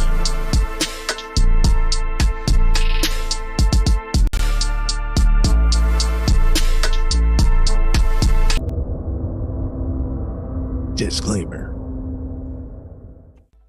What it could be, hoping this should be. This your boy NAONAA. What up, is DJ EFN. And this is motherfucking Military Crazy World Radio, Drink Champs Yappy Hour, award winning, motherfucking make some noise! Now, last time we had this brother on here, our numbers went through the roof. I mean, we were, whew. And let's just for people that don't know, the man is a genius. Musical genius, lyrical genius, fashion icon. He can wear a rubber shirt and you're gonna wear it. Because that's how influential he is. Right now, last time he came here, he said, cancel me. He pointed to himself, he said, cancel me. They did not cancel him. They could not cancel him. Right now, it's a little turmoil. We're going to get to it. We're going to ask the questions. We're going to do whatever. I asked him if anything is off the record. He said, absolutely nothing. But we're going to give praises and love to the one, the only, Mr. Ye. Make some noise! Now, Ye, I want to start because, you know, the very famous interview was you and Sway, right? And then you saying that you wanted to be like Ralph or you wanted to be up there with that caliber. And now it's like you are Ralph. You are that caliber. And then so I guess what I'm trying to say is, so that's where we get confused with Did Sway have the answers? No, yeah, I think you already admitted Sway had the answers. Yeah. But I guess that's where we get confused with the Adidas part of it is because, like, that's how you became a billionaire, right? Through the Yeezy. So like, what was the discrepancy with Adidas? You know, I just didn't have the relationships with the factories at that time, and I was managing a lot of ideas. Like I was a new dad. I was newly married. I had a bunch of team, like a big team of designers with me, and we hadn't established who we were. We were still fighting to get our respect in fashion. So there's a lot of fights at the same time. So we had to go and basically like intern almost up under these companies. Because you interned for Louis Vuitton at one time, right? Okay. Louis Vuitton, Fendi, and we interned in a way at Adidas. I like the licensing deal was my intern to become, more in that Bernard Arnault, Bezos, Elon territory. And just understanding how to, how money works. Like this is first generation, like you can say, like look at like Jay with the Duce, this is first generational wealth. And learn those infrastructures, right? Yeah, the infrastructure is how to do a factory. Even right now, like when I left Gap, I moved, we made this t-shirt, like all the tremendous stuff we're doing right now, which is a flip on Supreme where the guy that used to work for me, Tremaine, is now at Supreme. And, we can go further into that a little bit later. But for the main point is, so I took it over to Dove Charney at LA Apparel, and he founded Los Angeles Apparel. So then we made the White Lives Matter tees, and then when I put up the tweet, the DEF CON tweet, now he ain't releasing the tee because he's Jewish. And I'm like, see, this is my exact point that I'm making. Like Jewish people have owned the black voice, whether it's through us wearing a Ralph Lauren shirt, or it's all of us being signed to a record label, or having a Jewish manager, or being signed to a Jewish basketball team, or doing a movie on a Jewish platform like Disney. And we understand it's like, I respect what the Jewish people have done and how they brought their people together. They came into money through the lawyers when after Wall Street, when all of the like the Catholics, they wouldn't divorce people. Right. So the Jewish lawyers came and they were willing to divorce people. That's when they first came into their money. So like say with me and Jay, with our culture, with the darker Jews. First of all, because you got It just happens when anybody starts talking deep. Okay. With the darker Jews, the 12 lost tribes of Israel, who we are, because we Jewish also. We from Africa also. We're the blood of Christ. So we're not just black. We are Jew, just like the Jewish people. And now we're coming into money. But the main thing is, I got to drink the Douce over the Hennessy as the first step to us coming together, like how the Jewish people came together. But we couldn't even talk about, I remember Ben Horowitz called me after 444 and said, I don't know about Jay giving up Jewish business secrets. And these secrets, we was talking about building up the properties and stuff like that. Yeah, on 444. These secrets they not finna be a secret no more. Like if somebody tells me something, it's like, yo, I want to tell you this, but it's a secret. I'm like, I'm not your personal hard drive. Like if you want to be a secret, don't tell me. I'm not here to keep nobody's secrets, because it's only the truth that's gonna set us free. And what they do is, the Jewish community especially in the music industry, they'll take, in the entertainment period, they'll take one of us, the brightest of us, right, that can really feed a whole village, and they'll take us and milk us till we die, and then Stevie Wonder's son got to get a job, right? But Cameron Azoff got a job at Apple. He's already set up because of the way Azoff is connected, and we have to make our own connections. That's what I saw. What I loved about it, I love Dove just as a human being. And this is the guy from Adidas? Dove is from American Apparel. Okay. But I'm talking about put out my White Lives Matter tee. The White Lives Matter tee don't say nothing. It don't say DEF CON or nothing on it, right? I'm like, put it out. And he's telling me, like, yo, I want you to visit the Holocaust Museum. And I was like, yo, I want you to visit Planned Parenthood. That's our Holocaust Museum. I'm like, yo, I'll put my life on this at this point. Because they've been fucking with me too long. They put the crazy narrative out there. My Jewish trainer, Harley Pasternak, who's Lizzo's trainer, put it out when I went to the hospital, put it in the press. I got a bunch of friends that went to the hospital. It didn't go to the press. They did that just like they did in the documentary on the 3rd episode to say, we love Ye like the rest of y'all. We know he a genius like the rest of y'all, but sometimes you got to turn the camera off on him. So they'll go and get a dude that's supposed to be my friend that's been taping me the whole time and buy this nigga out for $30 million. I thought you co-signed that. I ain't co-signing, but you get used to that. Paparazzi taking a picture of you, you ain't getting no money off it. You just get used to getting screwed by the Jewish media. And I'm saying, y'all done poked the bear too fucking long. When I wore the White Lives Matter tee, I had 4 SoFi Stadium shows. They canceled my shows. I said it's up. And let me tell you one thing. It's like if a black man is caught with something in the car or something, everybody in the car gonna go to jail with him, right? But if a black man can play basketball or rap, only he gets the record deal. So meaning like if one black man does something bad, all the other blacks get caught with him. If one black man does something good, nobody else gets nothing with him. It's a reverse for the Jewish people, right?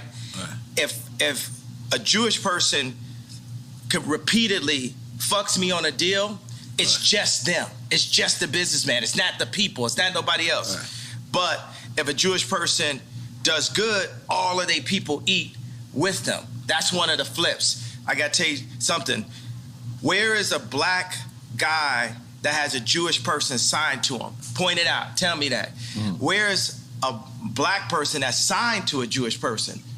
All of them. Basically 90% of them. So what I'm saying is, y'all done poked the bear too many times. Y'all should have learned with Drake. Y'all should have learned with Puff. Y'all should have learned with Hove. Y'all dealing with a different kind of animal here.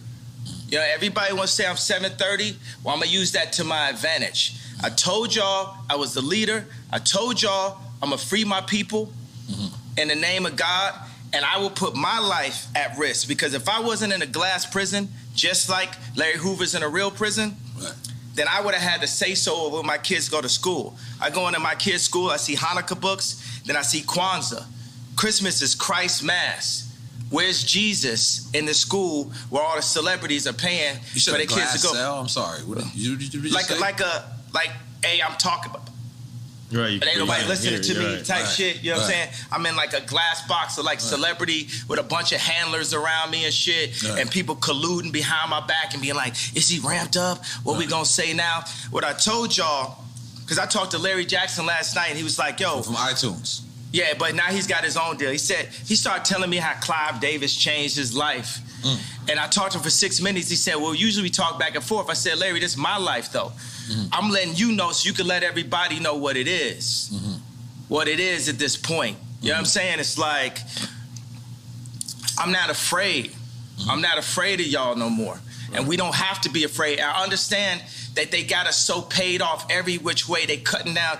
And my whole point just off the tweet, the fact that, what does that even mean, what I said? And the fact that I got taken off proves my point. Jamie Lee Curtis went on TV and said, I hope they take his children away from him. Wow. I hope they take his children away from him. Everybody they put out, Triple X, Tupac, that's what Larry was saying. My response was, well, I guess I'm next then. Because it's no backing down at this point. I talked to Q because Q been labeled an anti-Semite. First of all, we are Semite. We Jew. So I can't be anti-Semite.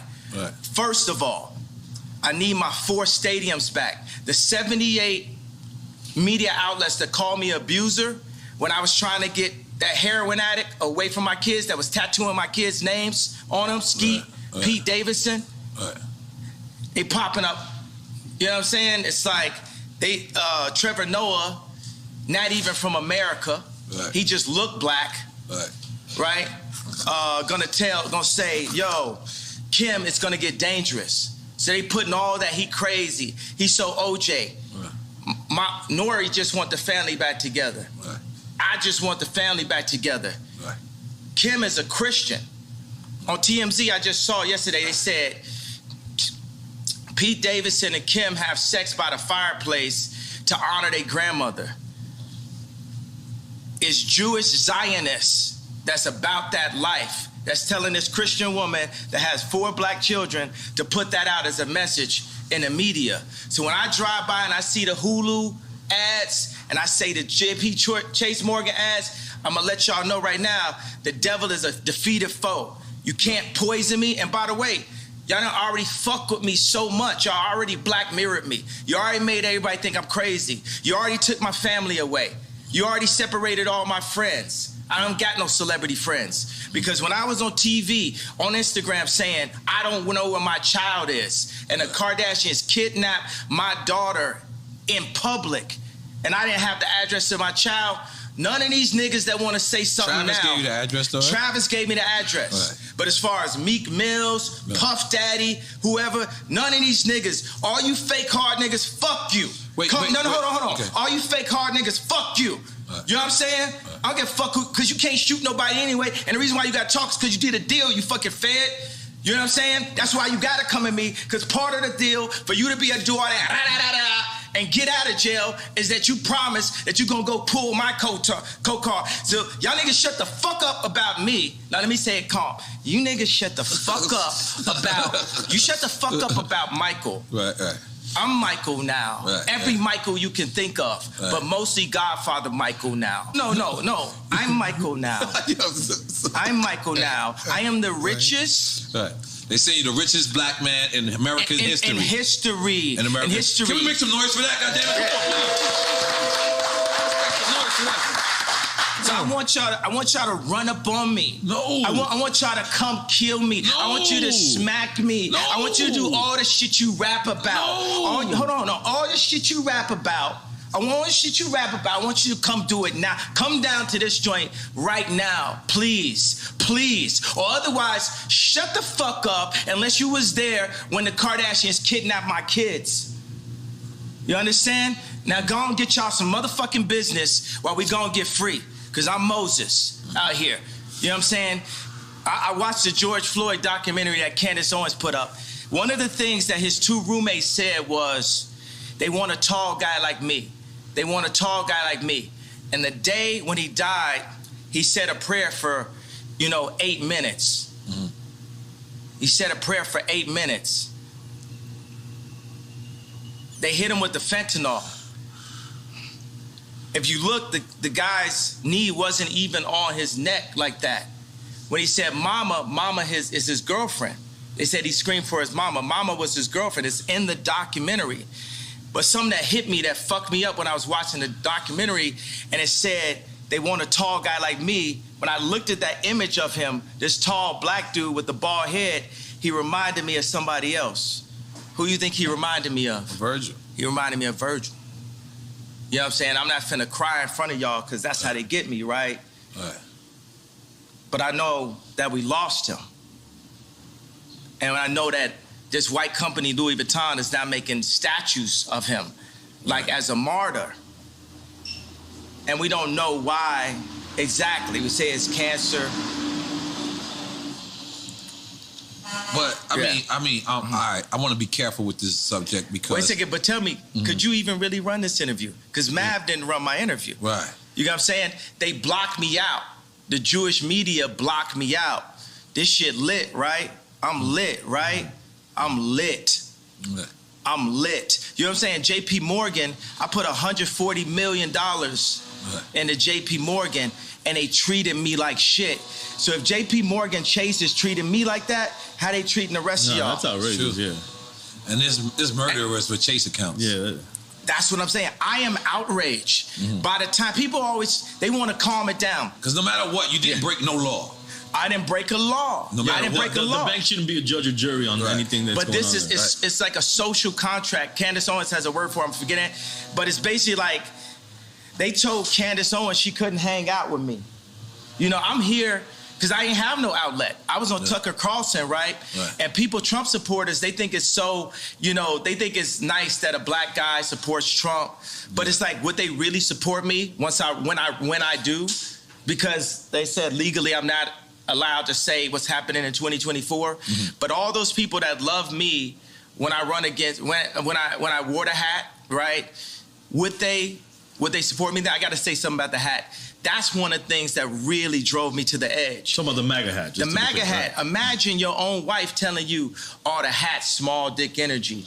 Meanwhile, the Clintons got them trying to get people to get vaccinated. I know somebody, I'm not going to say his name, where Kim and Chris got on the phone with them trying to get them to push the vaccination to black people. Meaning that's how in tuned and how aligned with the Clintons that the Kardashians were through Corey. Through Corey. Corey is a plant. Corey was, you know, Puff Daddy, Manny. You get what I'm saying? Then he was with Justin Bieber when Justin Bieber got in trouble. And then when Bruce did a transition to Caitlyn, he popped up. Now he run around like he Kylie Daddy. But he's there for the agenda and controlling the power of that family. 4 of those people in that family have been raised Christian by Rob Kardashian. I know y'all want a question, but I think you just gotta let some of this out, and then we. It's not even venting or inventing. It's up. You know, they done fuck with me too long. Every time they say my name wrong, it's like they calling me Cassius. My name Ali. If I change my name, you respect that I changed my name. It shows you the level of disrespect. Every time they say one of my outfits are bizarre. When the last time you read a headline and they called me a billionaire? For 3 years, Forbes wouldn't say I was a billionaire. It's all to diminish me so y'all wouldn't listen to me. So say when I did the Ye and Drake show, right? It's so funny, I look up and it said Ye, DRK right there. But I look. How you see it. It's just a similarity to it. Like me? Yeah, absolutely. Gemini dyslexic, left-handed, made to be right-handed, so I can fit in. Okay. All right. That's all right. Continue. All right. I'm gonna take another shot. I'm gonna be honest. This is a lot. This is a lot. I'm gonna be honest. Only the Duce. Yeah. Okay. Only the Duce. This is beautiful. Yo, think about like Nike. Nike is as popular as Apple, but it's company number 321. Apple's number 1. Nike's on defense. It's not on offense. Right? Because niggas love Nike. Right? So Nike is used for political influence because it's not about the money you make, it's about the position you have. So when they signed me to Gap, it wasn't to raise a stock price. It was to be able to be like, to tell the Fortune 500 companies that do deals with China, to tell them, hey, Gap has influence in the underserved communities. Right. That was what the deal was about. That's the girl part, not you. The same reason why I was in a Kardashian situation. So you would feel. But hold on, let me ask you something, because as a person that when we first seen the Gap deal, right? We understand that rich motherfuckers ain't going in the Gap, but you know what? They was going in the Gap because of you, and it was going, and it said powered by Balenciaga. But then you walk into the store, and then these clothes that's just on the floor. Is that degrading to somebody that's rich that want to come in there and support you? We should degrade the rich. Everybody is dirt. Everybody on the same level beneath God. Because we'll hop over. That was all. I wasn't very good. You know, we'll walk over a homeless person to get to the Gucci store. Terrible. Ray Kurzweil said a utopia is possible where we're led by the least noble and the greediest people. I brought the head designer of Balenciaga, the greatest designer on our planet today, Demna. Demna is the Ye of clothing. Demna is the Drake of clothing. Drake is the greatest rapper ever. And you said, and I don't apologize about it. You said in war he'll fuck your baby's mother's mother? Yeah, that was hard. That was hard. Yeah, I was like, what's going on? What does that mean? What does that mean? Yeah, I mean, it's pretty self-explanatory. We was confused. You know what it means. So, God damn it. And I put like Corey know what it means. Corey, oh my God. So, Let me get another one. Tell them to bring out the Yabby Easy. Oh my God, I'm sorry. Go ahead, continue. Libra, happy birthday. Oh shit. Okay. Ye is out there. Let's go. Speaking of that, are you single? Or are you back in the market? You finger popping? You finger popping out there? What you doing? What you doing out there? Yeah, you know, I'm the type of person I'm gonna go from girlfriend to girlfriend. Like I like focus. You know, I like to. Like I say, would it amuse you if I amused you? Like I like to make a girl my muse. I like to take them and, you know, take them overseas or something like that. I like to get them Birkins. I might even get a girl a house. You know what I'm saying? I'm just on some like ridiculously rich shit. You know what I'm saying? I just do everything.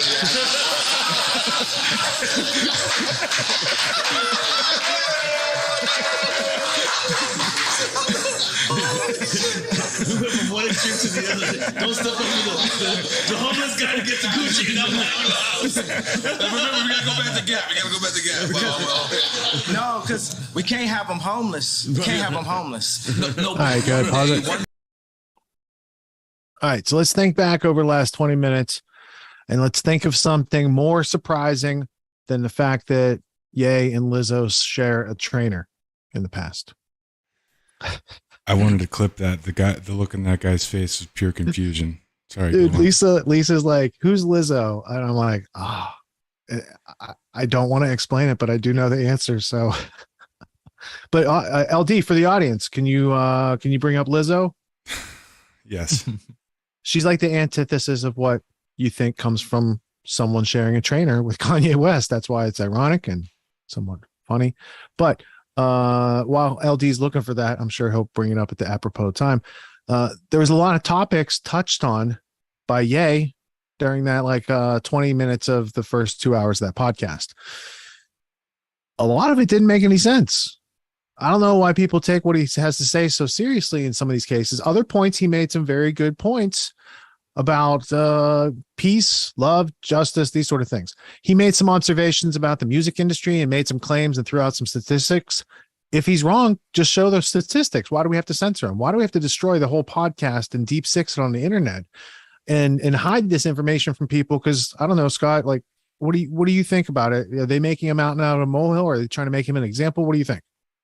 Yeah, well, I mean, it's the same thing we were talking about earlier about the Streisand effect. I mean, now everyone's just coming and gravitating towards this, and this content's going to get shared and talked about and discussed more than it probably would have if they would have just been like, okay, well, here's some facts to counter what he said, and let's go about our day, you know? So I don't know whether that's intentional or not. I don't know, you know, but, I figure if I ever want to get something out into the world, I should just say something to make sure it's censored. And then, everybody on everybody's show is going to be talking about it. Right. But, I don't know, man. Like, it's a very interesting world that we're living in right now.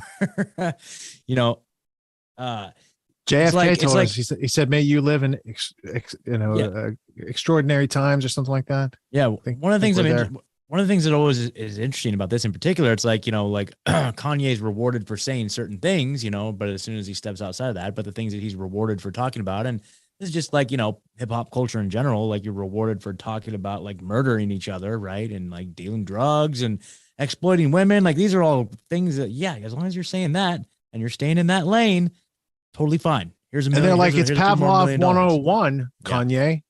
What don't you get about it? Right. And then even more ironically, a lot of people who didn't like what he had to say had the power to shut him off and censor him from the internet, almost proving his point, which I don't think it was a good point to make or a valid point to make or a point that included all the nuance you would need. That's why Steinberg just talked for an hour about the people running the world. It's not just one group. Yeah. Right. There's a large coterie of people who work together to subjugate the rest of us.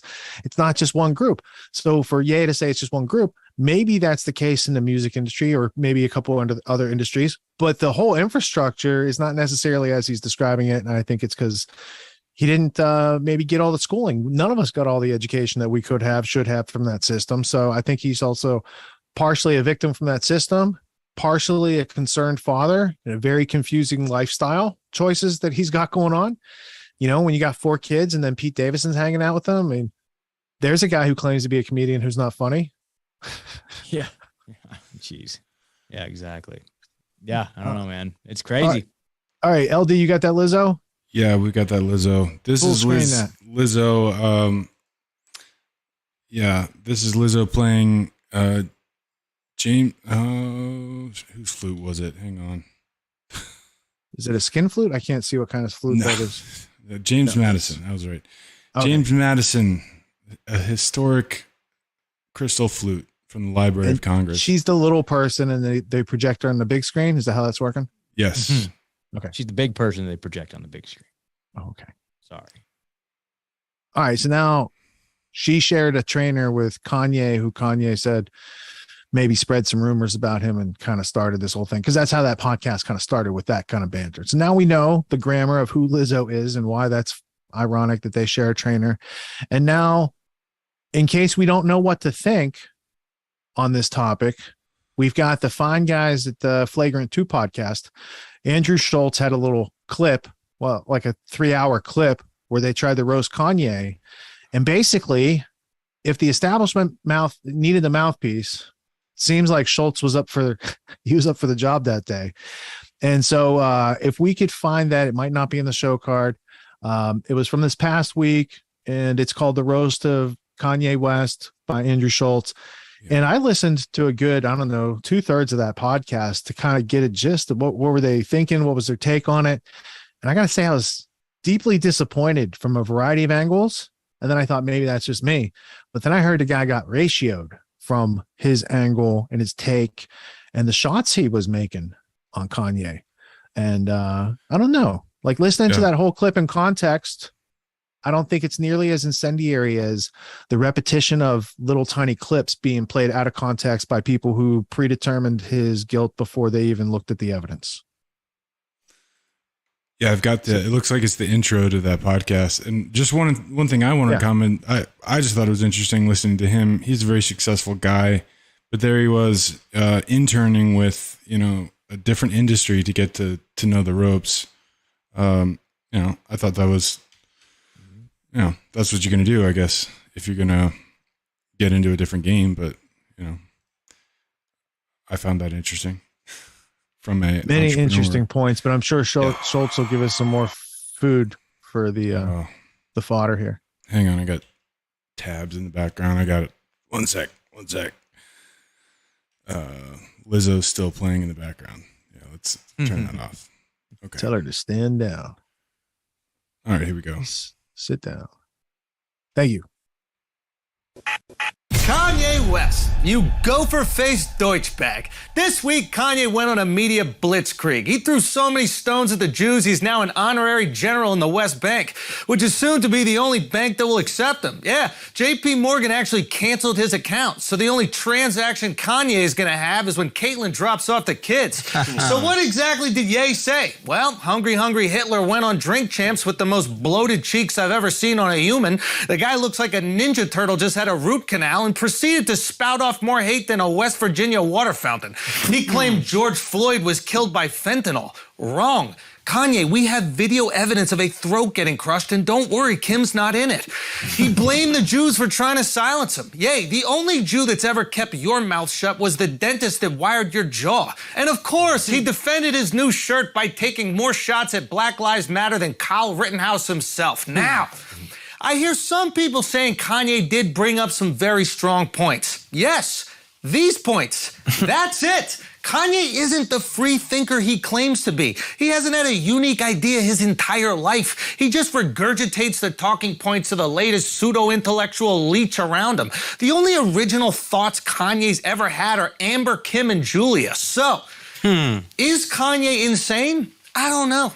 I don't think there's a mental illness that makes you a Nazi outside of Mel Gibson's ex-wife. That being said, selfishly, I hope he is. I'd rather believe this is the behavior of a guy battling bipolar disorder than accept I've been supporting a black skinhead for decades. So my message to you, Chipmunk Cheeks, is simple. Get better. Better friends, better therapists, better perspective on the world, and better meds. And good luck, because you're going to need it. There we go. What's up, everybody? Welcome to Flagrant. Fellas, let's give Kanye exactly what he wants. What did you guys think about what he said? Yo, you actually said a lot of it in the rant, but I think he is clearly going through a manic episode. And I talked to a friend of ours, very funny comic named Matt Pavich, who has bipolarity, and he said some shit that was like really interesting and fascinating. He said, when I'm going through a manic episode, I love getting a rise out of people. I say all kinds of shit I don't mean, nasty shit, hateful shit, just because, and he's like, I don't even know if this is science or just a few of us or whatever, but I personally love getting a rise out of people. And I've been there when he's having episodes, and he'll say crazy shit, and I never knew why. And he's like, yo, I just love, for whatever reason, I love getting a rise out of people. So what's going to get more of a rise out of people than George Floyd didn't, whatever, and then whatever he said about George Floyd, whatever he said about the Jews, all that shit is like, I know people are gonna go nuts. Yeah. What did you just wish for? Second, what did you just wish for? Kanye to get on his protection meds? for the Jews. Okay. Protection for the Jews. That's very nice, actually. No, it was making noise. It was like flickering. I didn't like the flickering. For the crackly mental disorder. Akash was just talking. ADHD. Akash had a really He was awesome making great explanation. points, but all I heard was. Come on, dude. He just wants to get a rise out of me. I'm not doing it. I'm not doing it. No, can I tell you something though about one with Matt Pavich? Like my mom is, I think she's manic depressed. We assume, but yeah, I think she is. Can't just accuse someone of. Well, sorry, Mom, if you're not, but you got some shit. One summer, she just started to fucking try to save the flowers in everybody's near everybody's house. We're like, what are you doing? And she started like writing these notes and these manifestos, and she was just like, if we take all the garbage and put them in the garbage cans, and then put the garbage cans outside without tops on, the deer will just eat the food out of the garbage can, and they won't touch the flowers. And then she started writing all these things, posting the signs everywhere, and I'm like, oh, Jesus Christ. Yeah. And she didn't start hating fucking Jews or black people or anything like that. Right. But what she did start doing is going down a path without thinking of anything else that could discredit it. She started at deer, though. She hated the deer. Hated the deer. And then who knows where that goes. Oh, It starts with deer. That is where it starts, dude. Deer is the Jew of animals. Okay, maybe. I don't know. You know what I mean? Beautiful, gentle, you know what I mean? Graceful. Yeah, I agree. Yeah. Take all your shit in the night. What? Is that what it is? Wake up, there's no flowers in your yard? You're being manic. Oh, sorry. Which apparently being manic is awesome. I was talking to her. Yeah, manic high apparently feels amazing. I was talking to her about the Teslas and shit and like doing ecstasy. She's like, oh, I've done every drug. Who's her? This girl. She's a comic.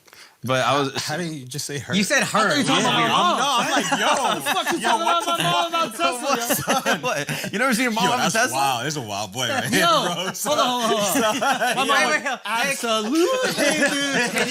Can you impersonate your mom on a Tesla? I almost love you.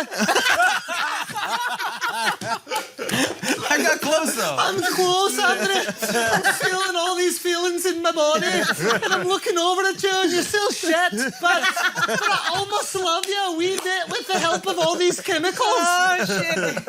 But apparently, when you get in a manic episode, that shit is better than any drug ever. Why did you say her? Like that's what's throwing us. Did you us. have a whole conversation in your head before? That's exactly what. And then, okay, gotcha. Almost exactly. Hanging out with this nigga too. You see me doing that same I hate that I did that. My girl does the same exact shit where like she'll have the first part of the conversation and be like, so anyway, don't you think that's absurd? Yo, let me tell you and I'm something. like, was I not listening? Or were you not talking? Maybe that comes from our wives. That should be rubbing off on me. I'll be watching a video and I'll start responding to the video to my wife. And then when she don't know exactly what the fuck I'm talking about, they're I'm more just like, manic forget than it. Kanye. They're more manic than Kanye. Scrub ahead like 5 minutes till they try to rip them apart again. All right. They make less sense so far. Yeah. So we're like, all right, well, I'm not as married to this. Oh yeah, he because of picked the most organization. pussy time to be provocative about it. Yeah. Like, if you really want to be provocative about Black Lives Matter, you do it immediately when the movement is moving. You don't August do it 2020. Exactly. You don't do it after if they just basically came out as I don't want to say scam, but like they were basically stealing money from from the charity. Yeah, but you would have to learn that information to have that thought to put it out on a shirt. Well, I don't think that's the reason why he put it out. No, but I mean, like prior, he might have thought the organization was doing good. So didn't he like raise money for the organization? Yeah, he did. No, he did. He said he was raising money for Breonna Taylor. That's the real Black Lives Matter. Yeah. So because he wouldn't have raised money for Black Lives Matter if it was supporting George Floyd, because he doesn't believe that George Floyd was killed by Derek Chauvin. Now, after he watched Candace Owens' documentary. I see. Okay. Before he did. Okay, so basically the three things. Go. Yeah, so it's the White Lives Matter tee, and then saying that George Floyd wasn't killed by Derek Chauvin, but he was killed by fentanyl. Right. Yeah. Which I guess, like Charlemagne even pointed this out, is just like objectively not true. Yeah. I mean, the coroner has even said it. Yeah. And then the last thing is obviously the anti-Semitic stuff. Yeah, which I think some people don't completely understand why what he's saying is objectively wrong. So let's break all this down, because this is the really interesting thing about like the Kanye headlines and the podcast, et cetera, that he's been doing, is that different groups of people are upset for different reasons, right? And they don't really understand why the other groups are upset. Yeah. Right? And I was asking people, I was down in Atlanta doing this movie, and I'm at this bar, and there's a couple dudes that are sitting next to me, like rich black dudes. They're at this hotel, right? And they're from, one was from Chicago, the other one was from like the Atlanta area. And I was like, did you guys watch the Kanye thing? And they're like, yeah, we watch it. And I was like, well, what are your thoughts about it? And I was like, they go, it was really fucked up. I mean, that White Lives Matter thing was fucked up. Like, I can't believe he did that shit. And the George Floyd, I fucking can't believe he did that shit. I'm like, what do you think about the stuff he was saying about the Jews? And they both were like, don't they own a lot of shit? And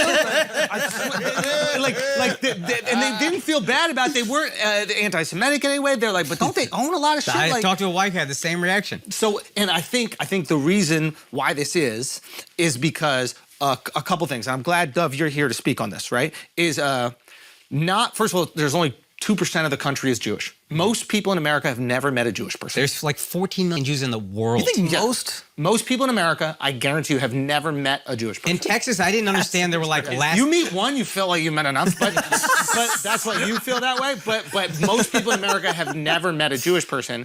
So I think what's happening is this. They don't know about Jewish history, and they don't know about the Jewish paranoia that is baked into the culture that you grew up with, a lot of my Jewish friends grew up with. And I don't think they understand why the paranoia exists. Well, I think we're going to get into that, right? So Dov, maybe you speak growing up about what was taught to you about the Holocaust and the Spanish Inquisition and the countless times in history where Jews were removed from the country that they were hanging out. I don't think that I had a different upbringing that everyone else saw. You ruined it. You ruined it already. You ruined it already. You had a chance I don't to want complain. to fucking talk about it anymore. One time you get to complain and no one would get mad. It's unbelievable. I don't think my life was any different than anybody else's. No, it's unbelievable. Jews, obviously, but it's not unbelievable how you could be lobbed up an easy dunk and then you could take it. You're and then being you could anti-Semitic punt right now, it into the Andrew. stands. You're being It's unbelievable. It's truly unbelievable. He had it on a silver platter. What do you want me to say? And it's like, say your experience and don't say it was just like ours. I had a lovely Jewish experience. Other people didn't. Okay, so all right. So then, what did he say that was so wrong? Then what does that mean? No. So if you had the same experience that everybody else, then what did he say that was so wrong about the Jews? You say you guys own all the banks, you own all the media. Like that sounds like good thing. No. Answer your question. No, answer your question because you're about to come around to what we were saying in the first place. But it's very important that you understand this. If you had no different upbringing, than anybody else here, and there's no knowledge base that you have than anybody else here, what was wrong about what was said? Wow. Just tell me. You said you had none. I'm asking you. No, the normal history of the Jewish education. Right? When my family didn't teach it. The movies taught it to me. The Holocaust movies, the classes, the history books. That's where we learned the crazy shit from the Inquisition. My family didn't go top to bottom. And this is what Can I be honest with you? I'm not saying it's Yo, really? So if you're saying that, so Kanye didn't say anything wrong. He gave you guys a bunch of compliments. You guys own all the banks. You own all the banks.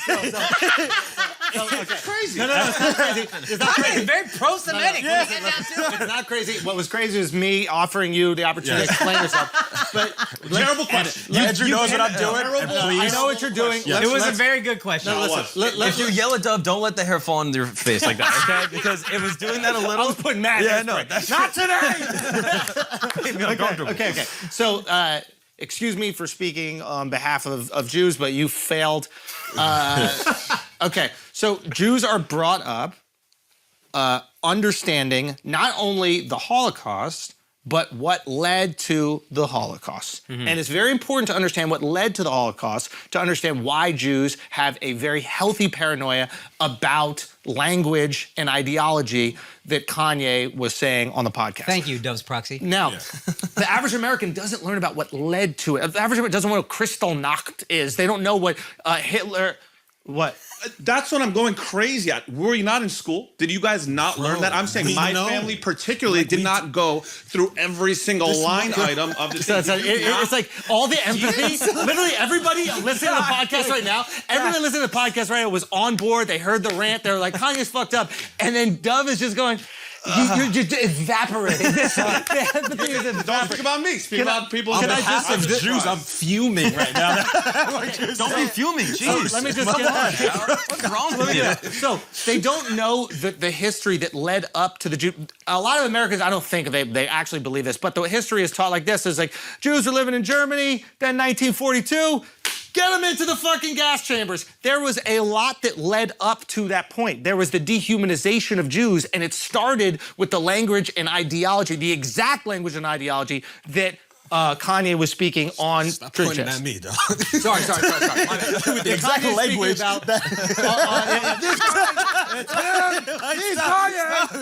Yeah. So when Jews hear that, they understand what that turns into better than anybody else.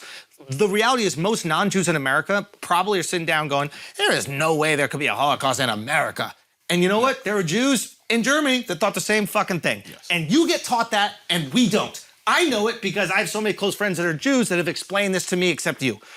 Other ones. Okay. Now, the thing that Jews don't understand is that non-Jews don't learn about this. Like, you're so shocked. None of us learn about it. None of our parents tell us about it. We see Holocaust movies, and we're just like, oh, wow, that was a beautiful moment. America took out Hitler. That's fucking awful what happened. But we don't hear this is how a group of people were dehumanized and blamed for everything during a recession. We're right before a recession. This is like the worst time to be like, hey, those are the people with all the money. Those are the people with all the power. Those are the people with all the control while everyone in America is getting poor. This is like pre-World War II set up perfectly.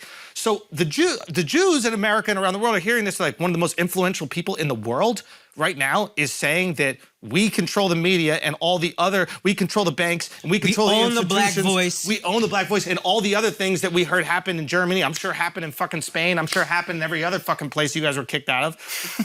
Common theme. Listen. Why they on land? So drink champs. That's right. So Americans, white people, black people that do not know Jews and do not know the history and are not raised within the culture that really focuses on this as part of it, there's many other aspects of the culture, are looking at this and they're comparing their stereotypes to Jewish stereotypes in a vacuum.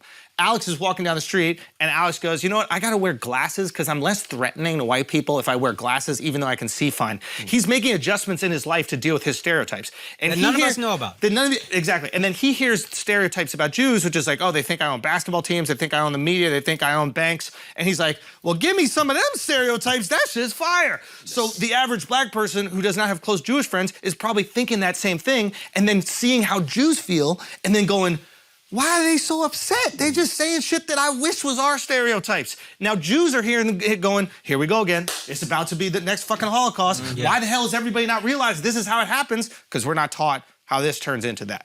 And we're not taught it's happened throughout history. We're only taught the Holocaust. And to your point, we are taught about Kristallnacht. We might read a book about the Holocaust and a concentration camp, but we do not get taught what really happened leading up to it. Fair. I wanted to meet in the middle somewhere where we're assuming like after a certain amount of time, like we're all in school. We all are actually absorbing. You're meeting more. I grew up in a town of Jewish people. I'm also Moroccan. A lot of the crazy shit, definitely more in the Ashkenazi upbringing. Those because they were right there. They were there. So that is something that I can say. but we can also say that there should be a better education on that. But the reason why, I'll give you a big reason why we actually push back on it. One, it's a tiny percentage that do have that power, but it just speaks on this thing about dual loyalty. Like you're assuming that we'll choose us before we'll choose like our best and closest friends and brothers, and we'll just go straight to that first. And that's just not true. Right. So right. I'm just trying to say is like I understand the confusion around the Kanye comments and why different groups are upset at different things. Yeah. You know, like Kanye wearing a White Lives Matter shirt. It's very hard for a white person to be upset at that because a white person is never going to think that his life doesn't matter. And so you have to remove the shirt meaning and go, oh, he's distracting from this other thing that's very important to bring attention to, right? But you're not going to get white people screaming, that's fucked up, because you look like a goofy. Yeah. Nobody likes those white people who are like, white people suck. My life doesn't matter. Yeah, you know what I mean? Like, exactly. That's why he, like you said, it wasn't that much risk in wearing the shirt. He just wanted to be provocative and get the attention. Right. Yeah. Right. So I hopefully we all have a good understanding now why Jews reacted in the way that they did and why it seems very reasonable given what their knowledge base is, and why non-Jews reacted the way they did and why it seems reasonable to them. Yes. You know, to that point, because you explained this. Do you know what I'm saying? Like, but speaking on the Kanye part of like people are just, the argument is, oh, is he crazy? Is he not crazy? But the bigger argument should be like, one of the more influential people in culture right now is passing off this message, and we're arguing about is he crazy or not? Which is very important. Also, it's like when imagine you're a Jewish guy or girl that has kids that are in school, and you know that they're watching these interviews and seeing these things on TikTok, right? And all of a sudden, in that school, there's not all Jews in the school. There's only going to be a few of them. Yeah. So now all of a sudden they're getting bullied. Oh, does your dad own the banks? I bet you, God forbid, one of the kids. Dad works the fucking bank. Yeah. Is your dad the reason why my bank is getting foreclosed on? Or my house is getting foreclosed on? Like, are you the issues? Are you the reason? I see how there is that paranoia within the parents also, how that bullying can get I know down. a ton that were like, keep that Judaism down, especially in Europe. Folks that were Jews, and now you're in that really tiny minority. It's like, keep it down. Or like in a city that doesn't have a lot of Jews. Because like the history of like, when we just a little bit on some of that of like why people say like, how do they control Hollywood? You know how the Hollywood industry started?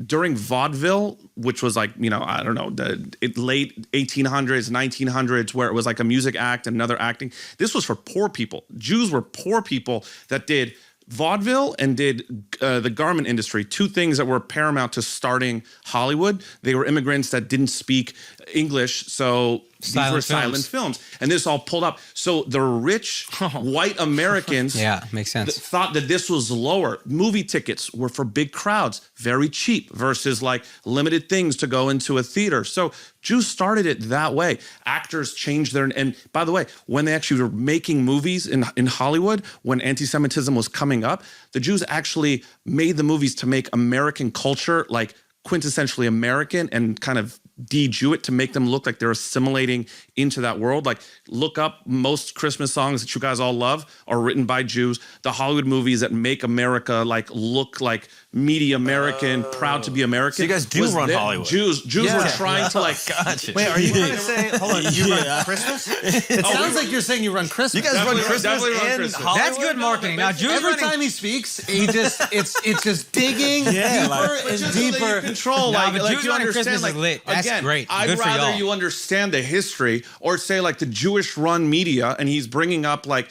these things of like Google that owns all these YouTube was started by two Jews. What were they? They were fucking mathematicians that created a program. To me, it just sounds like you're saying Jews run Hollywood. It's unbelievable. And the media. No. That's what it kind of sounds like. Truly remarkable. I wish this was a silent film. I would love one it. thing. He started out. Hold on. I don't get it. I have to say this. No, he you started out. Hold on. No. Can I say one thing? He started out going, yeah, it's ridiculous. We do not run things. You have to understand, like when Jews started Hollywood, and then listen with the internet, like when the two Jews like created Google, Hollywood, and then we created clothing with the garment But they industry. were poor Jews that then became rich Fucking Jews. hell, bro. Running Hollywood and having a dual agenda is a little So different. you're saying movies are your soul food. So wait, you are saying they run Hollywood, but you're saying they don't have. No, that's anti-Semitic stuff. Bro, No. I only want to speak to you. Do you understand the difference?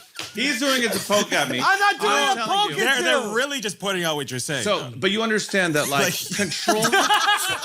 You don't want to hear it. You don't want to hear it. Jewish-run media means that we have an agenda every single time we do something media versus there's powerful people in media, there's powerful people in banks. Are they going to be bad? Are they going to be good? Yo, y'all I'm sure you run, like the good things. Y'all don't run shit. I'm not going to let you think you run shit. Yo, the flip is happening. Can we be honest? Y'all some little broke boys. Like, y'all ain't got no real pull. Jews are not popular, Yo, bro. I know. It's just like, yo, for real, dude. Yo, y'all don't really got it like that. Speak for a living. I'm just saying, y'all don't really got it like They that. be crying all the time and shit. Yo, Like, but y'all come don't on, really son. got it like that. Like, if we really are gonna be honest, Yeah, y'all don't, yeah. Steven Spielberg hasn't made a good movie in forever. You know why? Because the Goyim was out there like, nah, fam. Yeah, son. You gonna try to make a fucking West Side Story? Yeah. No. Okay, I'm just saying, y'all Italians don't really run shit if you think about it. You know, Italians run Scorsese, shit. Beast, Facts. Blacks run shit. Do you know what I mean? Jews, what do y'all run, bro? Yeah. Y'all fucking. You can't even get a goddamn camera on a Saturday. Do you know what I mean? You can't even keep a fucking. Can't even keep a camera store open on Saturday. And Jews run shit. I'm just saying. Explain the difference. The difference between what? Running, controlling. Y'all and got just no being power, in- bro. Okay. I'm tired of y'all thinking you got any power. Y'all got no power, bro. It's like the eat whole- bacon. No. Y'all can't even eat bacon. You can't even have shrimp. So y'all like your favorite. How you got power? You can't even eat shrimp. Yo, you can't have shrimp. Where's your protein at, Dub? Some beef. Come on. Hey, we don't got power. You think we got power? You think we got power? Yeah. The Indian media, bro. That shit is. The Indian media is Richest crazy. man in the world is Indian. And Hey, how shut the upset fuck are up, you Dub. at Shut the fuck up, bro. Son, he trying to be pro-Semitic right now. You're not letting him. Yeah, I'm being Y'all ain't pro-Semitic. shit. Y'all do not run Hollywood. Y'all do not run Hollywood. No. You can barely get a movie made. See, now I feel better. Thank you, right? See? There Now go. you see how fucked up it is what Kanye was saying. Yeah. Yeah. Come on, bro. We're done. I don't want to be your manager anymore. Son, None of my we don't want to manage Son, anything. Dub tried to money out the bank. Dub tried to turn Hollywood into soul food. This is just the scraps we were given, and we had to make it. Yeah. That sound like Kanye at the end. They were jealous. Yo, yes, that is the truth, y'all, though. y'all Jealousy. do not run no banks. No. Don't run no banks. Name the banks. J.P. Morgan. Not Jewish. Exactly. Chase? That's Chase. not a Jewish name. Not Jewish. That's more Sachs. German if you think about it. Hey, Disney, the biggest movie company in the world. Hated them Jews. Hated the Jews. Y'all don't even got Disney. Oh, Bob Iger? The big Jew who bought Star Wars, Pixar? Wait, He's a worker. That's a worker Jew. Worker Jew. Some would call him a field Jew.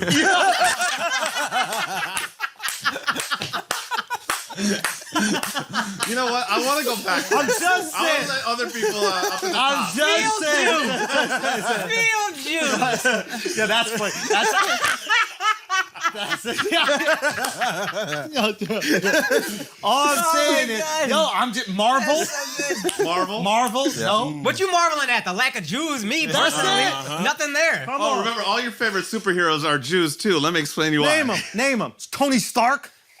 Not Jewish. Robert Downey Jr. Nope. Stan Lee, Bob Kirby. Stan Look Lee him is up. not a superhero. Asian. He wrote them. He created them. But he's not a superhero. Stan Lee's a writer. Even Stan Lee was like, they ain't gonna believe no Jewish. Wish fulfillment. That's why they created it. Wish fulfillment. Also, how dare you say we don't know about Jewish history? That's fucked up. Even that is like frustrating. Yeah. Crystal knock, we know what that is. That's that lemonade. Yes. Yeah. Put it in the water, shake it up and shit. They got the powder shit. We know everything. Okay, so listen. So let's dispel all these rumors right now. Owning sports franchises. Definitely Jews. Nah, son, they had one. They got him out of there. Donald Sterling. Donald Sterling. He was too Jewish. That was the problem. Done. Done. No. Do you own some sports franchises? A couple. Robert Kraft. Big deal. Jerry Jones? Not Jew. James Dolan, Knicks owner. I wish he was a big fat fucking Jew. I wish he was. We got this dumb Irish guy here. He's got that team in the dumps. Right? Like, the fuck?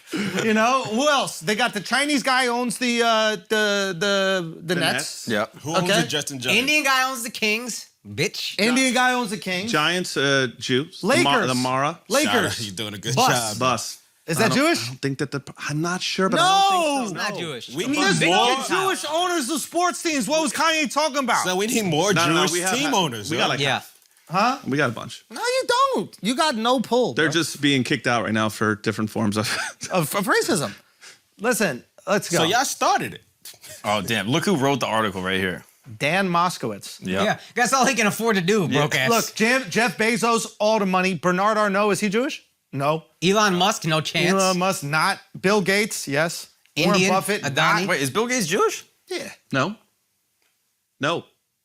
Why? You're being anti-Semitic by saying he's Jewish. No, I let you guys at the top just to He's hang out. built like a fucking Jew, isn't he? When you see him walk into a room. He said, we let you guys at the top. That's crazy. Sergey Brin, yes. Yes. Is Larry Page? Yes. Steve Ballmer, is he or no? No chance, dude. Nah. No way. Nah, he's not. Big old There's no- Irish Like head. the guy running that was Ambani. fucking it. Mukesh, is he? Indian, dog. Indian. Yo, 2 Indians on the list. I'm tired. Indians on the list. I'm sick and tired of people throwing these tropes out here like Jews are successful at all. Nope. Like y'all Nope. done anything in Hollywood. Nothing. And like you've done anything in sports. Yep. And what about rap? Do they really own all the labels? I don't even believe it. No. Jay-Z owns Jay-Z. this shit. Yeah. But You know what also, I mean? Kanye called Jews the greatest rapper of all time. Drake. That's true. Nah. Y'all can't take Yeah, we're taking him. We're taking Mac Miller. We're taking Little Dicky. We're taking the Beastie Boys. We take them. You can have Big drop off. I know, yeah. You can have, Big drop off. all of them. You can have them all except Drake. You ain't getting Drake. Baby. I'm just saying that was is. wild. I think we're proving right now that we're proving right That now. was I wild. know. He almost said Dr. Seuss. I know, he was one name away from Dr. Seuss. Right? All right, good. Pause these guys. Thank you. All right, so there's kind of there's a curve that show went on, right? Like it starts with that roast, and then they try to make some points, and then it starts going like this, and you're seeing the show go a little sideways. There's a lot discussed during that clip, and the attitudes were like Schultz clearly didn't even watch Kanye's anything. He had predetermined conclusions because then he's finding out, Kanye gave the Black Lives Matter. He gave them a couple $1 million. And then he came out and found later that the thing wasn't as he was told. And then he made some comments, right? So he, in his mind, or at least for his audience, he cuts off the beginning of that and just goes to, he said some stuff and he doesn't support. But Kanye had been on a whole journey in that timeline from supporting early on and then finding out maybe he was getting suckered and said some stuff later. Right. What were your thoughts on that clip, Scott? It was I was getting a little incredulous there. It was kind of it was a little much for, what is it, like 1 a.m. right now, but that's all right. I think one of the things to point out though is, like, if you look at the George Floyd toxicology report, like the one thing that stands out the most is that he actually died of COVID. I don't know if you guys know that, but there, See? it says that he died. He was like tested positive for COVID-19. So all the rest of it's out the window, right? But no, I mean, he did have lethal amounts of fentanyl in his system. But I don't know. There was also, according to the coroner's report, methamphetamine in the system. So there's a lot more there, and like Kanye's comment on that gets more people to actually check that out. Maybe watch a documentary, these sort of things, right? And those comments that they made throughout. I mean, there was many different races just in that clip. Like someone could get just as upset about the clip we just watched as the clip from 2 clips ago. Sure. Many different races covered in there. In fact, there was more like racial stereotypes in that clip than there was like, I haven't seen that many racial stereotypes in one clip since that 1977 Bad News Bears movie. There's some words in there today that get you canceled for sure. For sure. But coming back to the present, let's get back to this Ye story, because there's still a couple of clips of him in his own words that are continuing to be censored. Now, but they play into this story. We did have a response that kind of sums it up. Response to those guys. What you just said is one of the most insanely idiotic things I have ever heard.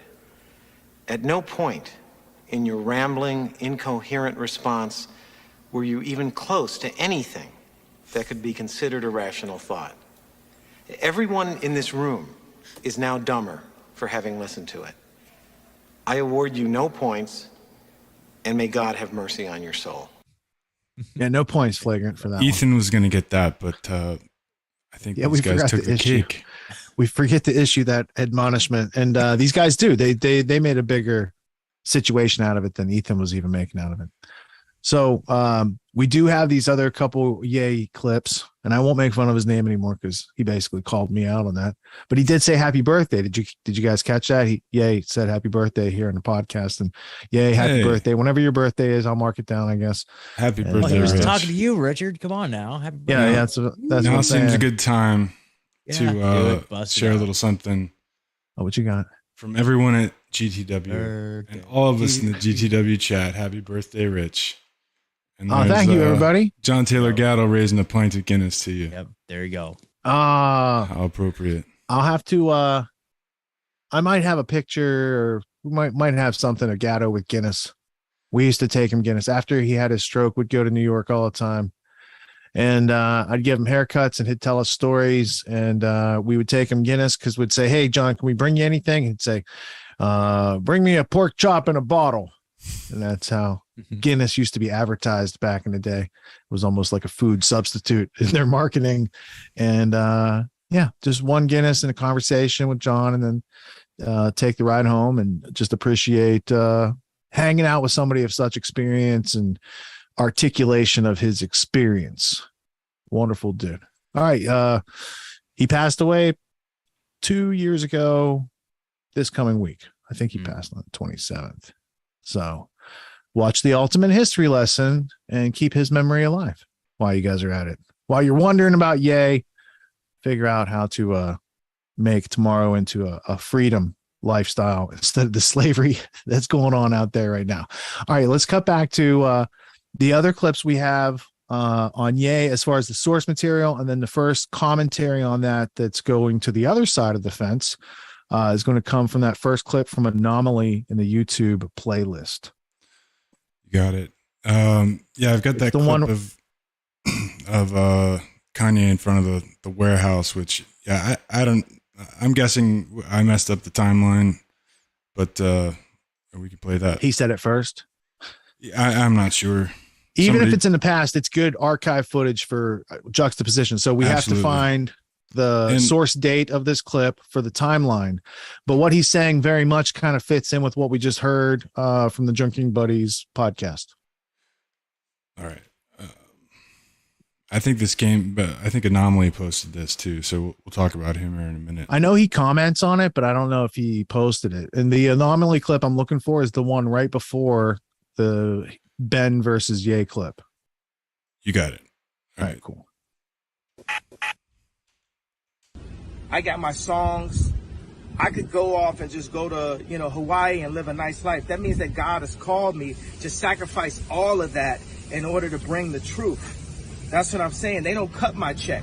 You listen to people that's getting their check cut by Jewish media. George Soros, come and meet with me directly. I told you, you ain't gonna send none of these people that you usually send. Charlemagne, we know all the names. I got my song.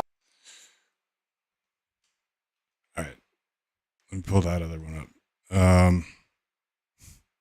Yeah, come meet me too, George Soros. I got something. I thought that clip was longer because he was like, they're gonna have to. No, here. Check this Okay. out. This is the one. Right. This is the one.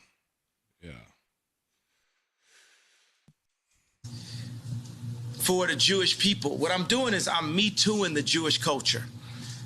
I'm saying y'all got to stand up and admit to what y'all been doing. And y'all just got away with it for so long that y'all don't even realize what y'all doing. And it's like, y'all can't fuck with me either because y'all behind that gated fence, y'all soft, y'all hands got soft. You ain't out here getting beat up every day like me. You ain't out here getting called crazy every day like me. You ain't out here getting your family snatched like me. You ain't out here half your culture getting aborted like me. You ain't out here getting outraged with false narratives like BLM like me. So for all the Jewish media, y'all want to sit down and have a conversation with me? Then let's have a conversation. But you ain't gonna send Harley Pasternak, Puff Daddy, Meek Mills, Kim Kardashian, none of the usual suspects and get me to stop talking. You're going to have to take my life. I don't care if you Black Mirror me. I don't care if you do some of the alternative, what the thing was, show me talking, saying somebody didn't say. I don't care if you have me fucking a goat on camera. I don't care what you do. You're going to have, yeah. And by the way, and if you take my life, there's going to be some college kid, some young Ye, some young Pac that's going to even go harder. It's going to, y'all thought George Floyd was going to send it up. If you took my life right now, you're going to see something you never saw. So we might as well have a conversation, because I love Let's you. have the conversation. I love the media platform. And we love Jewish people. And we love Jewish people. We love Jewish people. But I'm very mad. I have a problem. The conversation ain't over. It ain't, okay, yay, clarify. It ain't nothing to be clarified until we have a conversation. You got Jamie Lee Curtis on TV talking about, I hope they take his children away. Take his children away. So that names the names that he was about to name. He said, "I don't need to name the names," when he was in front of the gate there. Yeah, I think so. I think that was from later in that interview that we played. Yeah, that's. But that ties back to what he was saying right there in front of the security gate. Right. Was there more to that clip? No, that was it. I saw a longer piece of that clip. So I saw that video and it's like 8-minute form. Okay. Was that from Anomaly's channel, perhaps? It might be. So let's go to the Anomaly commentary, because that was like the first commentary that wasn't towing the status quo line. Okay. Because I was surprised at Andrew Schultz that as a comedian, they wouldn't take the time to actually kind of question it and flesh it out. Maybe that was their way of doing it. Maybe that all happened on purpose. But it seemed to me they had a setup and this dude missed the punt and then they were scrambling. All right. Check out the Anomaly clip. Or it's full video. We'll have to see. Remind me if I listened. Yeah, so he has a full video, and I think the first clip was like first 10 minutes. And then I might have a note on the next time code net somewhere here. Well, let's see. I'm scrubbing through it. He touches on that warehouse clip a couple times. Yeah, it doesn't look like he plays a clip from, at least in this video, a clip from that podcast. So maybe it's another. No, I'm just looking for that warehouse video that looks like he was commenting on it there. Right. Yeah.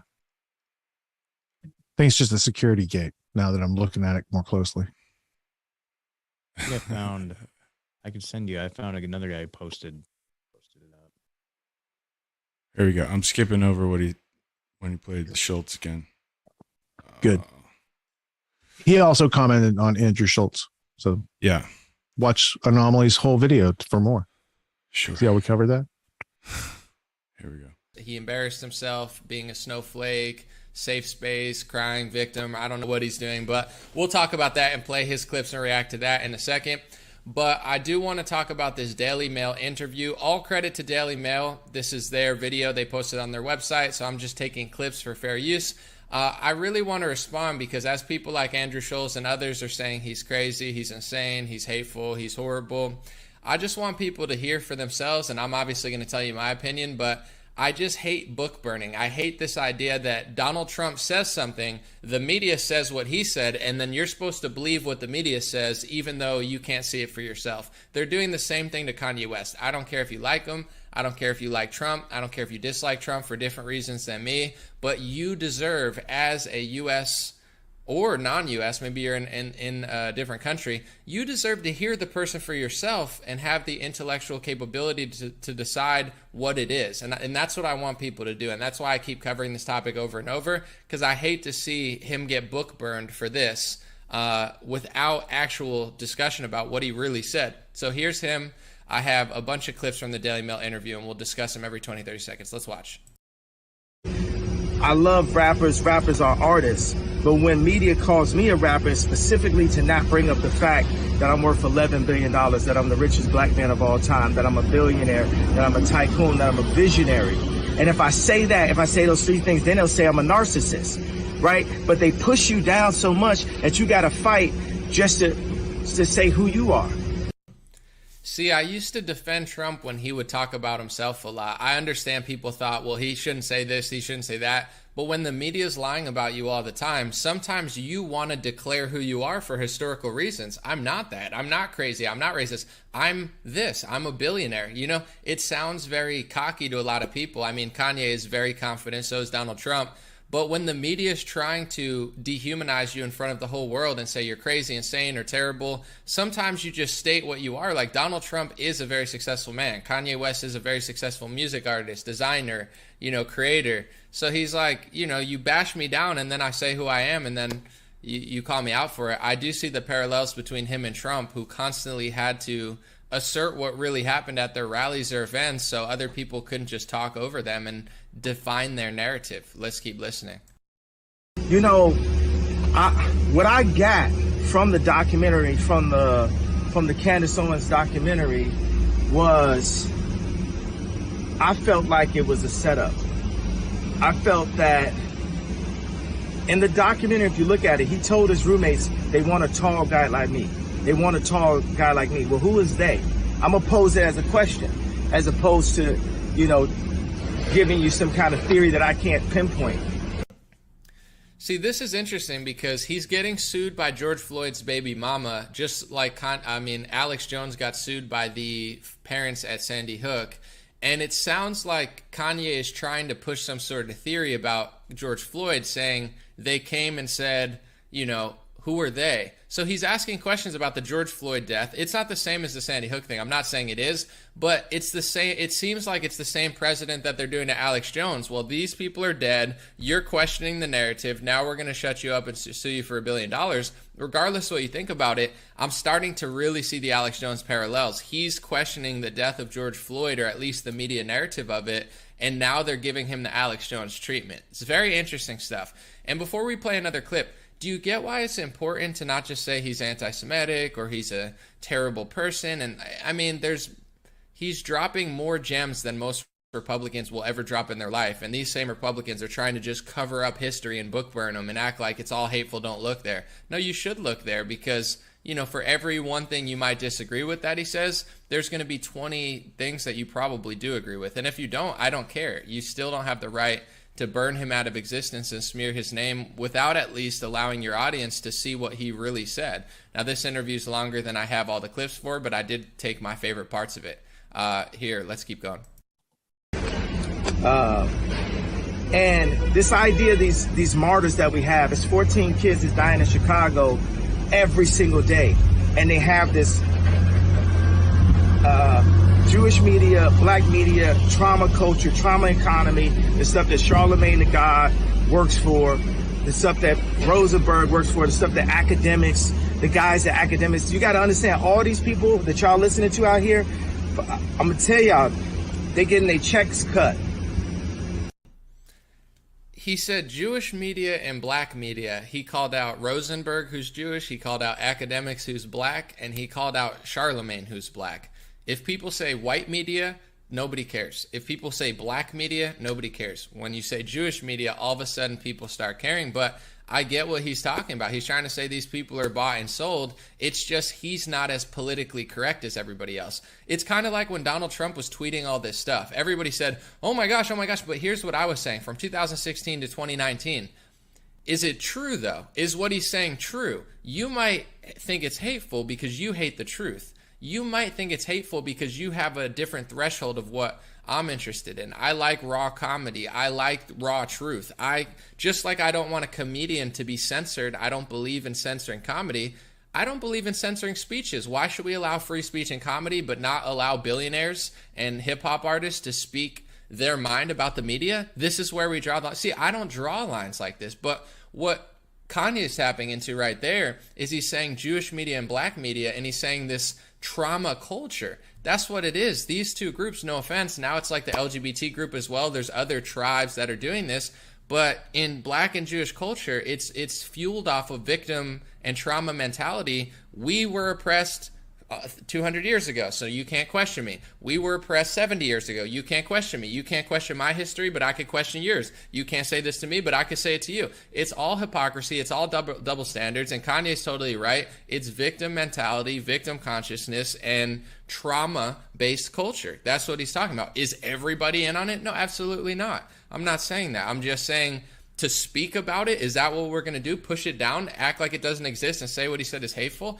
No, he's on his Donald Trump of not caring exactly how what he says comes out. He's just more interested in relaying the message. And I think honest and wise people of all groups will listen and make their own, judgment before they just hear little clips out of context and hear a bunch of do-nothings call them mean names. Let's keep listening. And y'all, I need y'all to really respect what I'm doing, the stuff that I'm doing and I'm saying online, and love the fact, look, I got money, I got my songs. I could go off and just go to, Hawaii and live a nice life. That means that God has called me to sacrifice all of that in order to bring the truth. That's what I'm saying. They don't cut my check. You listen to people that's getting their check cut by Jewish media. George Soros, come and meet with me directly. I told you, you ain't gonna send none of these people that you usually send. Charlemagne, we know all the names.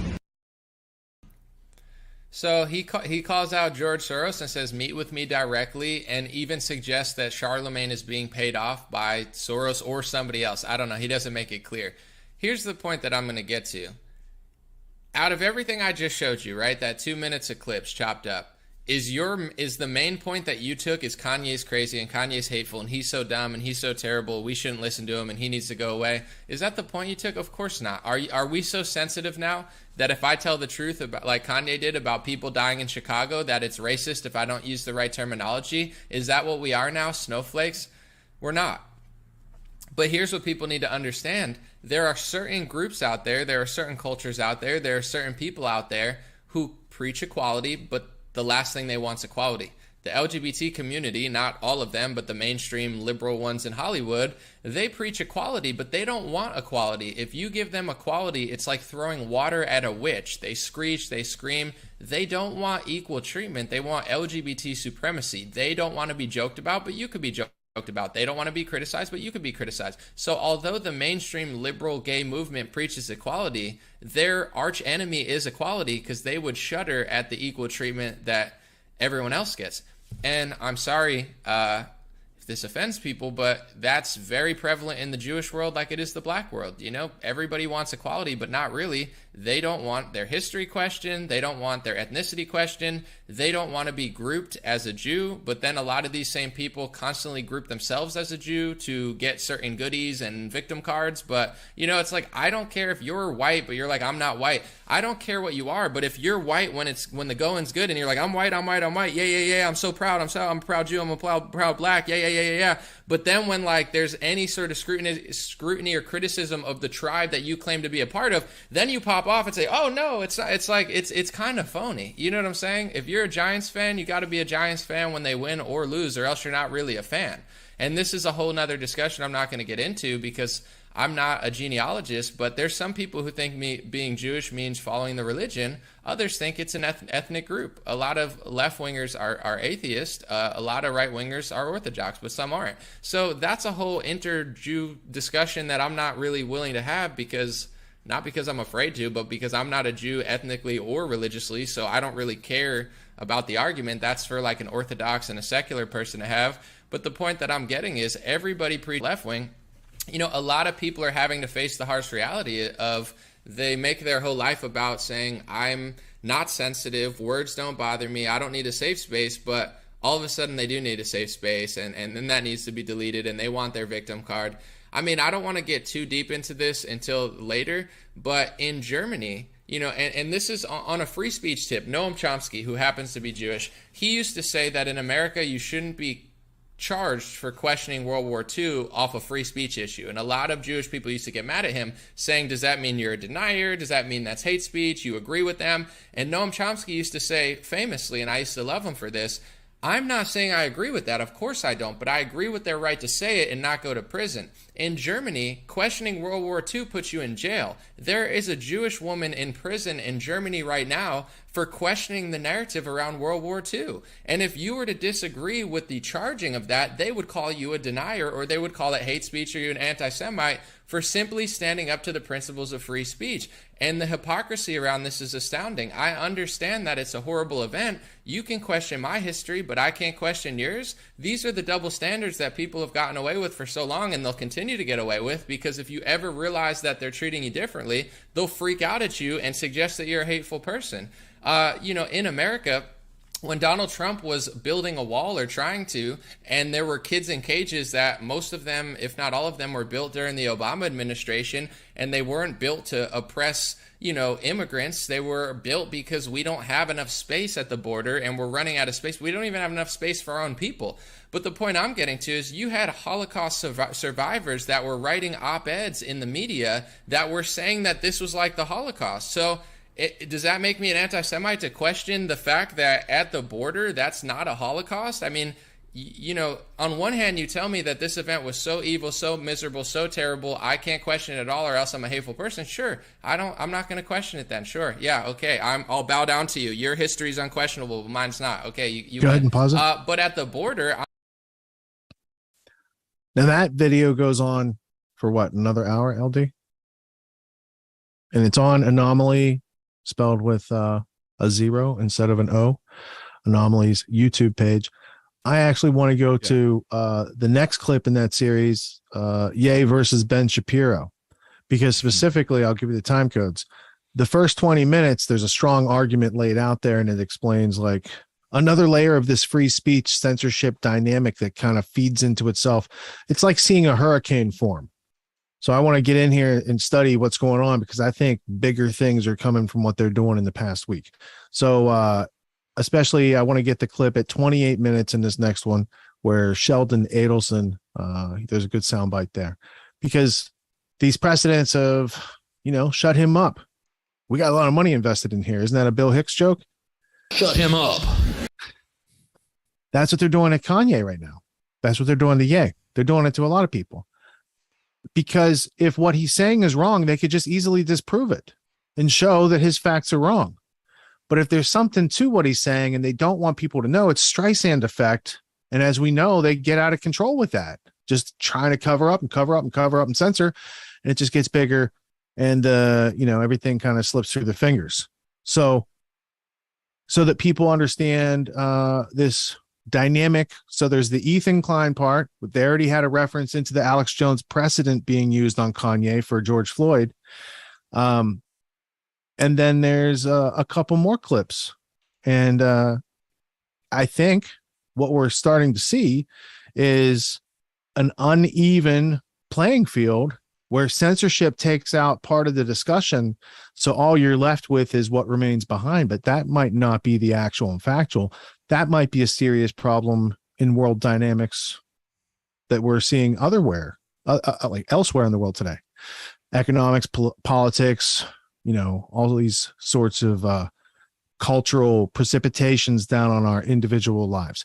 So let's go to this next clip. Ben Shapiro was mentioned by Ethan Klein, and it's in juxtaposition to this Ye story. So everything's swirling together at the end of this episode. Let's go ahead and check out Anomaly's second analysis of the Ye versus Ben Shapiro feud.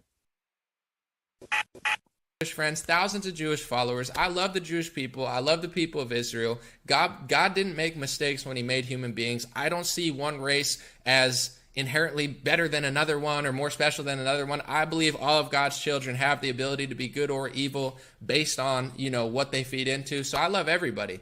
They don't really believe I'm a bad person, guys. They're getting money. Hundreds of millions of dollars is funneling into the GOP. PragerU, TPUSA, these are all Israel. It's like if you even question that, you're not going to, you don't exist in that world. You're done. It doesn't matter if you're not being hateful. It doesn't matter if you're standing up for the Constitution. You're done. Bye-bye. We'll replace you with another clone. You notice all these Republicans, some of them are cool. Some of them you could close your eyes and you don't know which one it is because they're all replaceable. There's nothing nothing organic, authentic, or unique about them, you close your eyes. I don't know if it's one of 50 people, because that's what you guys are.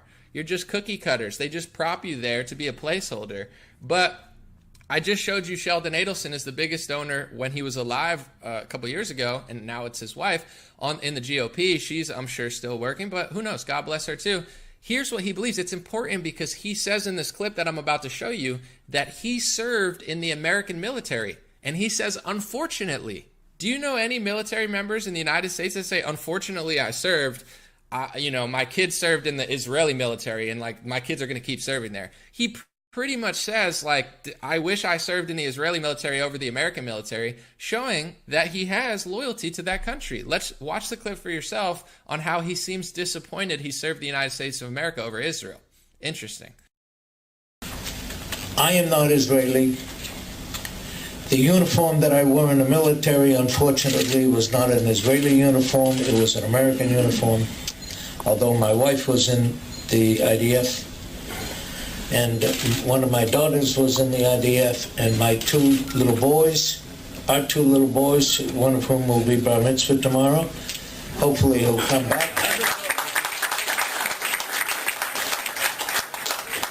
Thank you.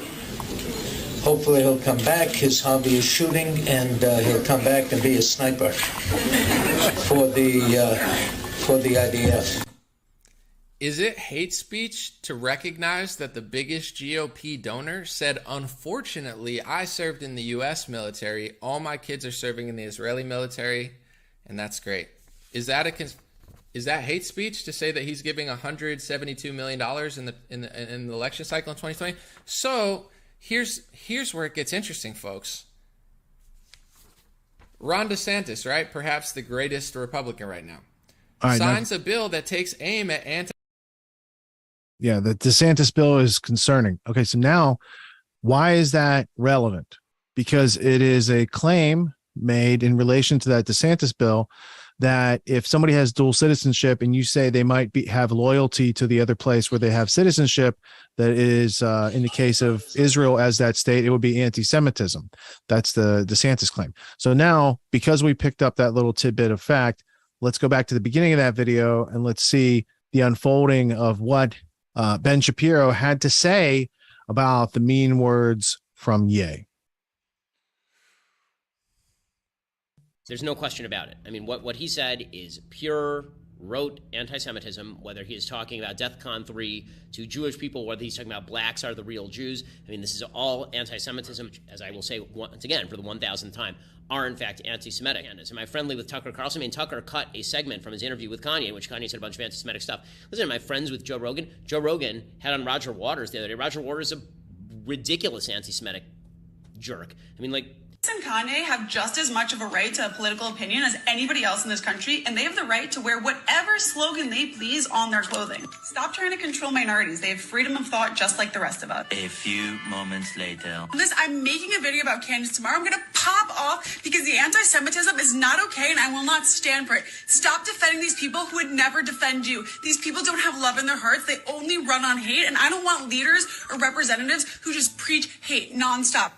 Donald Trump's comments were anti-Semitic, as you all know, and insulting. Hey, what's up, folks? So Ben Shapiro is calling Kanye West anti-Semitic. The Biden administration is calling Donald Trump anti-Semitic. Dave Rubin is calling Kanye West bananas and suggesting he's anti-Semitic. But I'm going to tell you the truth, and all of them are lying. Sorry, liars. Okay, later, but for the main point is, so I took it over to Dove Charney at LA Apparel, and he founded Los Angeles Apparel.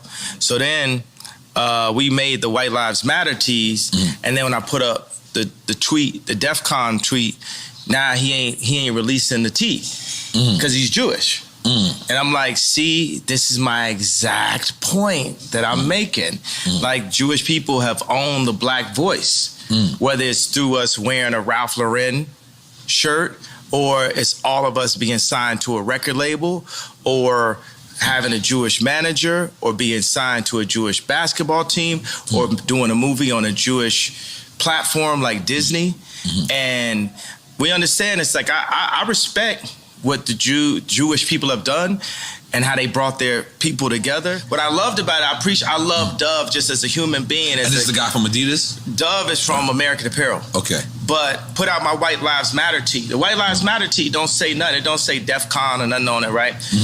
I'm like, put it out. And he's telling me like, yo, I want you to visit the Holocaust Museum. And I was like, yo, I want you to visit Planned Parenthood. That's our Holocaust Museum. I'm like, yo, I'll put my life on this at this point. Because they've been fucking with me too long. They put the crazy narrative out there. Let's listen to Ben Shapiro's take on why Kanye West is crossing his safe space line. Addison says, what are your thoughts about Kanye West? Well, I mean, I've made my thoughts about Kanye West pretty clear. I mean, what he said is anti-Semitic.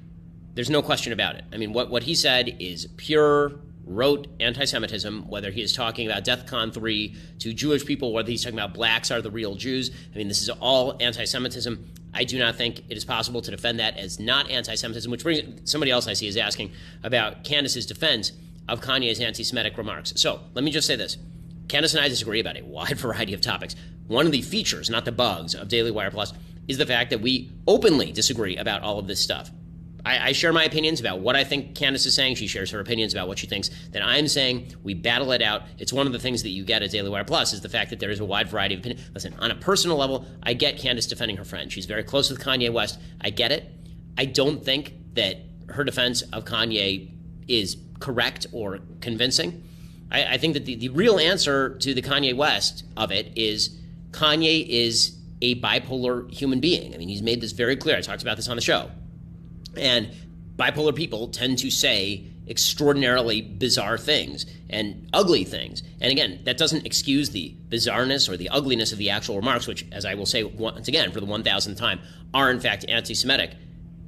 But there's a difference between somebody cohesively saying what Kanye West said and Kanye West saying things in broken grammar in the midst of what appears to be a bizarre period of his life in which he is presenting Adidas executives with porn in front of their face.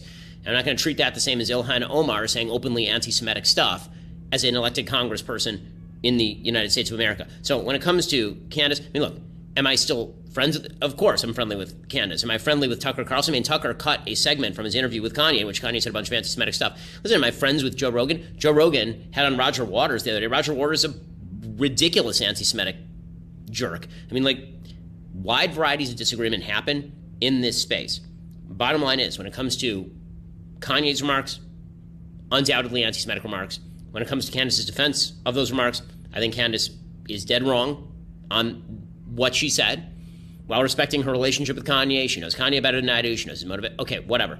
All of that I'm sure is true, and I will take that for granted. What she said about Kanye, I radically disagree with. I think that she is dead wrong. I think that it is not it betrays a lack of understanding about anti-Semitism and the scope of anti-Semitism. But we're allowed to have those disagreements. That's the way this works. Such a victim. Now let's listen to Kanye West on the Drink Champs podcast defend and explain his DEF CON 3 tweet in which he says he spelled wrong. I talk about the left, the Democrats, and how they prey with BLM on our outrage. Even when I put up the DEF CON 3 tweet, I was outraged at this point. What does DEF CON 3 mean? It's like level of actually when it's DEF CON, it's like nuclear war shit. I spelled it wrong. I have a tendency to do that. But DEF CON is actually that you're preparing to protect yourself. Because that's what I did. Because once they cancel 4 SoFi stadiums because of what's classified as wrong think, because you have groupthink, it is very important to have the black vote be in groupthink and to not separate from the thought and being completely in line with the agenda of the left, the Jewish media, and the Chinese.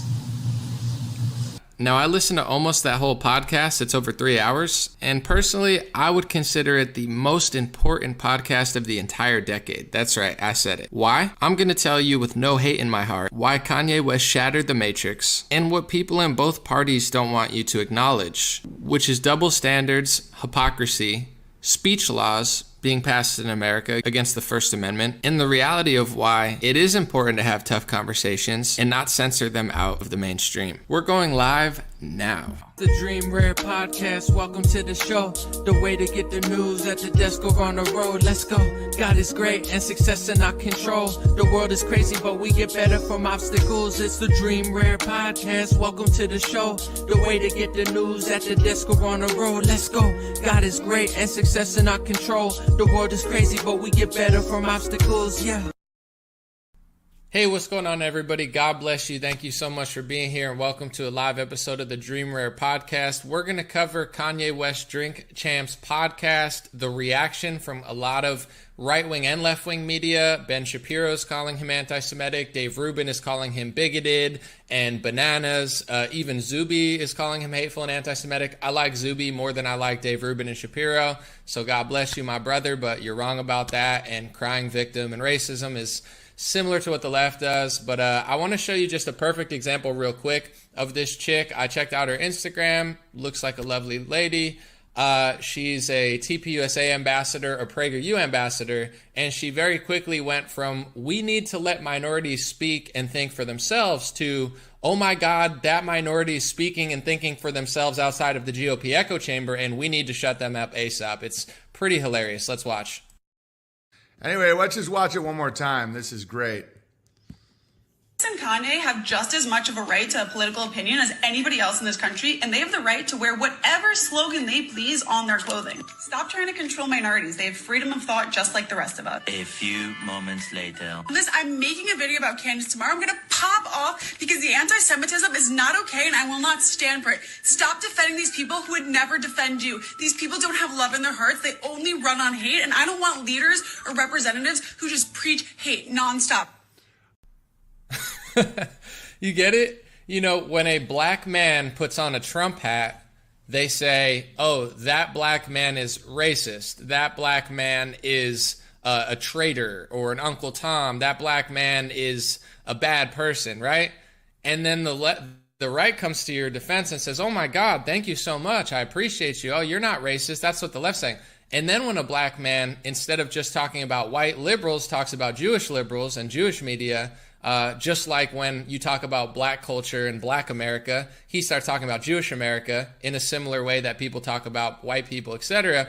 Then all of a sudden, it's shut up, black man, says the right-wing GOP, PragerU, TPSA types. You know, don't go there. Be who we want you to be. Don't be yourself. I listened to the full interview, and I want to get the Donald Trump comments first because I have almost, you see how thick this is? I got 20. I got the proof, folks. I got, you know, printouts. I'm going to go through everything and show proof without an ounce of hate in my heart to show you why I believe a lot of right-wing influencers are lying about Kanye West, trying to make him look crazy and insane when he dropped the greatest podcast, in my opinion, of the decade. The most important podcast of the decade being who he is, what he said, with unfiltered, raw, Trump-like energy of just saying exactly what he feels, regardless of how people feel about it.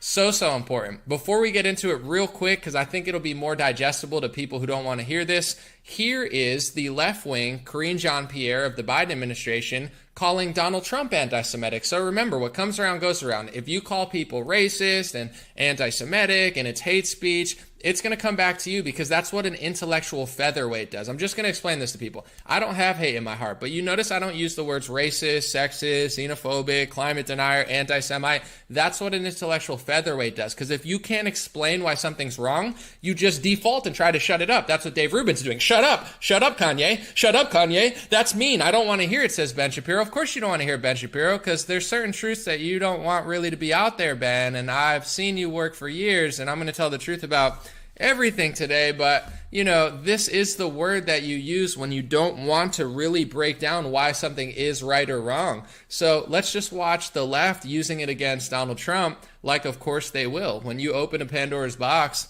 you know, that word will be used against everything and everybody. Let's watch.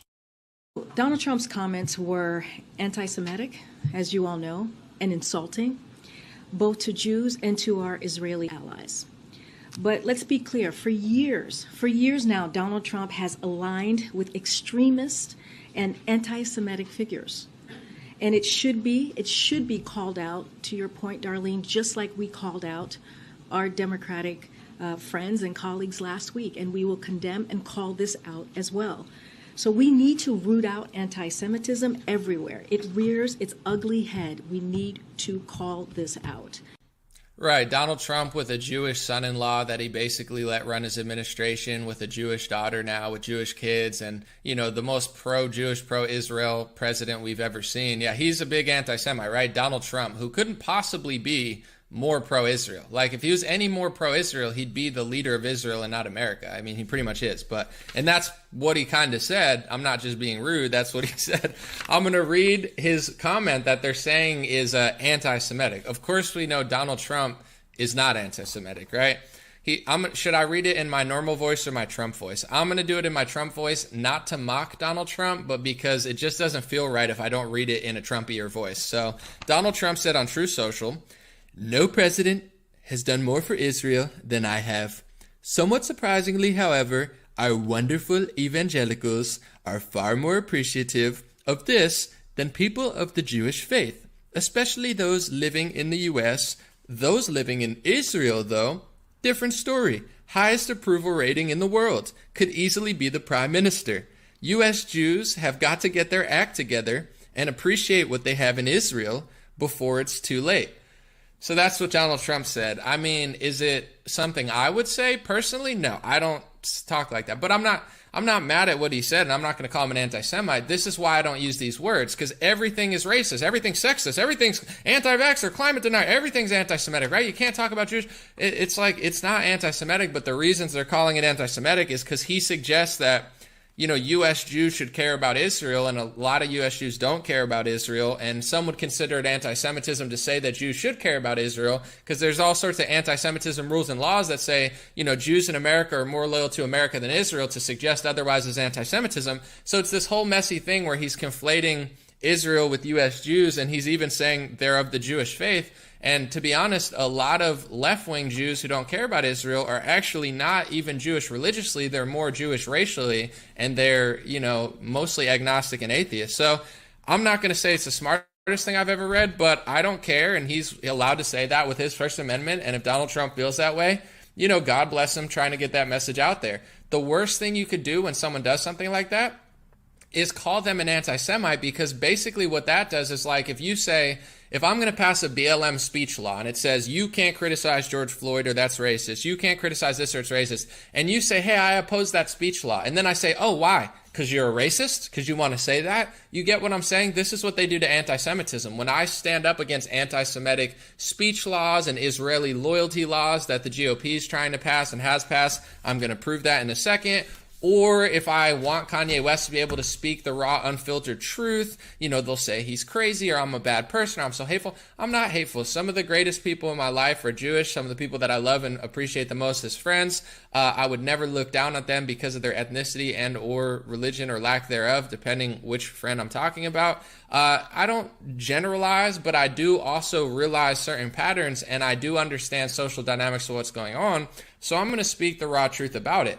The thing real quick before I get into the speech laws and stuff that they're trying to shut Kanye up about is Dave Rubin suggested he was bananas, and Dave Rubin posted this clip. Of course, let's just be honest, okay? Dave Rubin, before he did this, he's like a comedian, right? Kanye West is funnier than Dave Rubin. So I consider what Kanye's doing is the same. What Dave Rubin is doing is what the left does. When they're not funny enough, they try to cancel you as a comedian. When they're not good enough to compete with your intellectual ideas on the right wing, they try to cancel you and call you crazy or racist because they're not allowed to compete. Kanye West isn't a comedian, but he's funnier than Dave Rubin. Dave Rubin's not even that funny. So I consider it Dave Rubin trying to access competition because Kanye West is smarter than Dave Rubin. Kanye West is funnier than Dave Rubin. Ben Shapiro says it's anti-Semitism and Kanye can't spell right. He's trying to say Kanye's too dumb to even take seriously because he can't spell right. Yeah, Ben Shapiro, you're nothing compared to Kanye on the scale of like thought. Thought leadership, but you're not dumb, but you're not, it's like, oh, he's too dumb for me. He's too hateful and dumb for me to even consider. Yeah, right.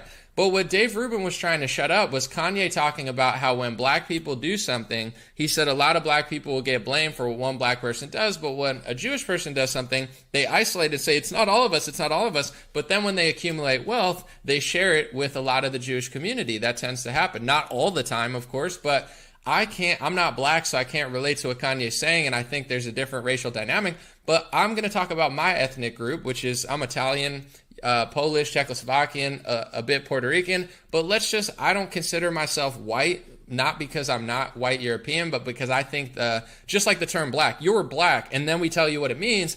I'm going to reject these narratives that the media makes because they try to lump me in a group, call me a racist, and then take away all my stuff and blame me for everything that ever happened. So I identify as golden. I think I'm golden. I don't look white. I look more golden in the sun. So I just, that's my pronoun. But anyway, long story short, with my group, if they would group me and look at me and say, you're white people, you're white European. If someone white gets in trouble or someone white does something racist, the media, which to be historically accurate, like Kanye says, I know a lot of people don't want to admit this, but a lot of people running the media are not simply just European and they don't see themselves as white. They see themselves as Jewish, and they look at a lot of people, a lot of these executives, as goyim, which is a word that means non-Jew. Their ethnic understanding doesn't come from I'm a white European and we're all white. Their ethnic understanding, not all of them, and I'm not going to blame all people, but a lot of these executives, they look at white Europeans as the enemy. And I have a clip to prove that there are people out there that think that way. Not all, just like I wouldn't say that for white or black, but these people do exist. So long story short, as a white person, if I were to accumulate wealth and try to share it with other white people, that would be considered white nationalism, racism, evil. They would probably try to steal my bank account if I were to spread the wealth among what I consider my group. But then when someone white gets in trouble, we're not allowed to isolate and be like, well, that was one white guy. The media, which like Kanye West says, is mostly owned by Jewish people, though they say that's a conspiracy, anti-Semitic conspiracy theory. But Wikipedia is your friend. Who owns CNN? Who owns Facebook? I mean, just look up your least favorite media platform and see who owns it. Big shocker. It's not racism. It's like saying that most crime in the south side of Chicago, we don't know who's doing it. Yeah, maybe it's Asians. Let's just pretend, let's play dumb. Let's lie and say that's racism. No, it's a fact. But anyway, that's what he was explaining. That's what Dave Rubin's calling him bananas for. He's crazy. He's bigoted. Why? For saying that other races of people get blamed for everything that one person does, like white people do. But if you're white and accumulate wealth, and you try to share it with what you consider your ethnic group, they call you a racist for it? No, Kanye's not crazy. He's not hateful. He's 100% right. And Dave Rubin is a fraud. And so is Ben Shapiro. They're liars. They're people who want to call anything that questions their worldview hate speech, like a snowflake leftist. And I want to show you real quick, and then I'm going to get into all this because I got 20 things I want to show you of hate speech laws being passed in America. TPUSA, PragerU, Dave Rubin, they say nothing about them. They support them. They cover it up. They call everybody crazy and racist who talks about it, who supports the American Constitution and believes in the principles of free speech. But let me just show you the worldview. I've played this clip before, but most haven't seen it, of Eric Mann. This is one of the most influential people behind Black Lives Matter. He's known as the guy who organized Patrisse Cullors, the founder of BLM, into this Marxist ideology, and he explains exactly where he gets his worldview. And there's a reason I'm saying this. Not because I want to blame all people, not because I'm hateful, not because I have all this anger in my heart, but because if you want to understand how these people are thinking, some of them that are pulling the strings behind a lot of black organizations, simply calling them white liberals is inaccurate and misleading because that's not where they get their belief system from. And if you want to understand why things are going on, you have to get to the bottom of it. Why is there so much crime in the south side of Chicago? Let's just act like it doesn't exist. It does exist. The Democrats act like it doesn't exist. It does exist though, but why doesn't it exist? Is it the culture? Is it fathers in the household? Is it poverty? How can we ever solve the issue if we're not even allowed to talk about it accurately? You have to be able to talk about this complex stuff openly without being called hateful, or else it's going to continue. So I'm not a hateful person. It's just fake people don't like to hear the truth. They consider the truth hate speech when the truth goes against their emotions or, ethnic bias. But here's Eric Mann, one of the most influential people behind the founders of BLM, explaining where he gets his ideology and worldview from. It's important. And then we're going to move on to all my papers right here. How did you get started? Well, I come out of a Jewish, socialist, somewhat anti-communist tradition. Not me, but that's what I come out of. Very strong anti-fascist. It's a joke, but I say that the fascist bastards were the first words that came out of my mouth because that's all I kept hearing about fascists and Jews and genocide. And I'm very proud of my parents for not, at 5 years old, I was thinking about people starving in Europe. Yeah. I didn't know what Europe was. And there's a world made up of goyim who attack us, and put us in concentration camps, and we got to fight them. That was the main point. My mom said, stand up to those anti-Semites. Don't let them push us around. So then when I met the black movement, I said, oh, I thought Jews were assertive. Wait till I saw this is the ultimate assertion, the ultimate anger, and... So if you're following what he said, this is, look him up, Eric Mann, right? He was part of the Weather Underground, formerly terrorist group. One of the most influential people, if not the most influential person in Patrisse Cullors' life to make her an organized Marxist as a young girl.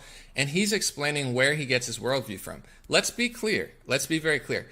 I'm not saying that everybody believes this way. That's like saying every Muslim thinks this way, every Christian thinks this way, every white person thinks this way, every Jew or Asian thinks this way. That's not true. That's not what I'm saying. But what I'm saying is some do. So to call this guy, this is what a bunch of Republicans do. They call him a white liberal. He's just a white liberal.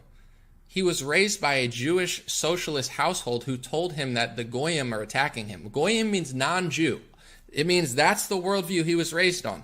There are non-Jews out there, and they're trying to put you in camps, so go fight them. And then he saw black people and thought that they were angry and wanted to exploit their anger. That's where his view comes from. What you're going to notice about a lot of these media organizations is that when you go to the top of them, it's owned by someone that's Jewish. That's not a conspiracy theory.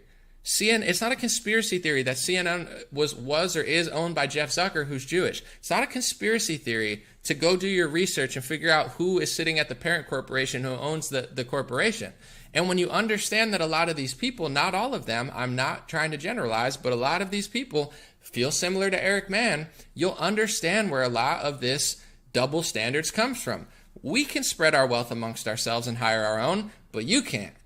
We can hate on you from more power. I mean, systemically, they have a lot of power, right? But we're the victim. We're Ben Shapiro, Dave Rubin. You can't, no, we could dish it out, but we can't take it. You're a racist and you did everything in history. You did slavery, you did this. But if you say that we did that, then you're an anti-Semite. So this is the little game that they're playing at a lot of media corporations.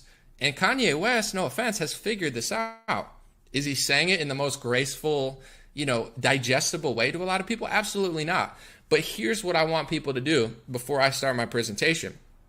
Don't be like Dave Rubin and say he's crazy, he's dumb. No, he's telling the truth, but maybe he didn't say it in a way that is digestible. So if somebody says something that's kind of true, this is why you can't just call everything hate speech, because the truth sounds like hate speech to people who hate the truth. So at least be honest and say, I don't like the way he said it, but he dropped 1,000 gems and there's an important conversation to have. But I'll tell you, I'm going to go through now why this is all happening, okay?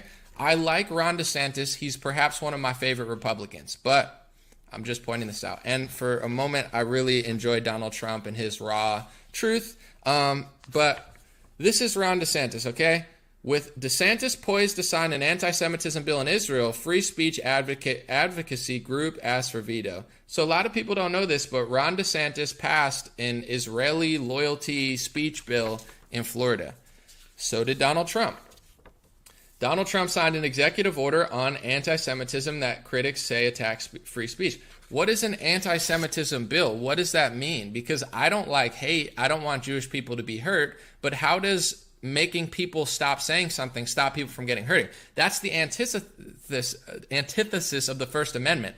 The reason that the First Amendment exists is so different groups can speak openly about each other. We don't live in an Islamic country. We don't live under an authoritarian rule by a left-wing communist. We're supposed to live in a free country where everybody's allowed to discuss ideas, no matter how rough it is, to then come to a conclusion and be real about it. So when you pass an anti-Semitism speech bill, that doesn't stop hate. That doesn't stop violence. That doesn't help my friends that are Jewish. These rules are not for the average Jew. They're for the wealthy and the elite ones that are paying off the politicians. It's like saying I'm anti-pharmetic if I say that Pfizer's paying off both sides of politics. Oh, anomaly, you're anti-vaxxer. No, I'm not. What does that even mean? That's a made-up term to smear anybody who's against mandates and anybody who is critical of any pharma product. Oh, no, you're anti-pharmetic. No, I'm telling you the truth. Big Pharma pays off Democrats and Republicans to lobby politics. So do wealthy Jewish elites. That's just the truth. Some of them have different ideologies. And I'll get into some of the ideologies right now of the right-wing donors. Everybody knows George Soros on the left. I don't need to talk about him. Everybody's pretty familiar with him. But what a lot of people don't know is Sheldon Adelson. Rest in peace, by the way. He's passed away, and I'm sure he's a great guy. But Sheldon, if you see there, October 2020, gave $172 million to Republicans. $172 million. Why do you think somebody would pay that much money in politics? You think they're not gaining influence? Of course they are. Here's Times of Israel. Trump awards mega donor Miriam Adelson with a Presidential Medal of Freedom. You give us a couple $100 million, we'll give you a medal, right? Why not?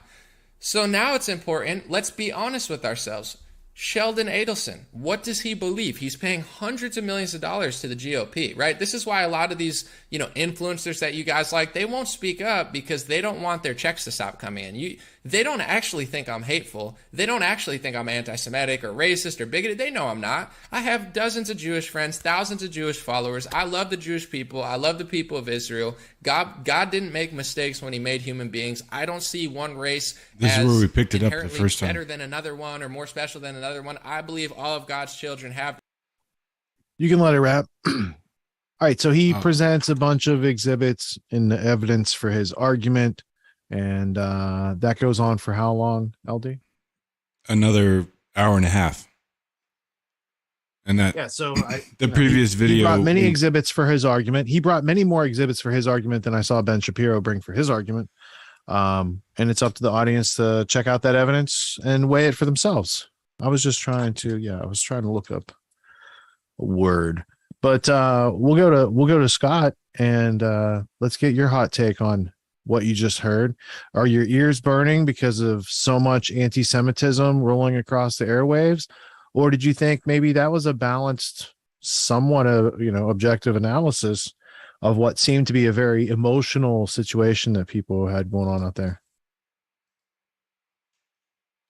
Muted. Muted. Yep. Sorry. Yeah. So, I mean, it's the whole discussion is just like, it seems so interesting why all of this has just been thrust on the whole world at this time. Like, I don't know what's going on, but it's really interesting that this is in the forefront of all the discussions everywhere right now. And very, very interesting, And my take on a lot of this is just like, I think it's a weak position to blame your problems, my problems, a person's problems on a group of people. Like, I think that's just a weak position to take. You know what I mean? So yeah, I think there's like Jocko Willink calls it extreme ownership, right? So let's take the claimed white supremacy argument. Yeah. As I understand it, there's some white people out there and they claim to be supreme, but they're also oppressed by people who are lesser than them. Yeah. I don't know what to make of that. Yeah, exactly. So I'm all about self-ownership and not being a victim in any way, shape, or form. And so that's one of the things that irritates me across the board is like when people do fall into a victim mentality, which is a fair criticism of a lot of things. It's like, oh, I'm not going to be able to do anything because I'm a victim, right? So that's where I take issue with a lot of this stuff. And so stop being a victim on both sides and just like handle your business. So what we've noticed over the past decade, especially, is a lot of changing of definitions. And that is a topic called semantics. It is a branch of linguistics concerned with meaning. Also the meaning of a word, the phrase, sentence, or a piece of writing, like the Constitution. So you've seen like a definition of pandemic, definition of a case, definition of vaccination, all these words getting changed, right? While at the same time, in parallel to the semantics, it's identity politics. And you heard Jeff Steinberg reference Herbert Marcuse. So there's a lot of history that you have to dig into to understand the nuance in any of these topics. But semantics was not the word I was trying to look up. I was going to say, a lot of these people that are just continuously changing definitions, they're very anti-semantic, right? Yes, they are. They're anti-semantic. And that leads us to the next definition. I remember looking up, because 20 years ago, when I was much more naive and less well-read, I thought, why is there still war in the Middle East? What's the peace problem? What's going on there? And I remember I looked up in the 1911 Encyclopedia Britannica, the last edition. That's the 11th edition before they made it for the common people. It was still the authority of the empire. And I went to the 1911 11th edition Encyclopedia Britannica. I looked up a Semite, and it said it was more than one group. It said it was actually both groups that were fighting were Semites. So I wanted to check tonight. This is the Oxford English Dictionary. Semite, right here. a member of a people speaking a Semitic language, in particular, the Jews and Arabs. Well, that's interesting. And then it has an origin from Greek, Shem, son of Noah in the Bible, from whom these people are traditionally descended. So both Arabs and Jews speak Semitic languages and can be considered Semites. And then Semitic, a family of languages that includes Hebrew, Aramaic, and Arabic. So now, in the context of hearing anti-Semitic for the past hour or half hour, are these people against Hebrew, Arabic, and Aramaic speaking? Like there's almost a redefinition of the word in a semantic term, or maybe these things are anti-semantic and we shouldn't be talking about them. Interesting. Very interesting. What do you think, LD? You're a specialist in semantics. I like what you're laying out out there. I mean, yeah. I'm just saying maybe they semantic. Like if I saw two groups of people and they're having trouble communicating, the first thing I would do is let's define our terms. And when you see that the definition of those terms are not how people are using those terms in popular culture, you can almost smell the situation like it's purposely misusing these terms to create artificial divisions. So there would be a civil war in a place that you don't need a civil war. We don't need no civil war. It smells like mega MAGA trickle down bullshit. Is that the Secret Service code word for when Biden needs a new diaper? I don't know. Let's check. Mega MAGA trickle down. It's mega MAGA trickle down. That's what I just said. Tell the former vice president to go back to bed. It's 3 a.m. on the East Coast. He does not need to be listening to this podcast. And I cringe thinking of what room in the White House he's in right now. You know, I think a lot of the world's problems would be solved if they did listen to this dang podcast. You know what I'm saying? Jesus. or something. I mean, we gave the solution tonight for corporate personhood, and that ties into all these other areas, right? Because a lot of these companies that Ye is claiming are controlled by one group of people, they're corporate people with human beings at the helm. You change those human beings out. Let's just put people from Ukraine in all those positions. They run Hollywood. They run all this stuff. Let's just change it out. The system still says treat people lower than profit, right? I'm all for profit. I'm all for capitalism. If capitalism was so bad, they wouldn't have had to corrupt it and make cartel capitalism. If the Constitution was so wrong, they wouldn't have had to corrupt it and make all these things outside of the Constitution, call it government, and use it to destroy this country. But from a British Empire perspective, do you know how many countries they've crushed over the past 1,000 years?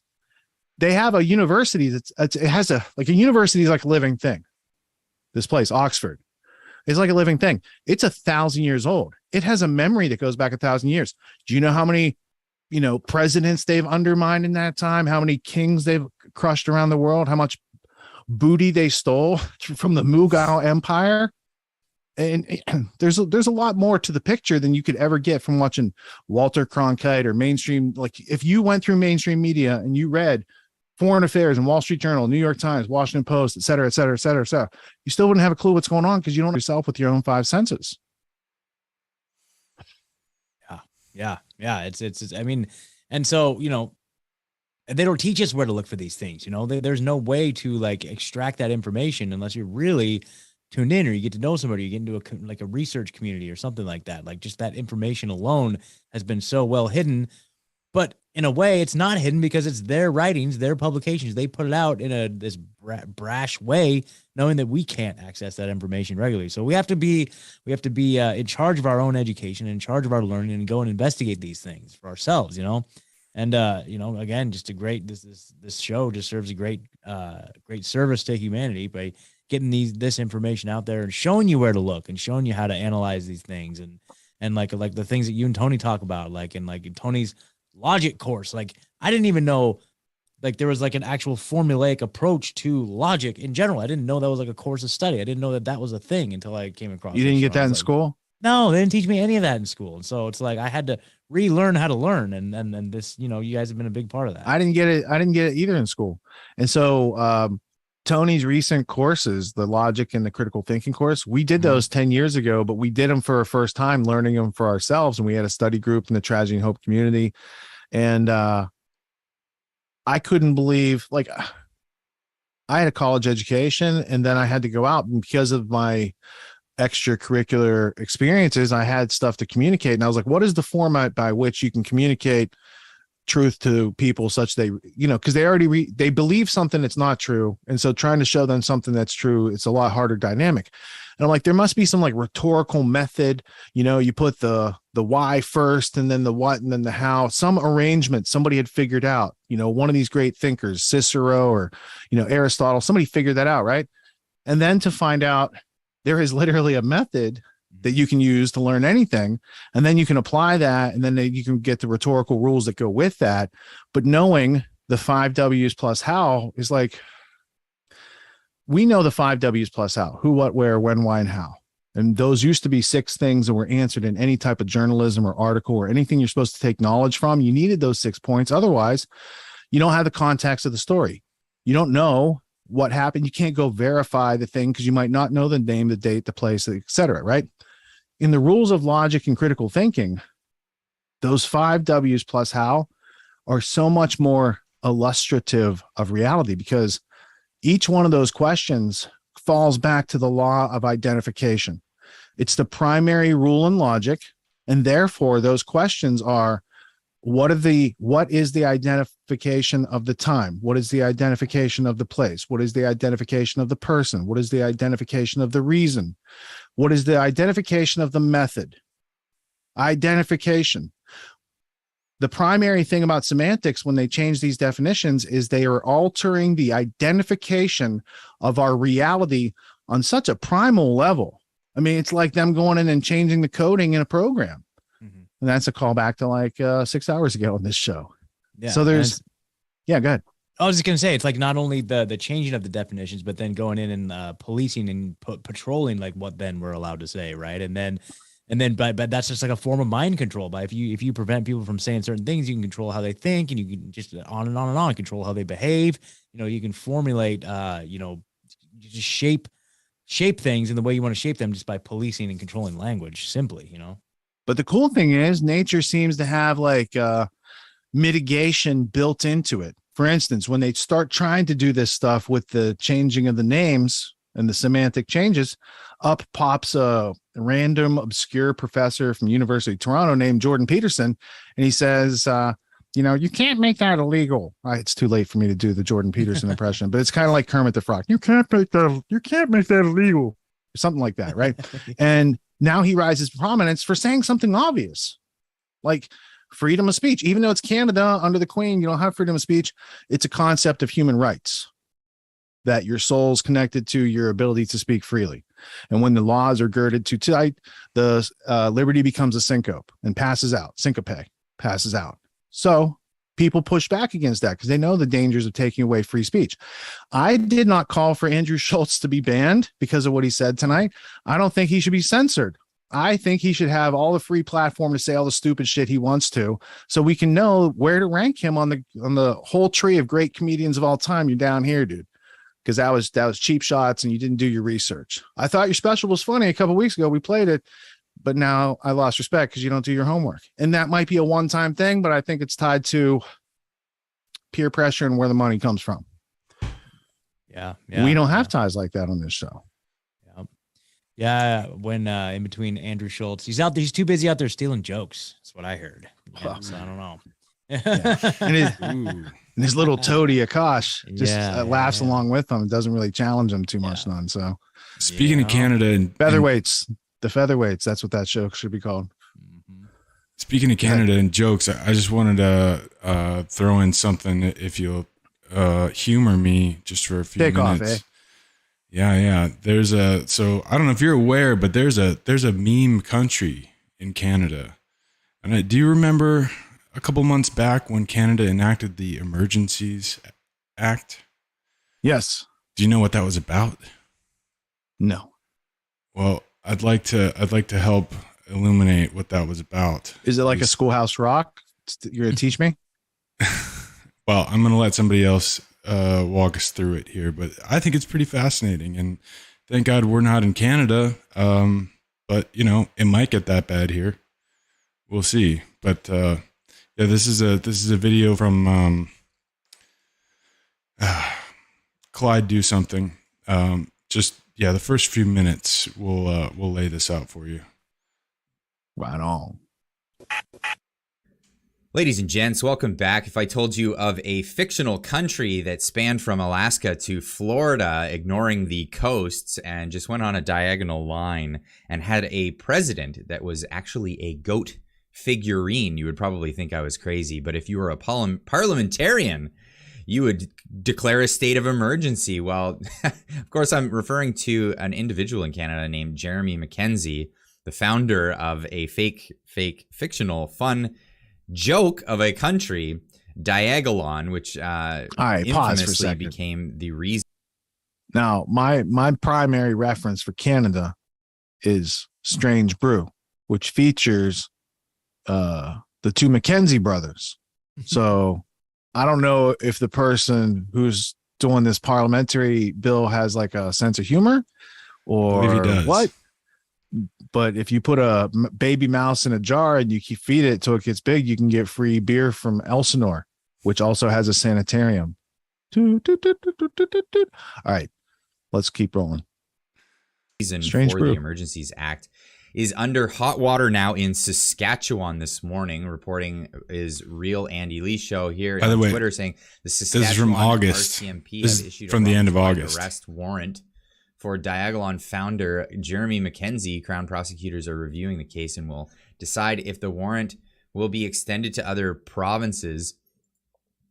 This from CBC News, of course, the most fair and balanced you'll see in the country. Saskatchewan RCMP issue warrant for Nova Scotia man facing multiple gun charges. Jeremy Mackenzie, leader of an alleged... They do this.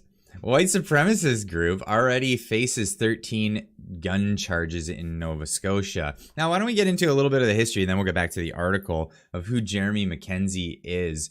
He is a comedian on the internet, and he's also an activist. He's a veteran from Canada who served in Afghanistan. He was recently on Viva Fry's podcast to explain his story, but this little video actually sums it up best, and I think you'll get the point here if you don't know who this guy is already. I got a story for you. It's a true story. The federal government has invoked the Emergencies Act. Diagolon. A far-right extremist group. We're talking about a group that is organized, driven by an extreme ideology. A so-called accelerationist group. Formed by a former member of the Canadian Armed Forces. Which aims to accelerate racial conflict to lead to the eventual creation of a white ethno-state. Its stated purpose is, quote, to incite a race war. Oh my God. Dude, it's over. It's fucking done. Members of Parliament are talking about a meme to justify a state of emergency. They're super country. Dude, did we predict this on one of the old fucking streams? Remember it's diagonal country all the way to Alaska? Dude, you know, here it is all the way from Florida all the way up, super diagonal country. The Justin Trudeau regime declared war on a pretend country that doesn't exist. The federal government has invoked the Emergencies Act. How much vitriol do we have to see of honk honk, which is an acronym for Hail Hitler? Jesus Christ.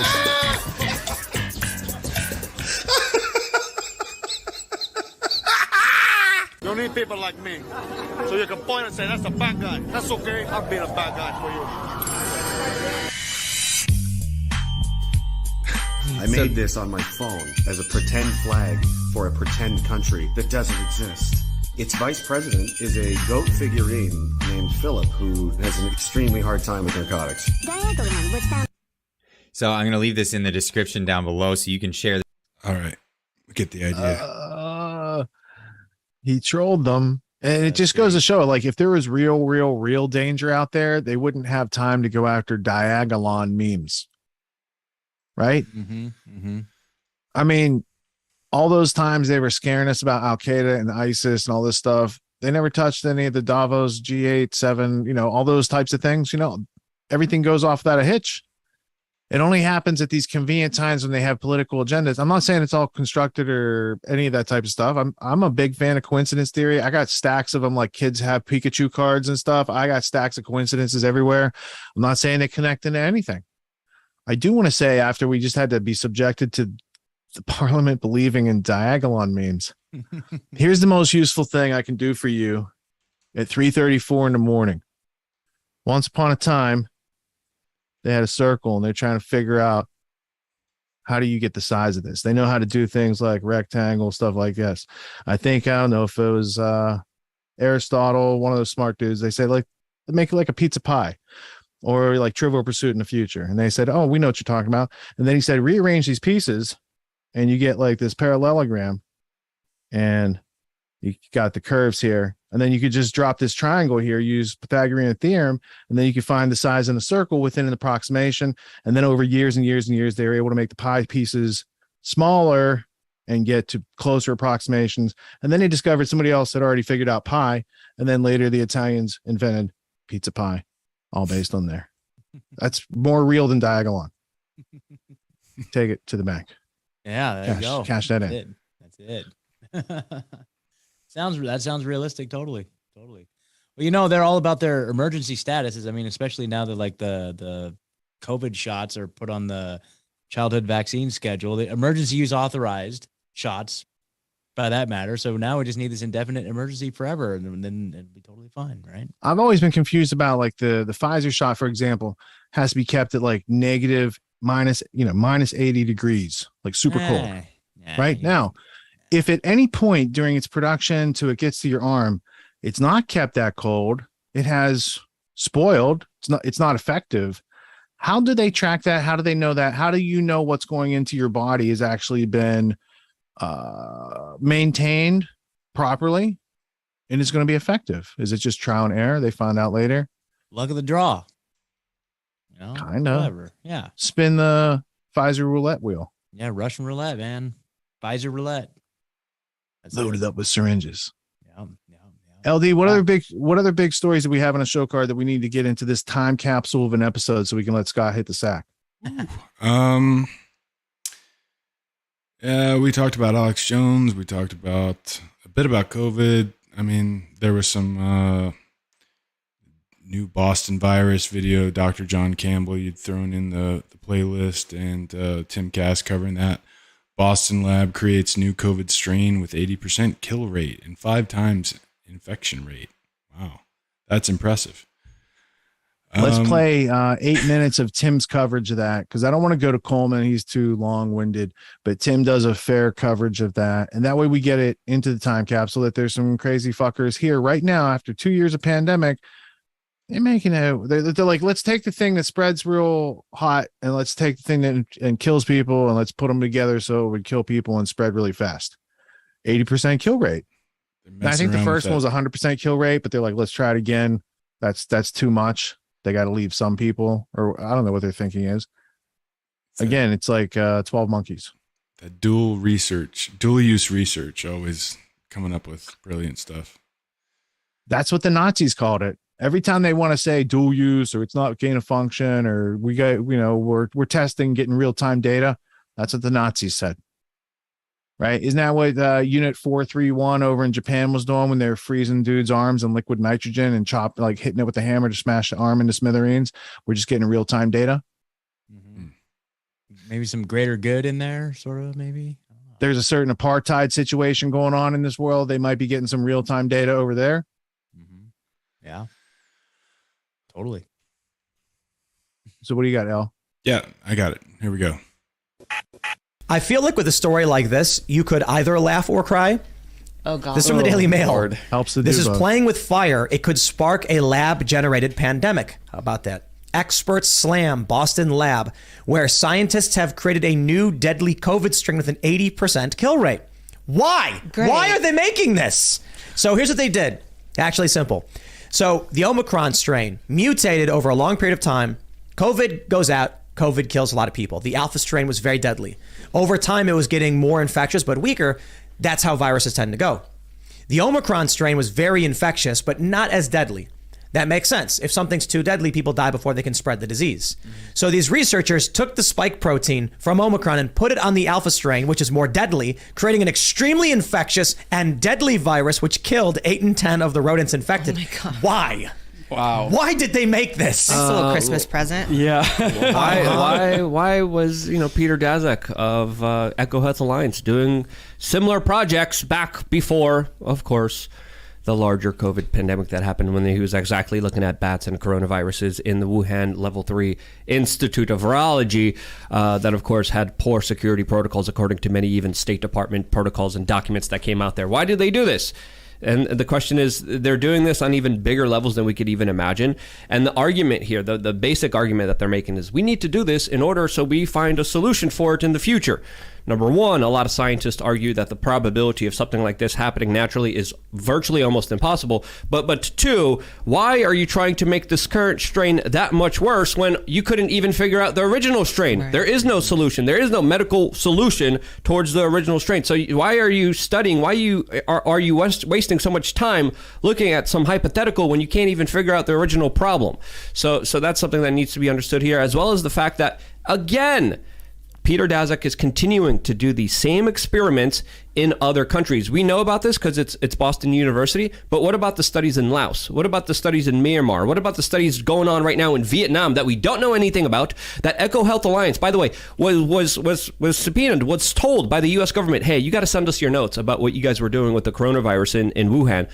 EcoHealth Alliance, even though they were financed by the U.S. government, by Dr. Fauci, said, no, we're just not going to give you any of the notes. They're not being transparent, and they're being rewarded with more grants that were just issued a couple weeks ago, continuing to make viruses as lethal as they can. Why are they doing this? A lot of people speculate bioweapons. And this could be one reason why Bill Gates came out a few months ago and said the second pandemic is going to be a lot deadlier. He said that very promisingly, and who in the world knows what they're up to? Happily, probably. What's that saying? We spent so much time wondering if we could do it. We never asked ourselves if we should do it. Yeah. Something like that. Yeah, that's a good I'm like reading this story where they're talking about taking this protein and making, so the Omicron strain infected mice. The mice did not die. They then created like the Omicron S strain or whatever they're calling it, and it killed 8 out of 10.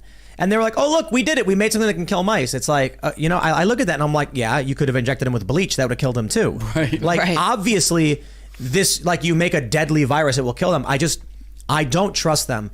We had a conversation with Drew Miller, who has a PhD in, nuclear wartime battlefield stuff or whatever.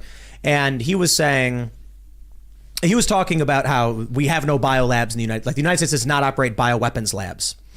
And then I'm like, it's just semantics. If U.S. laboratories are making extremely deadly viruses, that they're extremely infectious and extremely lethal, and you argue they're not weapons because we don't use them for that. And I'm like, so the question is, if I have a factory that makes explosives, but we use it for mining operations, right? We're not making weapons. Then someone comes in, buys the company, and then sells them for war. Did we make weapons or not? Right. So like a knife company, we make fancy knives for culinary purposes, and then someone buys them and goes and fights with them. Did the company manufacture weapons? The answer is yes. Mm-hmm. They manufacture weapons. Was it their intent? No, but it doesn't matter. So we're seeing this, and I'm like, hey, that is a bioweapon. Now call it whatever you want. Say whatever you want about it. If you make a nuclear bomb and say, we just want to see if it would explode, I'll be like, yeah, okay, well, you're making nuclear weapons. Yeah. Right. There's no, you know what, man? And I can even make the argument, culinary knives have a purpose. You can cut your steak, what are you going to do? You want to eat dinner, this virus has no purpose. It's literal, the only purpose is killing people. So, anyway. Well, these researchers who I would assume know the coronavirus better than anyone on Earth have looked at it more than anyone, obviously. Have they said anything in the report about, yes, this was definitely man-made in a lab? Or are they forbidden from saying that? Do they know a lot about this virus? Since, again, the official story is we don't even know exactly where it came from. Yeah. We don't have an origin. We don't have a patient zero. We don't have any of that. Well, someone knows. Someone, of course, knows, but there's been a large cover-up effort. EcoHealth Alliance doesn't want to share their notes about what they were even doing with U.S. grant money from Dr. Fauci in 2020. Right, I thought it was someone ate bat soup a block away from the Wuhan virology lab. Yeah, Impossible. but then the bat fucked a pangolin first, and that's how it came. Yeah, there's also a pangolin involved here. Yeah. I think that was an episode of South Park as well. Right, yeah. But again, no But that was official actually in the story. news, too. Yeah, and ever since COVID, there have been 40 new biological labs that have been started up, doing extremely dangerous testing, mixing in viruses. And again, there's no perfect security at these places. Like, we have to understand, it takes one small mistake. It takes one hole, one puncture, one mistake, one intern, and that virus spreads everywhere. So where is all these worthless international organizations we have? Where is the international effort and treaty against proliferating this sort of research, this gain of function? We have it all with nuclear weapons. Where is this going on? Well, bioweapons are apparently banned under treaties. And that's what we were talking about last week. And so it's like, we're not making weapons. We're just making extremely deadly viruses that serve no purpose other than killing. Yeah. Right. Yeah. So yeah, maybe we need to. He's right. They're making extremely deadly weapons with no purpose except for killing. And when Luke says there's no reason to create these things, I would offer blackmail, extortion, total world domination. There's a lot of things on the table. And I don't want to be anti-semantic, but the bioweapons treaty, I mean, Francis Boyle has gone out and talked about it. He wrote that the 1989 the Biological Anti-Terrorism Act, right? And he wrote that, and then he came out at the beginning of this whole pandemic situation and said, this has all the hallmarks of a bioterrorism attack. And then Fauci's like, no, it's not gain of function. We use chimeras.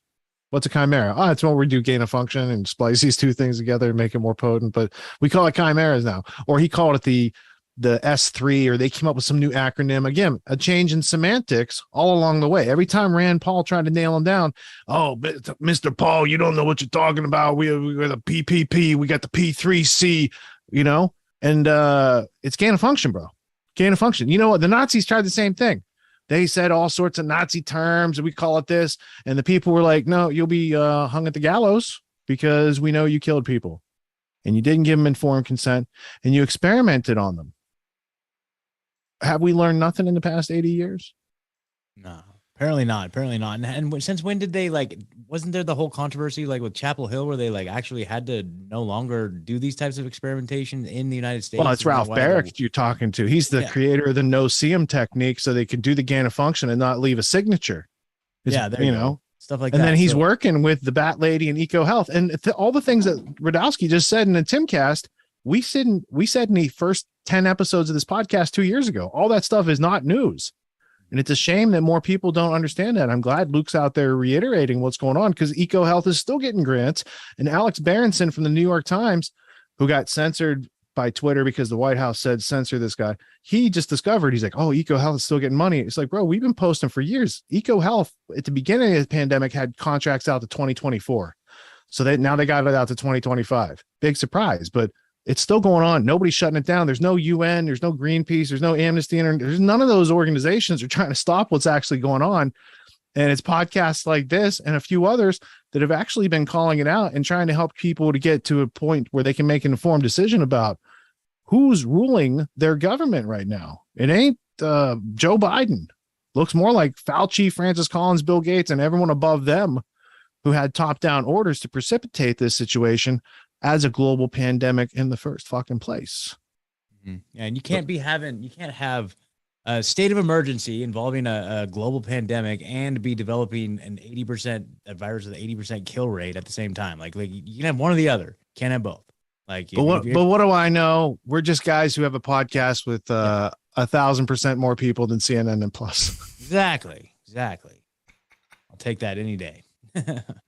Yeah. All right. So, LD, we're going to move to start wrapping this up. So go ahead and find out who, aside from our great Grand Theft World members, have supported the endeavor this evening as I enter into my 49th year. Yes, happy birthday, sir. Yeah, that's awesome, man. It's a pleasure to celebrate with you doing this. I appreciate having birthday timage with you guys too. Scott has been with me since noon today because he's on Autonomy Season 8.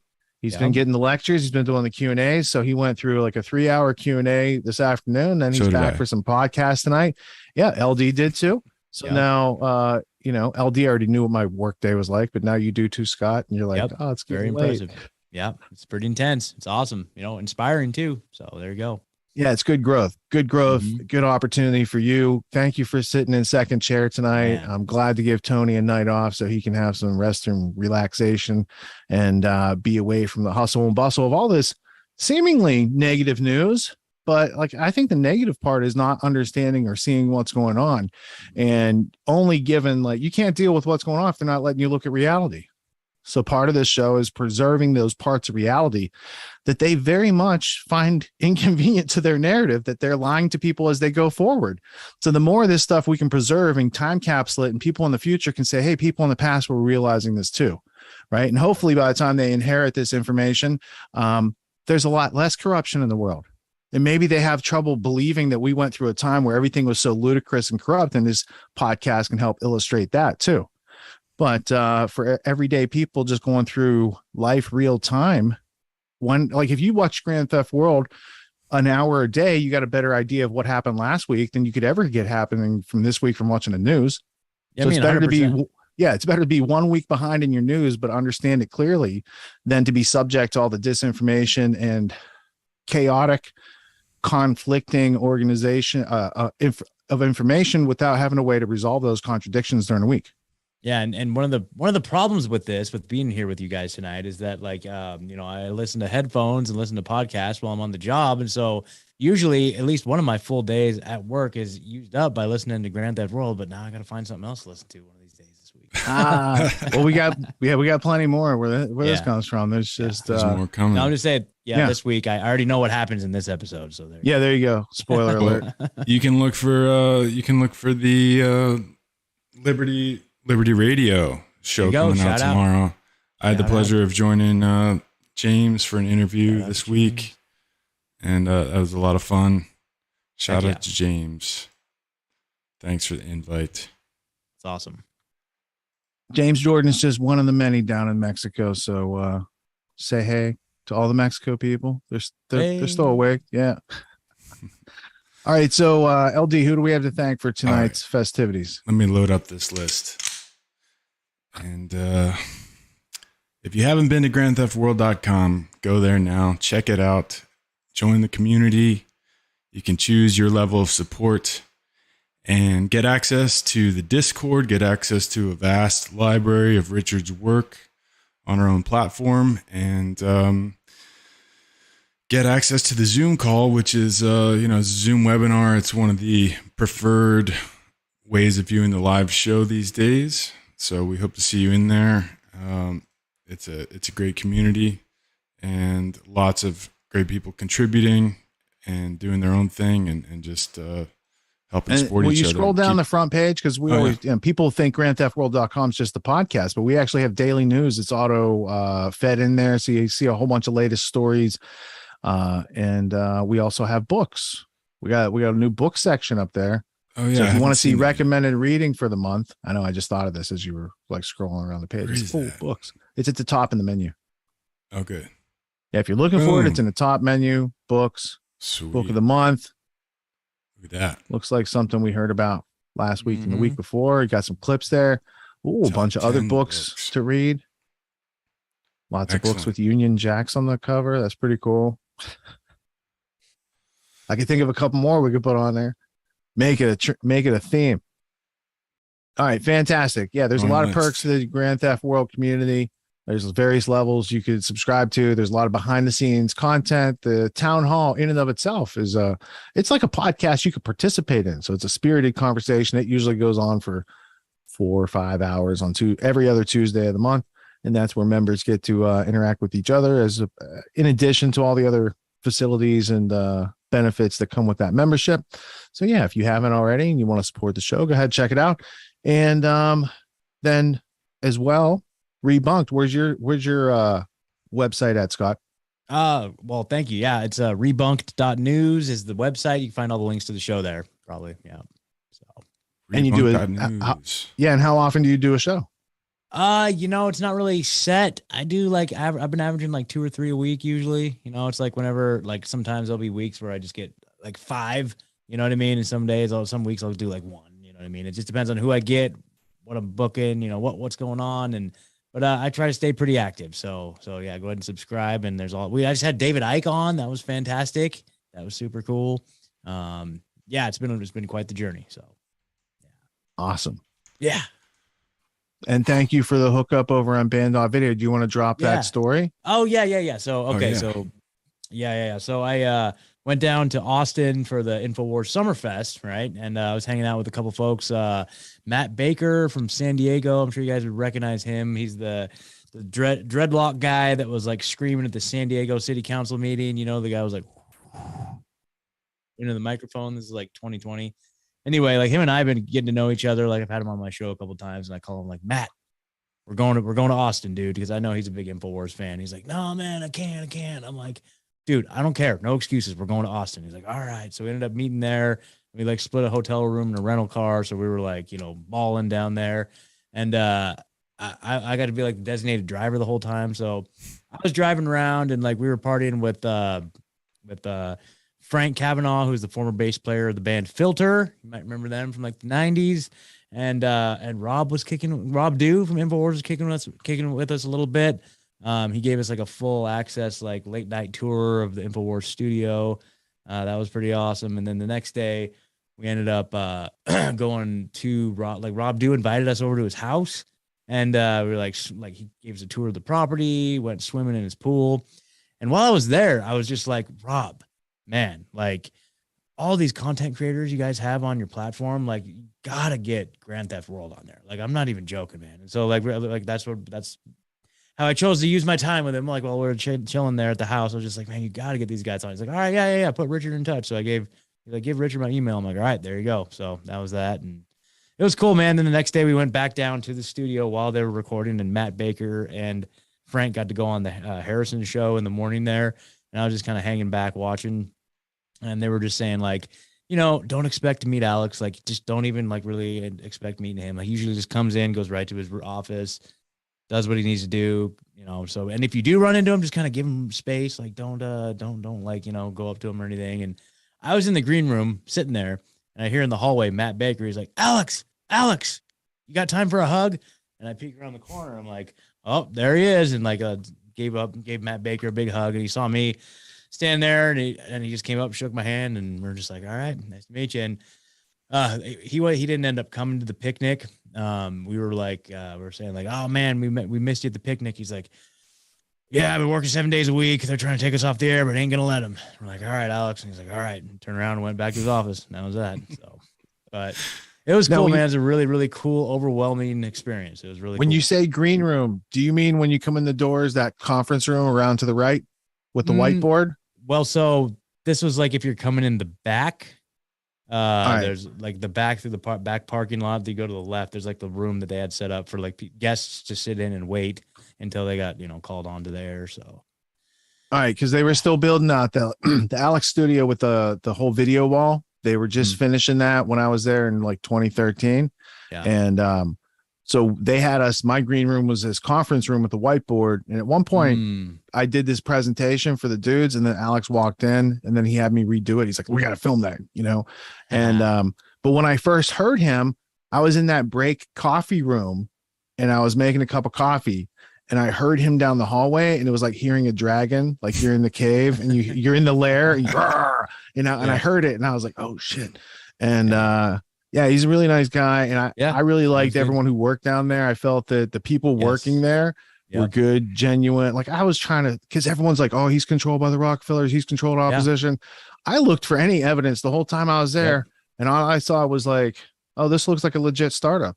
Yeah, like it has just the right amount of chaos and not too much organization. It doesn't seem like anyone else. Like at that point, Alex never saw email. He didn't take phone calls. All he did was text back and forth with Dew, as far as like his whole daily act. So everything you just described was like pretty much how it was back then. Yeah, and it's the same way. Like it just, you could tell like just the way you described it, like just disorganized enough to seem like they got something together, but still it's like, and just everywhere you look, like every square inch of everything is just like a piece of just awesome like memorabilia or some collectible or something just awesome everywhere, dude. It was just like, it was a trip. They had a Brian Stelter puppet. And I don't know if you guys know, but Rob Dew's quite the puppeteer. And like he gave us like this whole like puppet show with the Brian Stelter doll. That should have been a show. We were Like dying, like we were all laughing, and we were like trying to like record it, but they're like you can't take pictures here. Yeah. And if you do take a picture, you have to take a screenshot of the picture because then that doesn't save the geolocation data for some reason. So so we did take pictures, but then we had to take screenshots of the pictures. You know what I mean? That's good that you say that, because I do have they didn't have that rule back then, so I have a bunch of footage and pictures from in there. And who knows if it was the same type of metadata, like location. But I'll screen capture before I share. Yeah. So, but anyway, yeah, dude, it was pretty wild. Yeah, right on. All right. Yeah. So thank you so much for helping us to get on Band.video. Yeah, my pleasure. We get more views like in a couple hours on a Saturday than we do all week other platforms. So Whitney Webb's clip up there has like 12,000 views. It would languish these other places, and I need that information to get out there. One of the deep dives we did a couple weeks ago, again, had over 10,000 views in just a couple hours because there's eyeballs there during the week on Band.video. They're not just watching AJ or Owen or Harrison. They're watching the other content creators. And it's an interesting phenomenon that went on over there, because if he hadn't got banned from YouTube and all these places, there'd be no Band.video. Exactly. Yeah. So yeah, that's another part of the Streisand effect. They'll figure it out later. Yeah. It's pretty awesome. All right, LD, who's our super list for the evening? All right. Well, I got to reload the list because we got some last minute submissions, and you might have to take it. Yeah. Oh, well, we'll see. It might happen. And just a quick note, if you go to grandtheftworld.com/sign-up and you want to sign up, we now have an option. It's not just PayPal. You can put in a card. So thank you. Oh, yeah. It's one of the things I fixed this week. Taking care of that. I heard the natives were getting restless with that. So I was like, I want to fix that. I'm just going to put this up in the background. I got to go to a harvest party last night, and there's nothing like a party with endless raw milk. Wow. That's cool. All right. Huge thanks to all the Grand Theft World community members, and a very big thanks to our Rockfin tippers this evening. Wiz Cannabis, $5. It's a Grand Theft World that they rolling out. Got the Grove model out, tracing Rockefeller dollars straight to Klaus. SEC connections are hard to doubt, but most go the common route, walking with their head in a shroud. Thank you, Daniel. Former VP Biden was listening in. Again, $5. Meryl Nass, MD. Official hearings on CHD.TV are great. The main Children's Health Defense. That's Bobby Kennedy Jr.'s. The main medical board tried to cancel an anthrax expert for misinfo, and now she's proving every element of her misinfo claim up in the face of the board. Viva la GTW. Thank you, Mr. Former VP Biden. Take back all the... Well, see, every now and then the former vice president says something I respect and I'm thankful for. Nautilus, $20. I like GTW, but Richard needs to announce when he's changing registers for learning purposes. I guess. THX 1138-322, $5. Keep up the great work. TCAN, $5. Thanks, GTW. I'm going to have to watch this one again. Incredible. Shane Thurio, $5. Another great show, guys. Even sans Tony. That's French for without Tony. But we miss Tony, and he'll be back. Yeah, he'll be. Shout out to Tony, man. Thanks for letting me sit in for you, dude. Matt Green, $10. Happy birthday, Rich. I love the ultimate history lesson. $5. The ultimate history lesson loves you too. It does. It will love you back. Yeah. Nick Hayes, $5. It'll love you, dare I say, a long time. Indeed. Nick Hayes, $5. Another awesome episode with tales spun and wove the ideal way to celebrate the birthday of the Grove.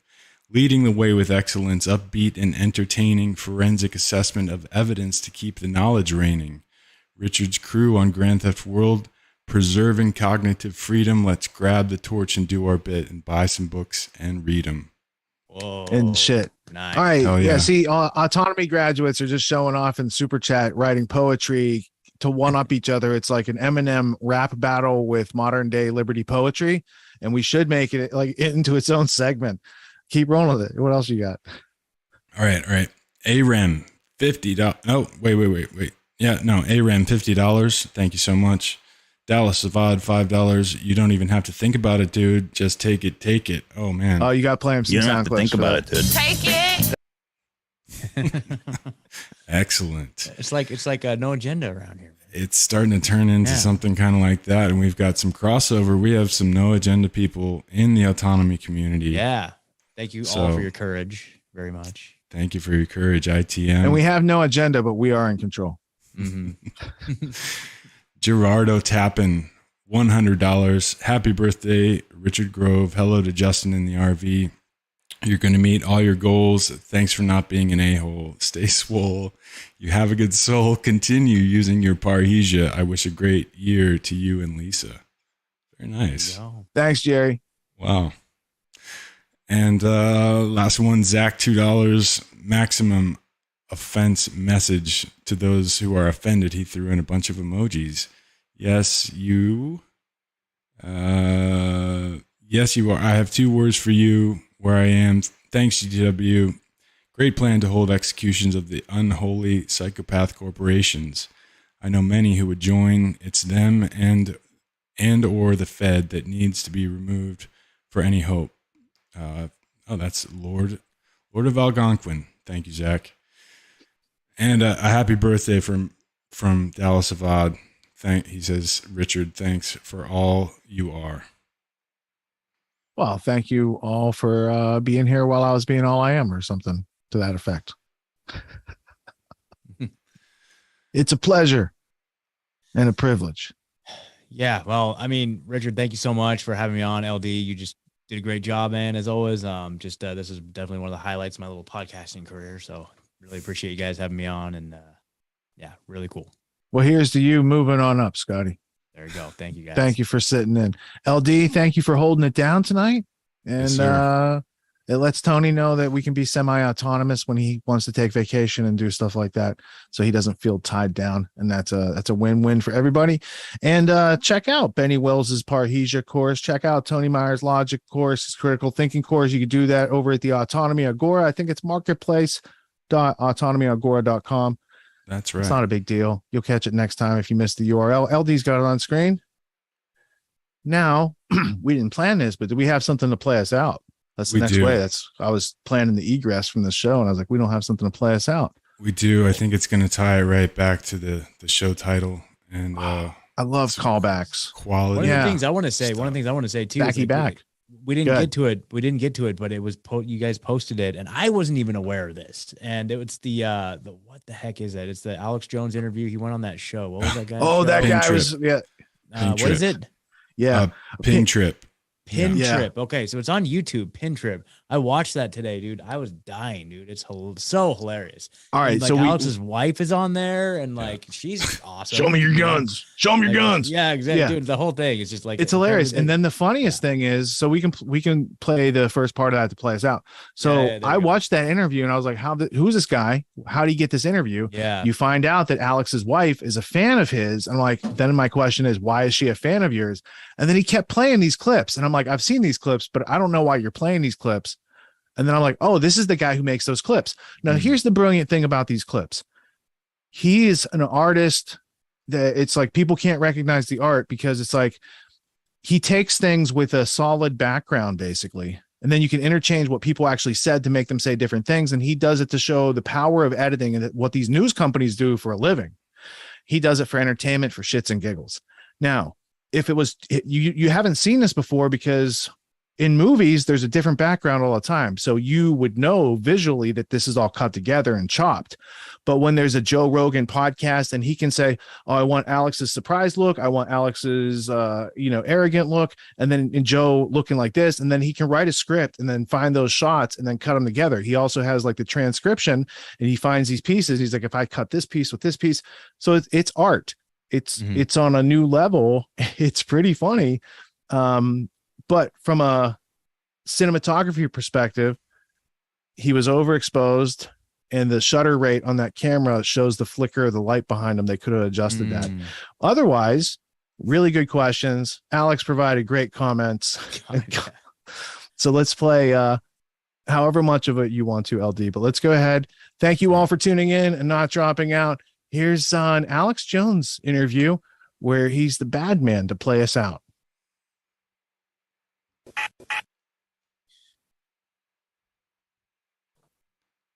We might have to play it till he shows Alex, the YouTube. how are you doing, man? You're with a bad guy right now. You want to just punch me in the face? No.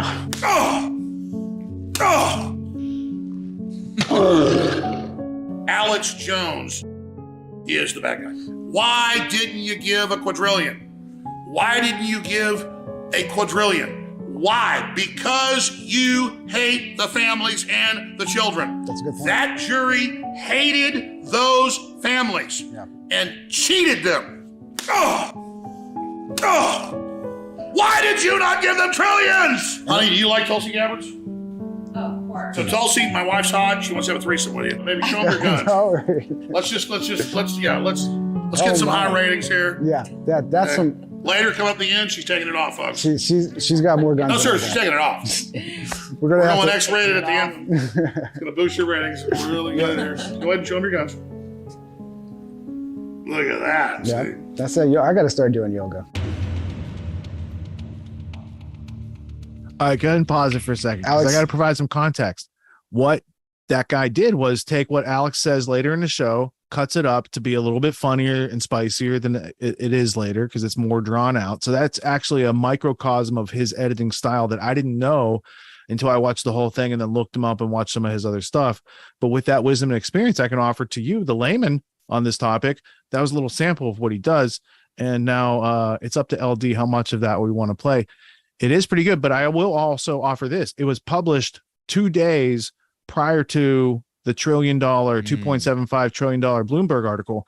And just because it was published 2 days before, I'm guessing it was shot probably 5 days before that in order for the edit to get out on 2 days before that other announcement. So when Alex is like, they should have gone for quadrillion, I don't think he knew yet that it was 2.75 billion or trillion. Lots of zeros in that. All right, LD, let it roll. Thank you guys for hanging in there. And it's been a wonderful show. We'll see you next week. Later, guys. How are you doing, man? I'm good. I'm a big fan. So is my wife. So yeah. Been following your stuff for 4 or 5 years. Love your work. You've brought us a lot of joy. Yeah. Well, I tried, man. I know Joe Rogan's a big fan too. I don't know. Sometimes I wonder. He's told me he's a fan. But you're doing good because I know some crazy shit going on. I'm doing great. I'm a $1 billion man. Many people have a negative $1 billion. Yeah. So, yeah. Cotton killed tens of thousands of people on record knowingly. They got a $600 million judgment. And then a judge in Connecticut and Texas found me guilty, told the jury I was guilty. I couldn't defend myself. They told the jury I sent a man to pee on someone's grave. They don't have evidence the man peed on it. They don't have evidence I sent him. I don't know anything about it. But it's my fault. Everything that ever happens to Sandy Hook families, the judge ruled is my fault. So they sat there for 5 weeks telling them that I did all these horrible things with no evidence. Yeah. And then they said $1 billion. And then the media spun it and said, Jones, during the verdict, said he'll never pay it. Yeah. I don't have, with all my assets, liquid cash, more than $2 million. We have enough money to pay the payroll and run this place here. So it's kind of a joke when it's, let's say you have 2 gallons of blood in your body or 3 gallons, whatever it is. Okay. They want 10,000 gallons. Yeah. So like, we want 10,000 gallons of blood. You're like, well, I only have 2 gallons. They're like, well, look at you again, hurting these poor people that only made $73 million off Remington. Remington sold the gun legally through a gun shop to his mother, Adam Lanza, the guy that killed the kids. Yeah. And we don't know his name. We all know Alex Jones' name. So it's a very successful media operation because I barely ever covered it previously. Yeah. And then once Hillary ran against Trump on it the last month, it made me into this big guy. And then that's where it's basically gone from there. So it's a study in psyops. How do you counter a populace that's very successful, rallying the people against a globalist takeover? You take something I said out of context, blow it up to a mountain, and then never stop hammering it, and then have a jury told that somebody's already guilty. Okay. The judge has found you guilty. Yeah, that was weird. And then fine them $1 billion. So I heard that it was about the YouTube, all your YouTube videos. They wanted all your YouTube videos, and you just couldn't get them because you're banned.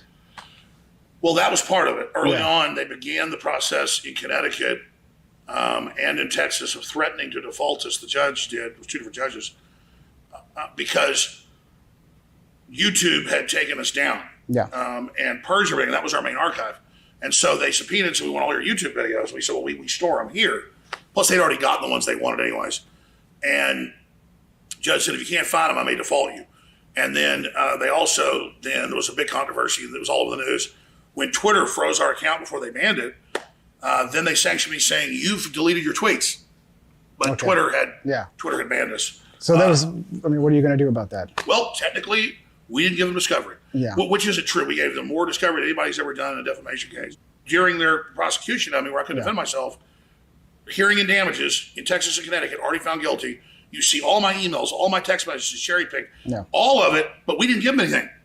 I get frustrated because you hear so many people when they bring this up, it's always about, what he said, and it's never about, is this his First Amendment right to say this? Well, that's right. Trump's been censored off the internet, Kanye West. Now, PayPal said we're going to charge $2,500 for anything we don't like, anything we say is disinformation, that they would have made hundreds of billions of dollars. They've backed off for now, but they pick a Louis Farrakhan or an Alex Jones or a Donald Trump that's popular with some, unpopular with others. And once they've set the precedent to be able to take them down and people put up with it, then it's everybody. And they've admitted that. And again, whether you think I'm the worst guy on earth or not, the judge found I'm guilty. It's a new tactic. In America, judges don't find you guilty, juries do. Yeah. And so this is their new tactic. They've said it's a new tactic to try to take out Joe Rogan, try to take out Tucker Carlson, Steven Crowder. Yeah. And then once they get those guys, look at everybody. So this is a desperate power structure, clinging to the very vestiges of their power, just hanging on by their fingernails. And they're in crisis. So this is their death throes. And so people said, man, I love how you're taking it. You're laughing at it. I'm way more worried about nuclear war in Russia. I'm way more worried about inflation and crime exploding and open borders and fentanyl deaths and mass suicide and 5G. And again, it's a joke. When my divorce with my ex-wife ended 7 years ago, I had $100,000 in the bank, which is not bad. $100,000 in the bank, no property, and she got everything, which wasn't much, but I had to buy her out of the business. She was a part of the business, but since I've been married to her for 13 years, they said, you got to give her half the value of the business. So I had to pay her close to $10 million, and it took me 6 years to pay that off. So in those years, I suddenly had to make money. So I was trying to make more money just to pay off and be able to keep running InfoWars. Listen, enough about Sandy Hook. Everybody always wants to get into it. Well, I don't even want to mention Sandy Hook. Well, no, I want to talk about the free speech. Well, they'll lie and censor you and say that we said it didn't happen. I said 6 years ago I thought it happened. 4 years ago on Joe Rogan, I apologized. Then they sued me. So they always lie. I have people every day when I'm out in the street. We're going to dinner tonight. And most folks come over and shake our hand. But if 15 people shake our hands, one person will walk over and say, why don't you leave them alone? Barely ever talked about them. Didn't say anybody to harass them. Sure as hell didn't make money off of it. My audience knows the truth. They know what I said and did. But outside of my audience, we're kind of in purgatory. But just to get back to the SH thing, not to I just want to wrap it up with, we need unpopular speech. We need that to be protected. Especially in this day and age where anybody can say anything and have a mob. Remember the old days, the ACLU would march for the right of the KKK? This is a liberal view. I'm classical liberal. You know what I mean? And it seems like classical liberals are kind of getting pushed outside of the Democratic Party now because they've gone so... Well, look at Tulsi Gabbard. She said, this is a power cult of warmongering crazies. I cut my teeth attacking George W. Bush and people. I don't like the Republican neocons. But the Democrats are so horrible that even compared to the blue blood country club Republicans, that makes them look good. That's a frightening prospect. So it's not like I moved the Republicans. The Democrats moved into such psychotic cult level behavior that I'm like, I don't like the Republicans either, but my God, you people are, Yeah, they loved you when you were attacking Bush, and now that's how they got upset, because it is true that they boosted our algorithm. But how that worked is, if something was getting clicks, they boosted it. So I had InfoWars and syndicated radio pushing to YouTube. So it's not like YouTube wrote it for me. It was if something's already getting a bunch of clicks, it explodes. YouTube is such a strange place these days. I've seen my views as my channel blew up, my views just went nowhere. It was weird because all of a sudden I had an extra 150,000 subscribers, but getting less views than when how it works is you have to get on the phone with their vice presidents. Exactly. And you've got to begin to get on your knees. You got to have a corporation behind you too, right? Because that's what it seems like. We get lost in the left and right thing. It really seems like the internet kind of opened up. Yeah, left and right is a total distraction. You're right. It was a Wild Wild West for a while. Corporations were like, oh my God, this is dominating us. So they came in and took it over like record companies. You want to see my YouTube award? I've seen it. You shot the hell out of it. I'll bring it in here right now. This weighs an incredible amount. Oh my God. So we had 1 million subscribers like 10 years ago. Years before they deplatformed us, they sent us this. So last year, I got to hand it to whatever it's made out of.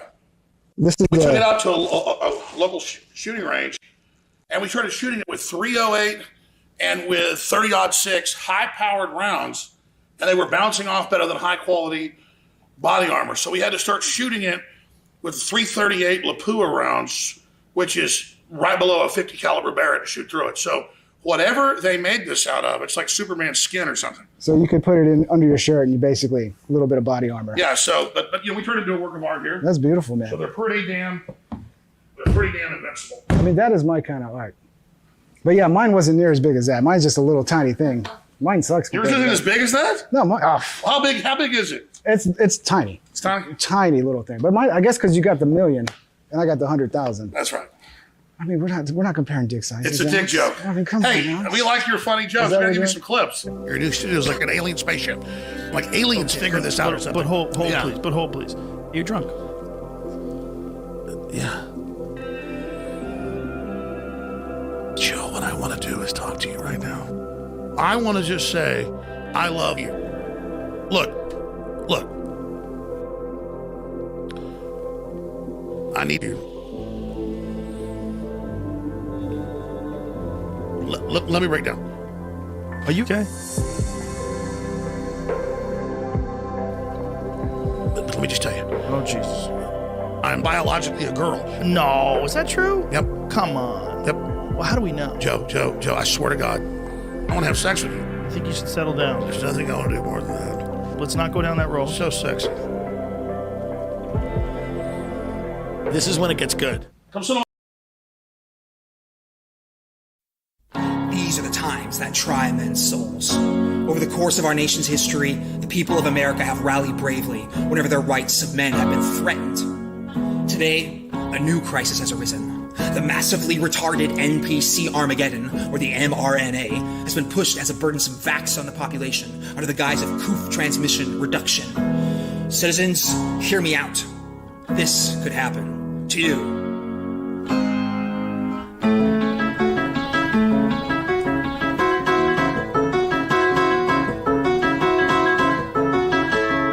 Well, let me tell you a story of a man named Fauci on a tragic and fateful day. He put millions in his pocket and with Pfizer and Moderna filled the whole world with mRNA. Well, did that jab ever work? Oh no, it never did work. And our fate is still unlearned. What a pity. Pfizer lied. We tried to fly the speed of science. It's the jab that never did work. Now all day long, Tony lied on TV stations saying science is run by me. We can't afford even one grandma dying. Say goodbye to your autonomy. Well, did that jab ever work? Oh no, it never did work. And our fate is still unlearned. Good old Fauci, Pfizer lied. We tried to fly the speed of science. It's the jab that never did work. They bought all the media, they locked Wikipedia, they fired you for thinking straight. Such a blatant conspiracy, they called you delirious, the cult of mRNA. Well, did that jab ever work? Oh no, it never did work. And our fate is still unlearned. Shame and scandal, Pfizer lied, they tried to fly the speed of science. It's the jab that never did work. All the NPCs lined up at vaccine stations, proudly playing Big Pharma's game. And when you're through, they'll give you one more booster, now you'll never get off of that train. Well, did that jab ever work? Oh no, it never did work. And our fate is still unlearned. No excuses, Pfizer lied. We tried to fly the speed of science. It's the jab that never did work.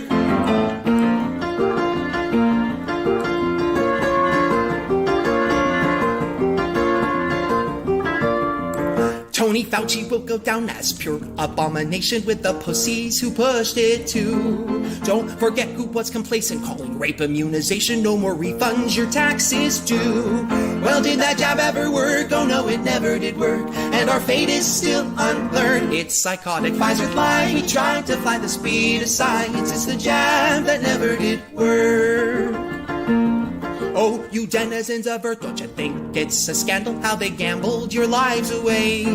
Just keep clicking boots and lying, vote for pedos like Joe Biden till you're dying for mRNA. Well, did that jab ever work? Oh no, it never did work, and our fate is still unlearned. We've all warned you, Pfizer lied. We tried to fly the speed of science. It's the jab that never did work.